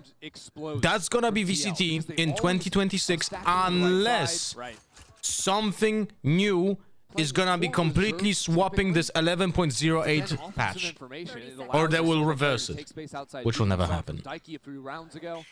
A really nice analysis video could be showing a new Valorant rounds after the big patch and how round would have been different if the nation nerfs didn't happen. You don't even need to show the rounds. You would just need to see to show average round duration across the entire season and compare that. Like on average. Yeah, we'll that see should show it. What really KRU can do to try to adjust and try to figure things out here. Is there down like you take an entire season in 20, like entire split, you calculate the duration of every single match. You take out the longest and you take out the shortest, so you minimize the extremes, and you compare both splits. Veto on Bind is gonna be too strong. I actually think Veto on Bind is good, but he's very limited. But on maps like Ascent, Corrode, themselves in Sunset, Split. He's fucking insane. I mean, Crew's issues would solve themselves a little bit more if their work players were just finding these kills. If you could just will that into existence. Will you be trying out 16 TFT when it's out? I think so. I think so, Rushel me. I think so because I cannot stand playing ranked Valorant right now. You're free to go do your thing because 9 times out of 10 you're not just diffing the op. You're not just hard clearing that, so... Yeah, especially with the way Jelly's been playing. I mean, the op alone is formidable as it is, but when you've got a player of Jelly's caliber swinging... Watching Crew not having the balls to push or at least take a decision really bored me. But it's the previous match was exactly the same, but less exaggerated. Less visible on the surface. You know, it was still the same, but it was less visible. Like, how is that possible? The fact that Crew were 5 rounds in, they haven't ticked up to an ult just yet. Your big heavy hitters aren't there. You were talking about Bizarre hanging on to that ult for an ult. I don't know the lore here. You didn't see the interaction between me and the KO on Pearl who called me a sexist for defending that girl? The girl that I defended still thinks I was toxic towards her and sexist. Even though she came to my stream and I showed her what I said and I explained what I said, that I was defending her, she still thinks I was sexist towards her. And she still talks about it. That was like months ago. You still have some tools to clear down B long. Right, sure. My concern is that Jelly could just turn back. Can't wait for a pro team to play Reyna, Jet, Clove, Chamber and win champs with it. I think Riot would love that. What did you say exactly? Can't remember like word by word, but essentially the KO was communicating, had very high tone of a voice. And someone in my team was going, of course it's a woman, or of course it's a girl or something like that. And I said, it doesn't have to be a woman. It can be a kid with a mutation, as in mutation because the voice changes. Apart from the fact that, of course, like, defend the fact that you should not be toxic just because someone is a woman, right? So then that KO watched the stream back, saw me talking about the mutation of the voice when you're like during puberty, and thought I'm insulting them. That type around like that could be a scrim ender. Because that girl doesn't know that males go through puberty where their voice changes. And she still doesn't know that till today. I mean, look, Biazik had the moment to get that. She also lied about comms during the round, but she died on art about something. Oh yeah, right. That was the reason why I actually then said something about him being wrong or something, because she literally was lying to me about what was being said in the game. Yes, and as you guys know, gaslighting me by lying is the biggest trigger for me. Did she come in the chat again? Oh, not now, but multiple times, and also I got multiple times tweeted. I was multiple times tweeted at me about this situation still. None of the green. And to pile it on a little bit more. She was like, her name was like something like Haste or something like that, with like multiple E's. I think like 10 of them. Anything they're converting themselves. Again, the matches are specifically women teams, or the teams are just all female players by chance? I mean, that's a fucking awesome joke, I'm not gonna lie. That's how it happens. I think, though, if you just want a good look at how to play outside bind, though, way no further than watching this game, the way that Team Liquid is cycling their utility on the It's whole, a circuit for marginalized groups. They can take, right? Like, every single... Jelly's the first one to take the fight. That sets up for the side on the other side. 5 HP, by the way. 2 kills found. Op still in play. To be honest, I feel like you're a sexist. Why do you have only daughters and only a wife? No, I should have a husband as well. And now they have the pit they can play around. But is a beautiful position for Crew. Yeah, Daiki has ult though, and the Seekers are intended to sniff Munch out. It is called voice mutation. I didn't know that. I usually see it called voice change.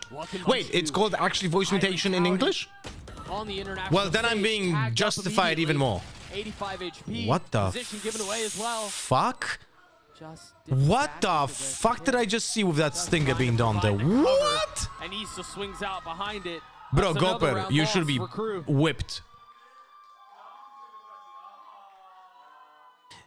Probably I also picked KRU. That was a round they nearly were going to win. I don't know, I can remember. Just the pistol, he was going down early. The For fight believing fell in on KRU, A that's short. why you There's a have to lot be of whipped, solid Goper. trades. Insane that Jelly gets 2 kills with 5 HP there. Lothar Senpai, Again, I could've been out of the round at the beginning. I can't hold it anymore. Ooh woo. And so the woes continue for KRU. It just it hurts because it feels doom and gloom because of how locked in Team Liquid A have voice been. change of voice To rounds mutation. like that Here where we KRU go. did everything they could possibly do to win it. It is voice mutation in English. Very good. Okay. That was a little... Very that good. was Perhaps Yeah, cheeky. Jelly was still moving. Right? Didn't even have a chance to shoot the gun. And the flash. So it's completely justified calling it that. Perhaps maybe overreached. Hold there. on. Okay, what if KRU just keep winning the showers fight? What if that's the solve? I said you couldn't just diff the op on attack, but maybe they just can. I think part of the issue, though, here, if your crew is Liquid, surely they just don't play that as aggressively. Sure. Falling rounds and... But even in the previous round, that wasn't like... You're never finding anyone who used voice mutation to describe the voice change at puberty, but it's literally every single Polish person. Sure. No one in Poland will ever say anything else than voice mutation. We actually have the word mutacja as the entire word for describing it that. We don't even use the word voice there. We just say mutacja. Just out of range for her to You hear know? the footsteps. I mean, in English? I mean, but it's more scientific, man. Yep. And now the shift will come in from Daiki. The Nightfall's not going to tag anybody. Mutation is probably not the best term in English, like gene mutation, but it's literally mutation, like by definition, no? Strikes just as you call her name. You can use the ult to deny the plant. Launch falls, there's the tap off the swing, the orbital strike in just the right time. And the slaughter shows no signs of slowing Bro, down. holy... What do you mean slowing down? It can't be slowed down anymore. Anders None, thank you so much for the follow, buddy. Brother, they're having fun. Yeah. They're having Change in mutation is similar, though. I mean, Well, one doesn't sound scientific at all, and the other one sounds scientific because it's a definition. In hookah, no one trying to come in from behind there is... Balls dropping is more common term than voice mutation in English. Yeah, but balls dropping has nothing to do with voice mutation, though. That means Daiki and her teammates can start running over. Outlaw for Jelly. When people hear mutation, they relate to something disfigured. Light armor or no armor. Well, that is just lack of education. Just one pop of those will clean them up. Because when I hear word mutacja, I don't think disfigured. You know? But that's probably also Polish way of saying that word. I'm gonna do that. And the definition by itself. Where you and I are casting a game that has a pretty impossible situation. But maybe that's also because I actually I'm gonna do that thing where I ask you the question. was being like taught a lot of biology To get back into this game? in school, you know? When the word mutation was being used almost daily. Coach Bebe, I don't want to be in her position in this one. Yeah. Trailing 7-1. But just mean, in terms of actual conversation, your balls dropping in English means your voice breaking at puberty. Really? In English, you are connecting balls dropping with the voice of the with the mutation of the voice? On 3 kills. Sure. And so No wonder women don't know what actually happens with the male body, bro. Handout. yeah, take what you can get. Yeah. You don't have the ults to play with. I think hard execing versus Vita was real tough too. Just like men don't know what's happening with female body, Out towards V. Daiki's here. females don't know what's happening with the male body because it's even misrepresented in such a way. Down A short to go into B. Right, with the satchel. Hey, let's go, Spooka. This is gonna work out perfectly, for sure. Actually get into the site. Good lord. Did Vizera ult? No, Vizera died. Had already used the ult in the previous round. Issa's able to get Ah, two. yes. He gets another. And once again, the door is slammed in the face of KRU. This time, they didn't really have yes. the guns. They didn't really have the opportunities, but the outcome's the 6 same. years of playing this game, man. 6 years, Full sending with and the Brim ult there with so little time. The and Sheriff as well. we are still doing hookah pushes. Get a kill with the distraction it adds to. Just means that's another ult pulled And out I of don't know what's picture. happening in this match. Again, you can do Anders, a lot of people. I'm literally talking about anything else than this match because the match literally is what I predicted it's gonna be every match in 11.08. Drawn out defaults with no meaningful utility, with horrible fundamentals, because 99% of the teams in VCT and GC have no fundamentals. So you end up with watching this. The previous match was exactly the same, just a tiny bit better and less visible on the surface. This one is like a prime example of the worst case scenario. Some of their ults in these disadvantageous positions to try to will them back onto equal footing, but the problem is... Did you read Anders' Haber tweet? Between these two No, I did not, but I can... Okay, so I did not read Anders' tweet, but I can guarantee you what it's gonna be, okay? I can guarantee you what's gonna be. Anders is saying eloquently, with using big words, explaining the hub is shit, and he agrees with the other people who are probably now talking about it. And it's gonna be probably way too long tweet for how much is being said in it. I like Anders. The shower's telly, but this time it's a much more passive line. Okay, so then I would ask Jelly to take the more forward line. Right, and Let's say, then... please. Right. Do something. Just ask the daughter in case it was generation. She confirmed all the kids at the school say it too for this. So what, the ball dropping? I mean, yeah, it's different, I guess, for Polish people, different for English speakers. We talked about this a couple of rounds ago. The discipline that they've shown on the defensive side is But you can teach her that it's actually voice mutation. You see it there. And the truth is, that was nice. From Dodds, that was also Anders nice. said pretty much that. Look, I know that almost every single opinion in this game, when you ask Anders and me about an opinion, we're gonna probably say almost identical thing. It's just that Anders' way of saying it is gonna be very eloquent, and mine is gonna be simplified dumb fuck Polish person, because I have to translate it and not be eloquent. And Kinnear delivers. That round won through the simple will of Dodds and Kinnear.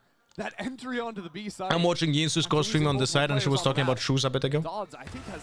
It's, by the way, it's, I don't know what happened there. I didn't speak to Yinsu about it. But why is she not here? Yeah. I think it like sort of stuttered her a little bit. I will tell you this. This is probably gonna get clipped and shared by some haters. Yinsu not being at this event is some form of punishment, I would say. There's the rocket popped. But Dodds. Oh, Dodds, no! Takes herself down with it. That's a toughie. 1 for 1 here. Turns the flash. Biazik has the spike too. You can't fall down there in showers. No, that would be round ending. Wait, did she see her? She did. So KRU again with the numbers advantage. Biazik gets ult by planting the spike. Punishment for what? I don't know. Playing along or something? I don't know. There. Do you continue to swing into this? 34 HP, the flash, the stimmy too. And Easy can't really do anything. It's Daiki. We've been a little quiet on Daiki the last couple of rounds. And Kinnear once again gets away with 1v1 to get KRU to 3. Okay, back to back there. Not too bad from KRU. Maybe she wanted vacation? No, she literally tweeted that she wanted to be there, and what was the wording? So I think it's a third in a row here. I could convince myself to start believing a second half. They're gonna have a couple of tools here. I'm concerned about the Biazik situation. Has ult. Has a short. I am devastated to be missing out on GCC for the first time. I love this community with all my heart, and it's taken me a while to come to terms with my failures. I'm sorry. Having said that, this isn't about me, but what can I do to support the players, talents, and fans? I'll be watch partying and so on. Biazik will pop the ult. Shelly's there. Do you dare? This tells you everything that you need to know. Again, You just have to read between the lines. Now Biazik tries to get the best of Bizarre, but it's the same outcome. Trying to hold off this attack as long as they can, and so far so good. Reinforcements arriving. Jelly strikes with the op. They can't flip I will send that message later. I'll ask around. There. So they have to stall. They have to freeze. They have to slow it down. Dire straight for the attacking side once more, a 2v4. And Bizarra's popped the ult. Won't matter there. Bizarra getting the info with a glowing Vandal to boot. 2 more kills to find. That's 1. That's 2. A 9-3 half for Liquid. It is a glorious evolution from Bizarra. Finding 4 at the end. Taken over in this game. First game was the Daiki show. This time Bizarra was a player on the tip of your tongue. A Beautiful work out of the squad. A 9-3 half for Liquid. If there's any hope, any prayer for KRU, they'll have to find it on the other side of this break. We'll be right back. Bro, dog is dying. Dog is like, oh, fuck me.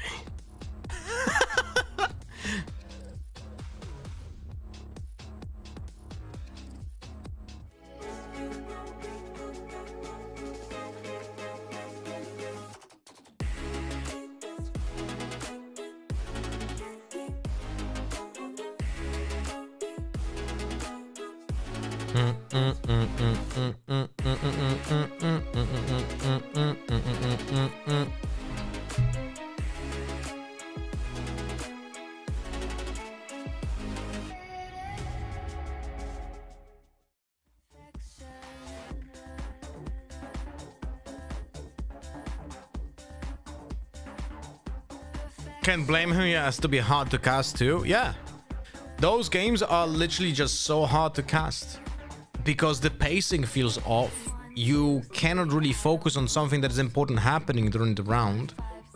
It's like it's very hard to find pacing that fits the narrative, you know? Very hard.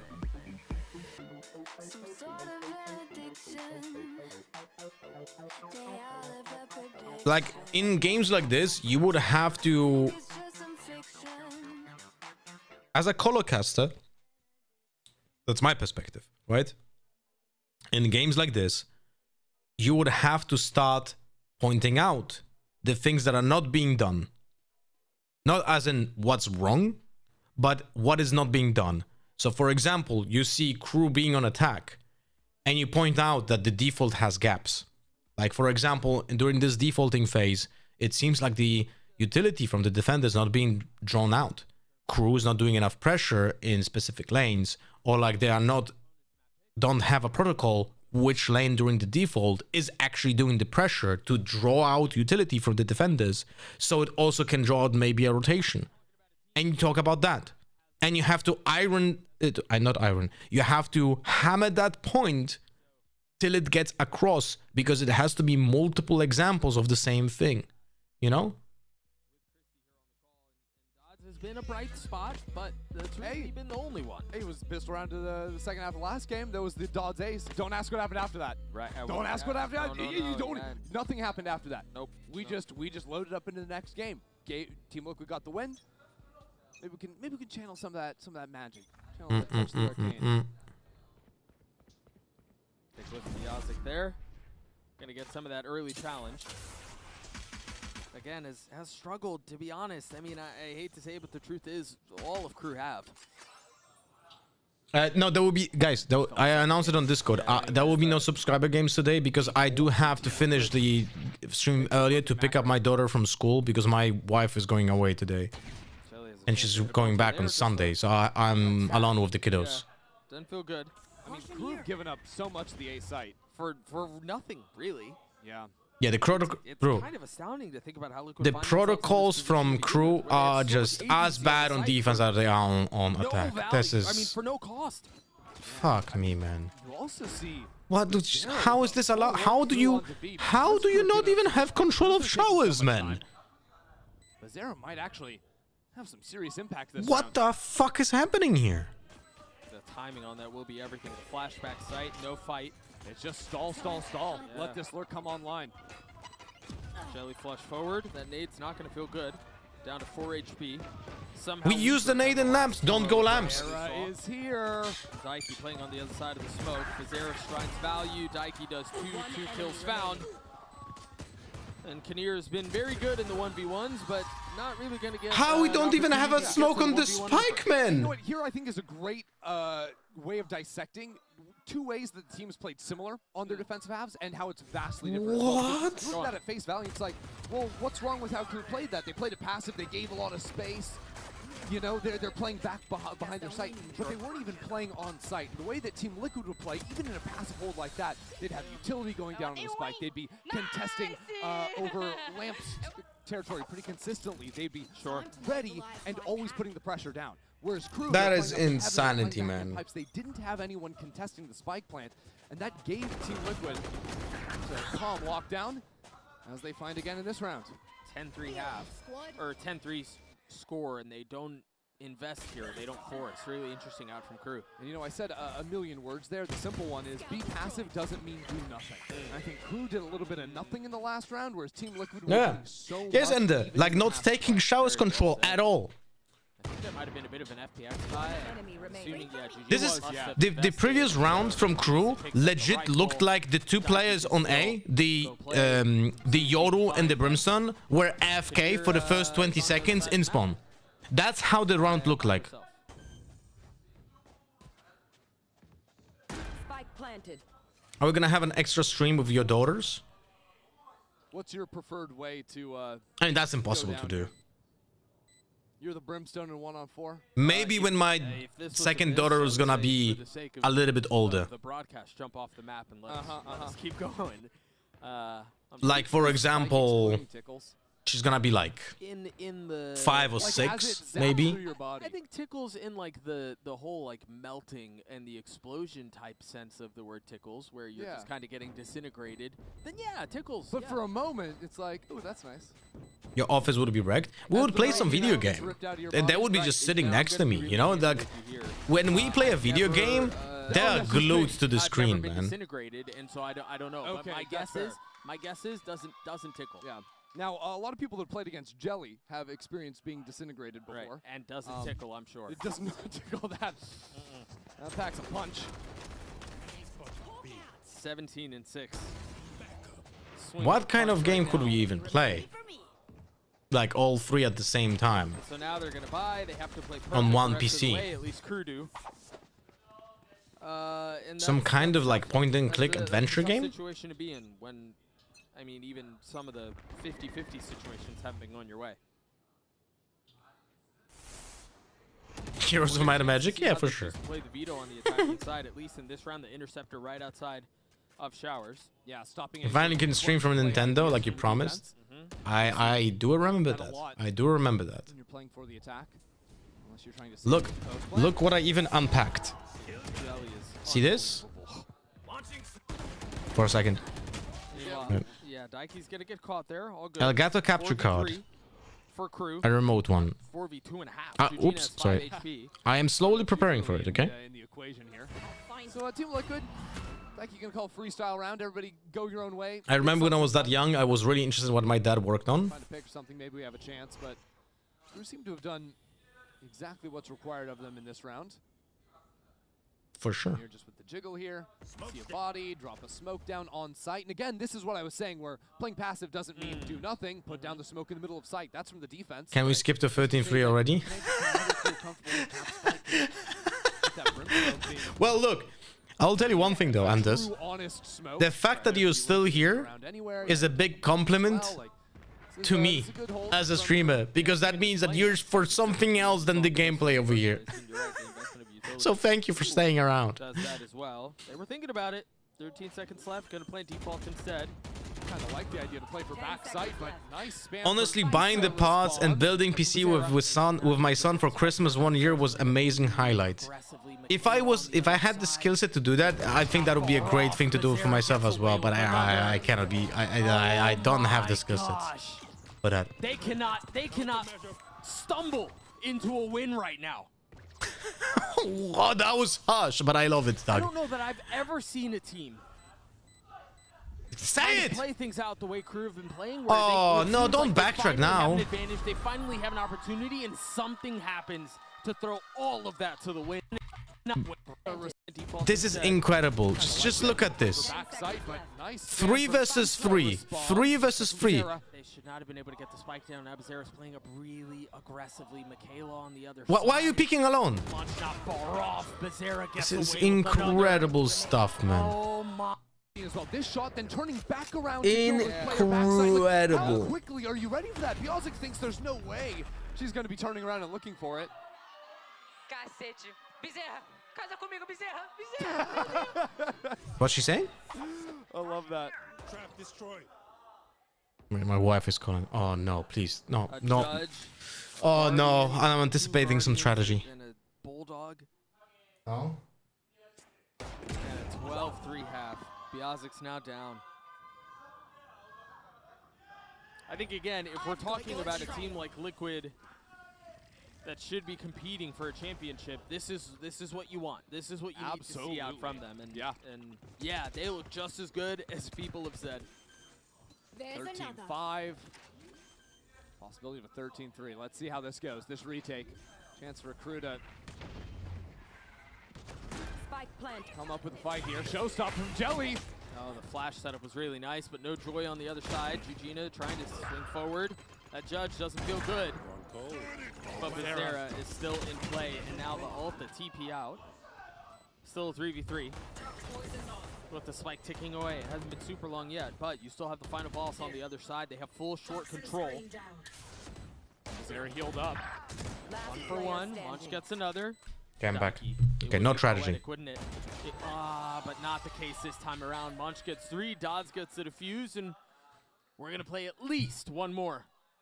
Yeah, let's run it back. See how Deep Crew can take this one. It's so quiet, Tell me man. about the time that there was a team that was down 12-3 and then came all the way back and played perfect. I'm just going to let you keep digging this hole. No, dog, you never told me about that one. Story. Gosh, I love a good bedtime story. Yeah, I mean, I love fantasy.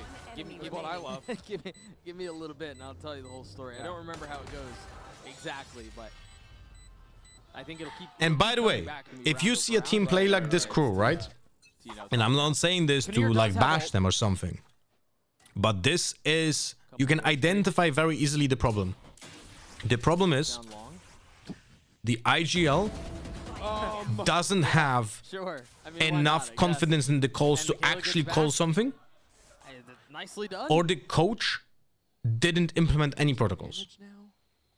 The other very much less likely third option will be players don't listen to the calls, which by the way can be very probable, by the way, because it happened even at the VCT team. Like it doesn't matter. Like that third last possible option actually was happening in VCT in one of the teams that I know. But even if 80% like feels good, right? most likely here is the IGL not IGLing, or is the coach not doing his job as a protocol like delivery, like, you know. The eye's not going to do anything for you there. The C's. Did you have the C's? Did you have the C's? People hope, right?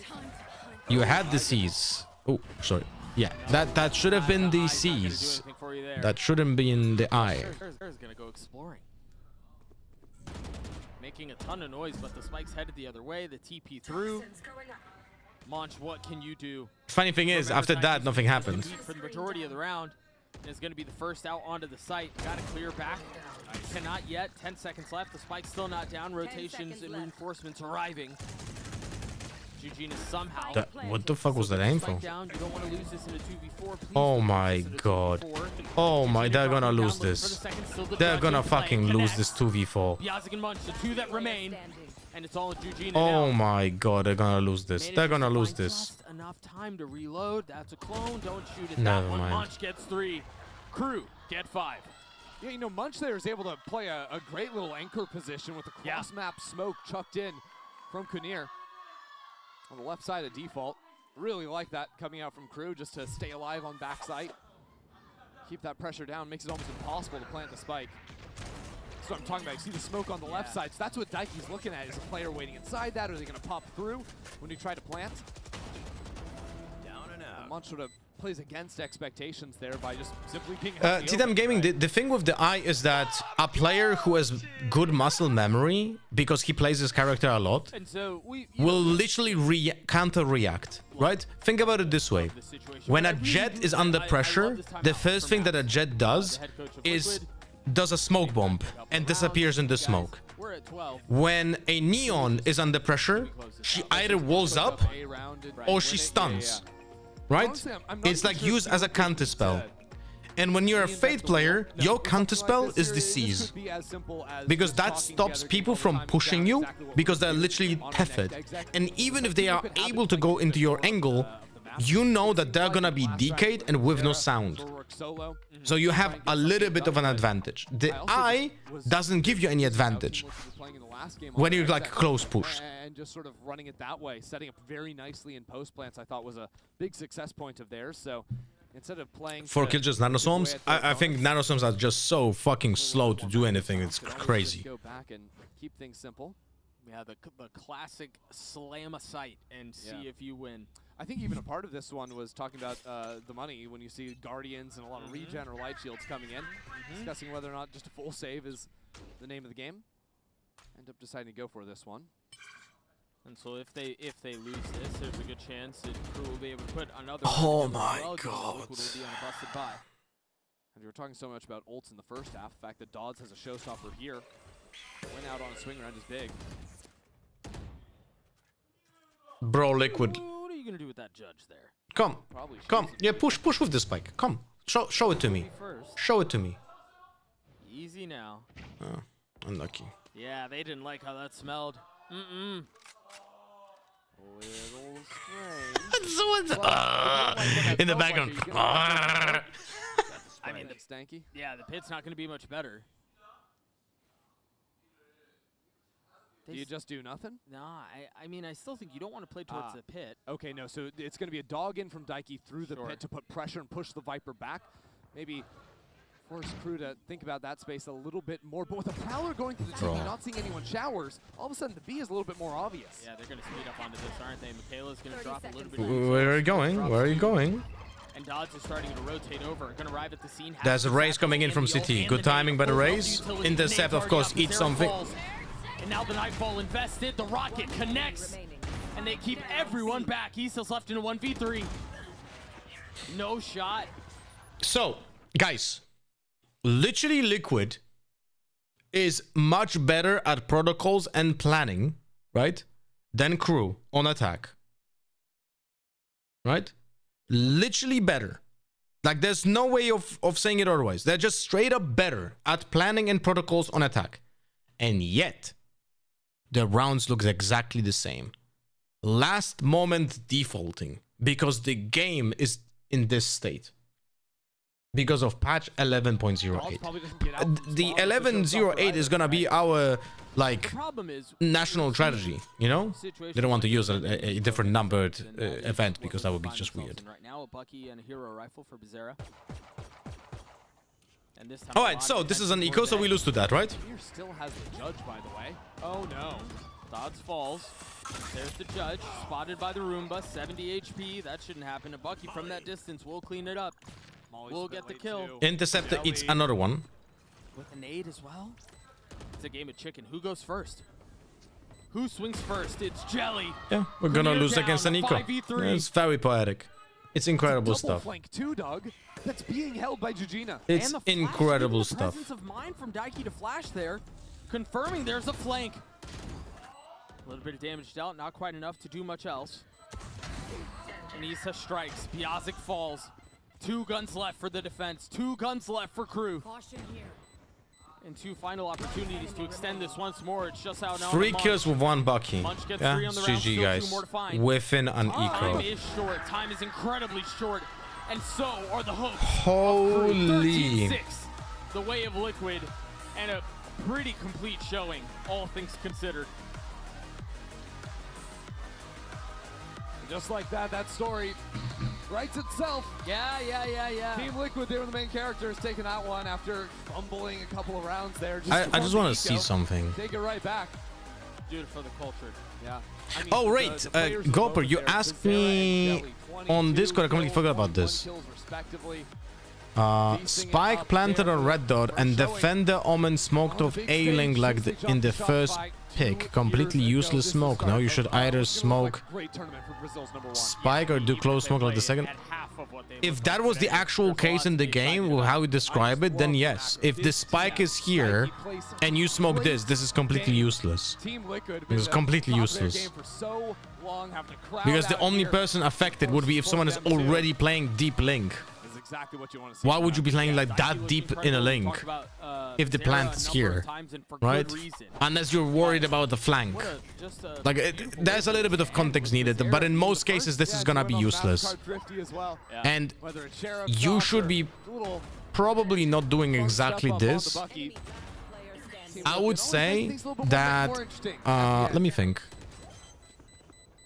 Yeah, this Valoplanto. feels so freaking good. If you're Liquid to come out this way, to swing the way you were. You're not Wait, what? No. A ton either. I mean, you start to think about this is more of a marathon than a sprint, and for Liquid to get through it again the way they did, just is really, really nice. So let's say it's planted ideally, so here, right? So it's outside of the box. Middle of it is like this, like here, right? Let me think about it. How would I perfectly smoke this off? 젤리 선수도 진짜 이 곰돌이로 귀엽게 도발하는 모습도 보여줬는데요. 먼저 이런 도발 자연스럽게 분위기를 타서 나온 건지 아니면 조금 더 의식적으로 흐름을 가져오기 위해서 조금 더 신경 썼던 건지 그리고 I think you could get away with a lot of stuff depending on the context. Really depends on the context. Anything from here to this. So like anything, like literally every position that I'm doing by moving the smoke, I think it's viable choice. Naturally, or were you guys more doing it on purpose? All of this. And if you have flashes I think that can be like short range, like a KRU right click or like a Yoru, you can even do this. You know, you want to take their focus away from like this. On what they're thinking. So like, it depends on the context, but anything from here to here. They're gonna be like, what the hell is that? So it's like not covering the spike, and it's like a double, like a double smoke essentially. So it's fun, and then the vibes up. Like from here. Is, sorry. So let me say it this way. This position decent if you have flashes. Like this, for example, like this. This would be good if you have flashes out of that smoke, right? And if you're like in a 2v1, 2v2, 2v3, and so on. Then this one is just good because it's double smoke in front of the spike. People have to go for first smoke and then throw out of the second smoke, right? Then this one, because it keeps people in the choke point, so they have to go out in the choke point and not in here. And this one, because it's essentially also that, you would have to check if it's not visible for this corner here, because there might be a gap. So this would have to be checked. But this is also good because it creates pressure over here, right? And keeps them in the choke point. So all of that, you know? That's what I would do. And you switched roles. Joining Team Liquid, you went from that is Twitter down for you guys? Role to the duelist. Seems to be working. I saw that this was actually your first international match on the duelist. No, it does work. It does work. What was that transition like for you, and how did it kind of help you grow as a player? At first, the transition was kind of hard, honestly. It, you know, it changes a lot of how about you think. Initiator is more info focused, so I was thinking a lot more about the game. So, you know, like macro, micro stuff. But coming on to the duelist, I can actually focus a lot more on my individual plays and like stuff that I want to do. So it gets, the main focus that we try to have is getting me comfortable, getting people comfortable with what we're doing. So it's a pretty big change, but honestly, I've been adapting very well, but it cannot be understated how much my team has helped me. Since, you know, it's a role I've played before, but in the international stage, something I've never done before. So my team also has a huge amount of work put into it. 처음에는 너무 힘들었다고 합니다. 사실 첫 코드를 하면서 그냥 주위에 정보 수집과 그리고 약간 어떤 상황인지를 파악하는 게 메인이 됐었기 때문에 그런 부분을 Shineko, it's a child. Started watching Lotta being bronze 1. Lotta looked at my tracker. Now I'm about to hit ascendant 1 for the first time white time. Wait, really? Are you serious? You went from bronze 1 to almost ascendant 1. You're currently diamond. That's fucking amazing. Congrats. Keep it up. Thank you for the 10 months. 타격대 경기를 치렀는데 팀원들이 너무 많이 도와줘서 그동안 좋은 모습을 보여줄 수도 있었고 이번 승리에도 또 팀원들이 도와줬기 때문에 That's fucking awesome. What would you say was the biggest thing that helped you learn from watching the content? 이렇게 해서 젤리 선수 만나봤습니다. Thank you, Jelly, and best of luck. I think everyone was in the other team, so it was like the Well, hi, we're live. Thank you so much for joining us here. Daiki from Team Liquid. Hot off that win. We were just chatting already about some of the experience of getting to come here and play at GCC again. But I want to start with that because 2 years, Daiki, the last time that we... You helped me learn how to annoy teammates. Oh, I'm perfect at that. That's for sure.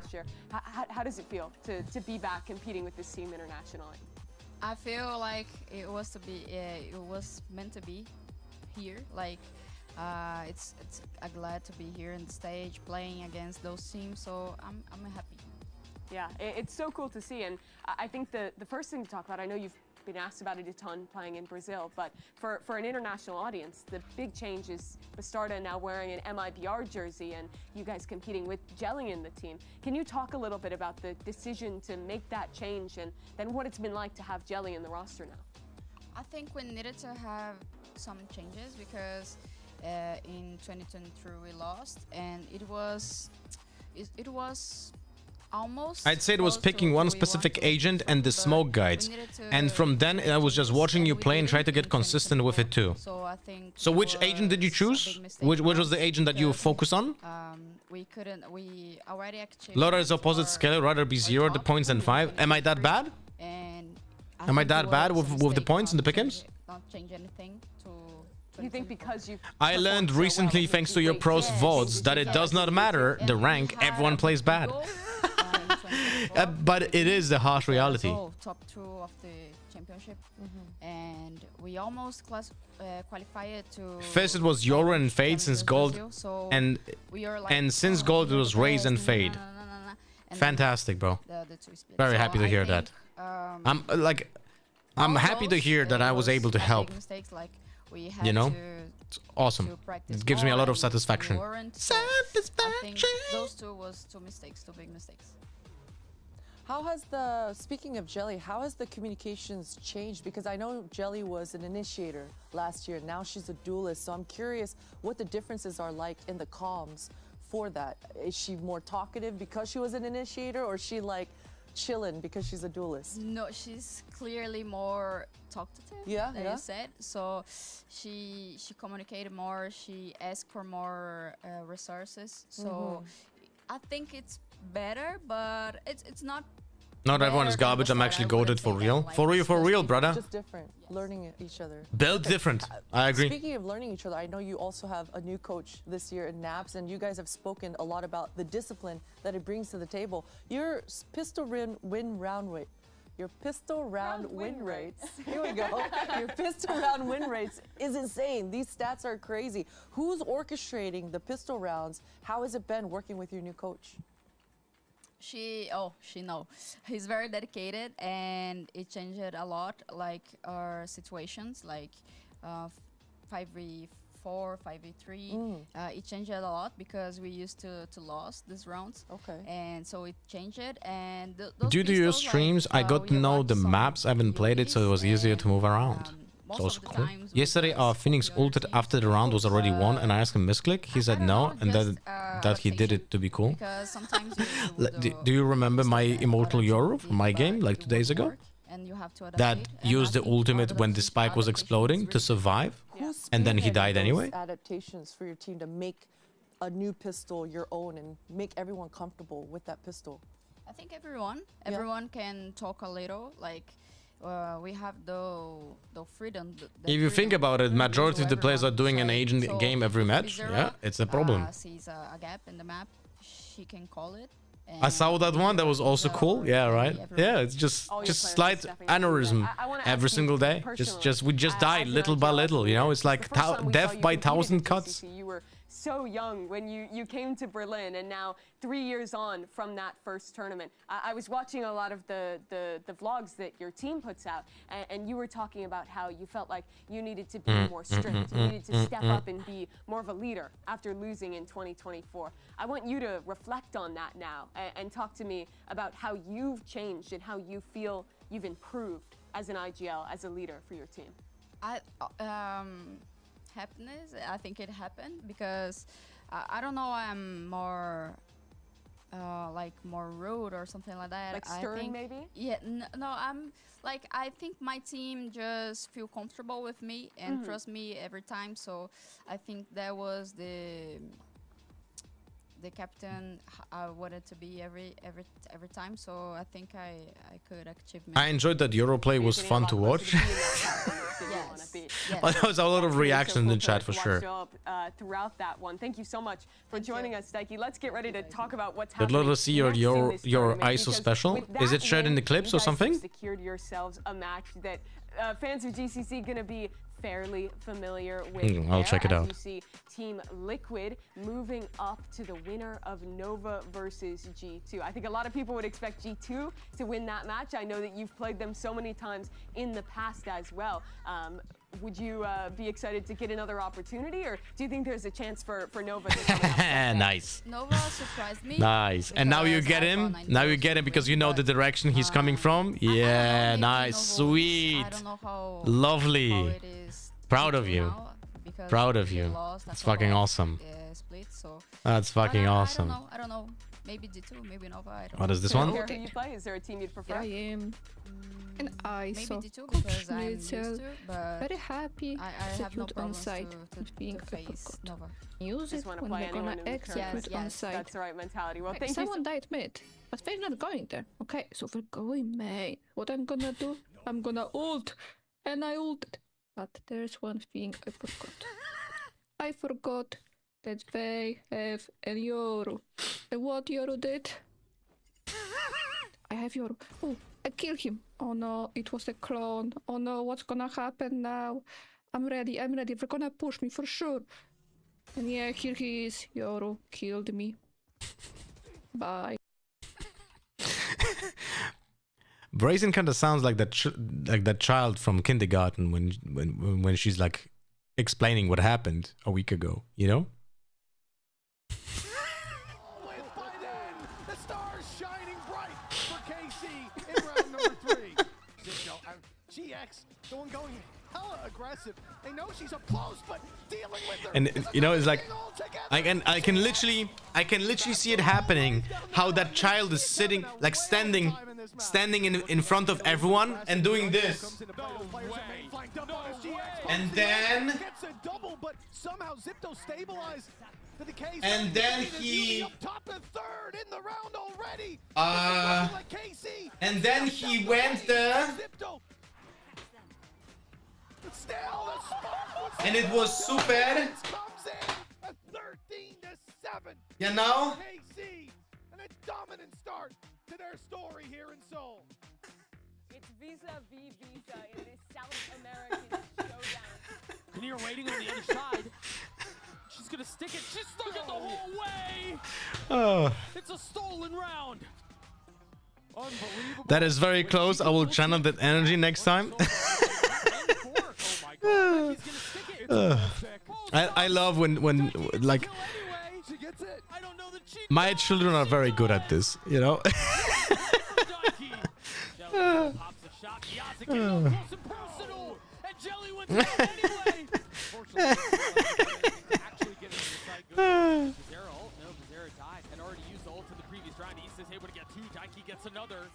And once again, the door is slammed in the face of KRU. Wait, I will show you my younger daughter. One moment. But the outcome's the same. I will show you my younger daughter. Not doing exactly this, but kinda. Okay, wait. Just give me a second. My daughter had her first recital in her not kindergarten, because she's not going to kindergarten right now, but like she's going like to like Just like a club for small children that is like kind of like a kindergarten, but not exactly a kindergarten. Give me a second. Give me a second.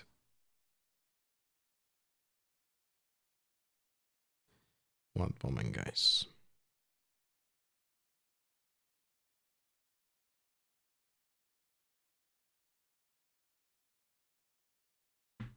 With the Discord Nitro, I can actually upload a big file to my Discord. Incredible. Right. This one is my daughter over here. This one with those two small kitka.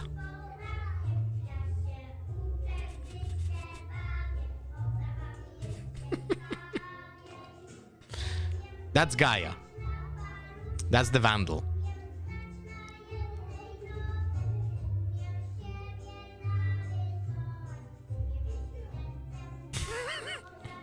She's doing the Trump.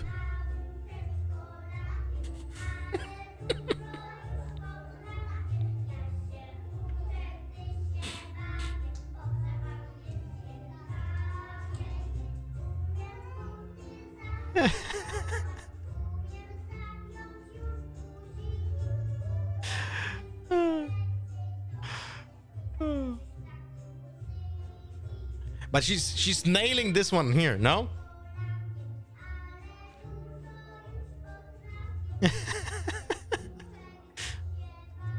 One boy didn't get the memo. Maybe he did, but maybe he's now under stress, under duress, and he's just forgetting everything. That is also a very high possibility, you know? Oh, fuck me, man.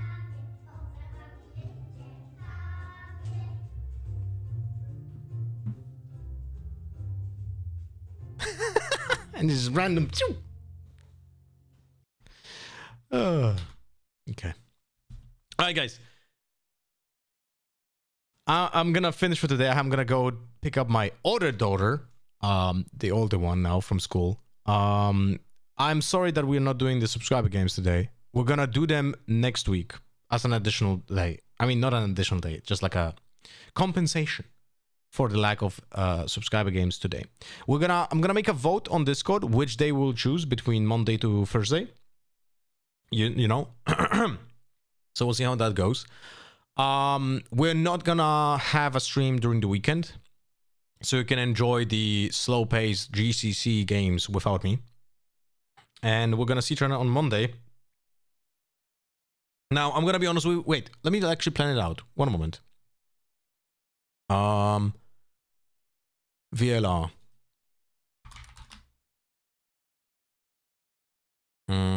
Events. Okay, matches.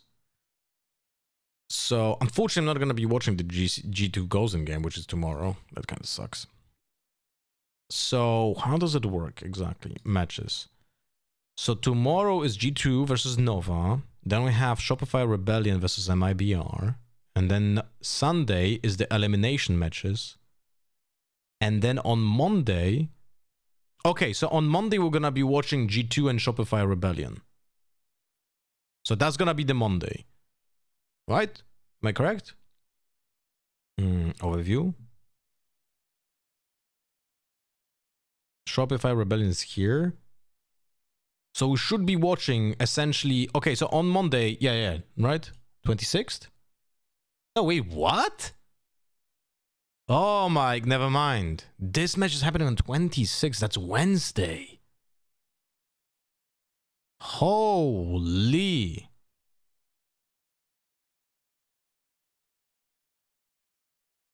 If G2 wins, then we're going to be watching them on Wednesday, on 26th. If Shopify Rebellion also wins, then we're going to be watching them also on Wednesday, on 26th. Okay. And then all the elims are happening Monday. So the elimination matches over here. So it's either going to be KRU or Giant X versus MIBR or Nova, depending on how they'll flip the leaderboard, whatever. And then, okay, so the Monday's matches are not going to be the best. Yikes. Okay. So the good matches will most likely be, or the better matches will be happening on Wednesday. So the plan will be like this. On Monday, we're gonna be watching those matches. We'll see how that goes.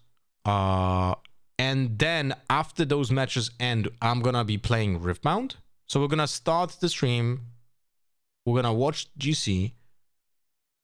And then the second part of the stream, hopefully the matches will be fast. I'm gonna be playing Riftbound after the matches from GCC. Same plan for Tuesday. We're gonna have Valorant GCC into Riftbound. Although, actually, you know what? Hey, we can actually do it this way. So I'm not gonna play a single game of ranked on Monday and on Tuesday. But what I'm gonna do is on Monday morning, the first thing I'm gonna do on Monday morning is I'm gonna do the kayak VOD before the first match starts. And the same will be on Tuesday. So essentially, we're gonna do kayak VOD or kayak replay into GCC, into Riftbound, and then on Tuesday. Wait, what is happening here? Wait. Something. Oh, Tuesday, no one plays. Huh. Tuesday, no one plays.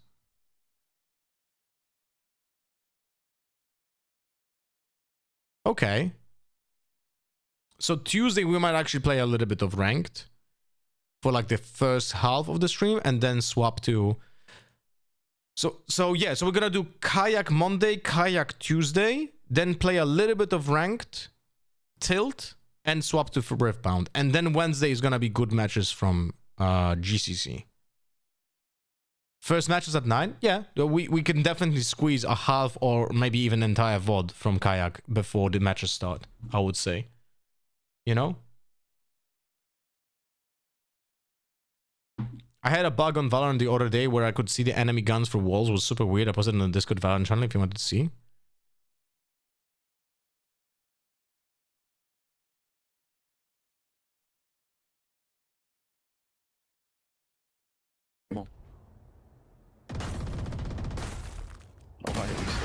Wait, what? Where? Reloading. Was it already there? Did I miss it?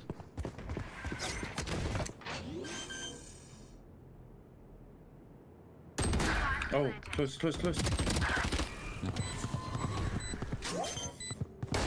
Yeah, Molly. Oh, the green thingy. Oh, yeah. What the fuck?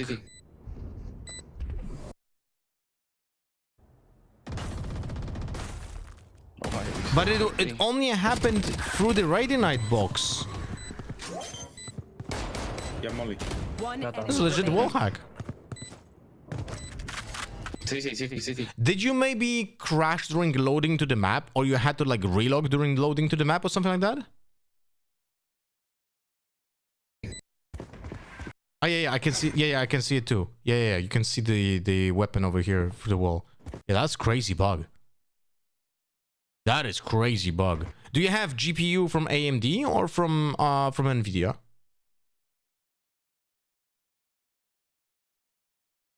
Very interesting. Nvidia. Huh. Never seen this bug before.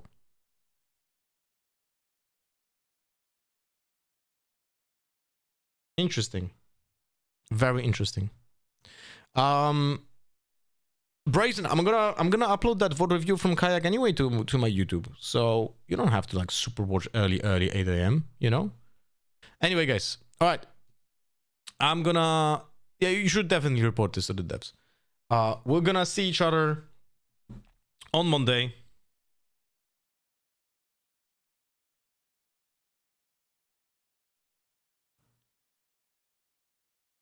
We're gonna see each other on Monday. Sorry, I have to answer my wife.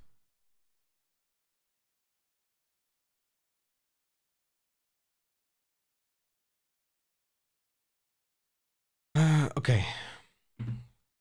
Guys, thank you so much for tuning in today. Even though I am not gonna stream this weekend because I'm gonna be alone with the kiddos, I probably will be a little bit more on Discord as well, because when the kids will be like, you know, taking care of themselves, they actually do like play together with each other a lot. So I might actually have a little bit more free time during the weekend. So I'll probably be more on Discord, maybe do some videos for Patreon, like from home or something like that. But if you want to interact with me, I'll be there. So thank you very much for all the support. And we're gonna, when it comes to the stream, we're gonna see each other on Monday. I was hoping I can do a Riftbound video this weekend, but that's probably not gonna be the reality unless I'm gonna do it on Sunday evening, but we'll see. All right, I really have to go poop. Bye-bye. See ya.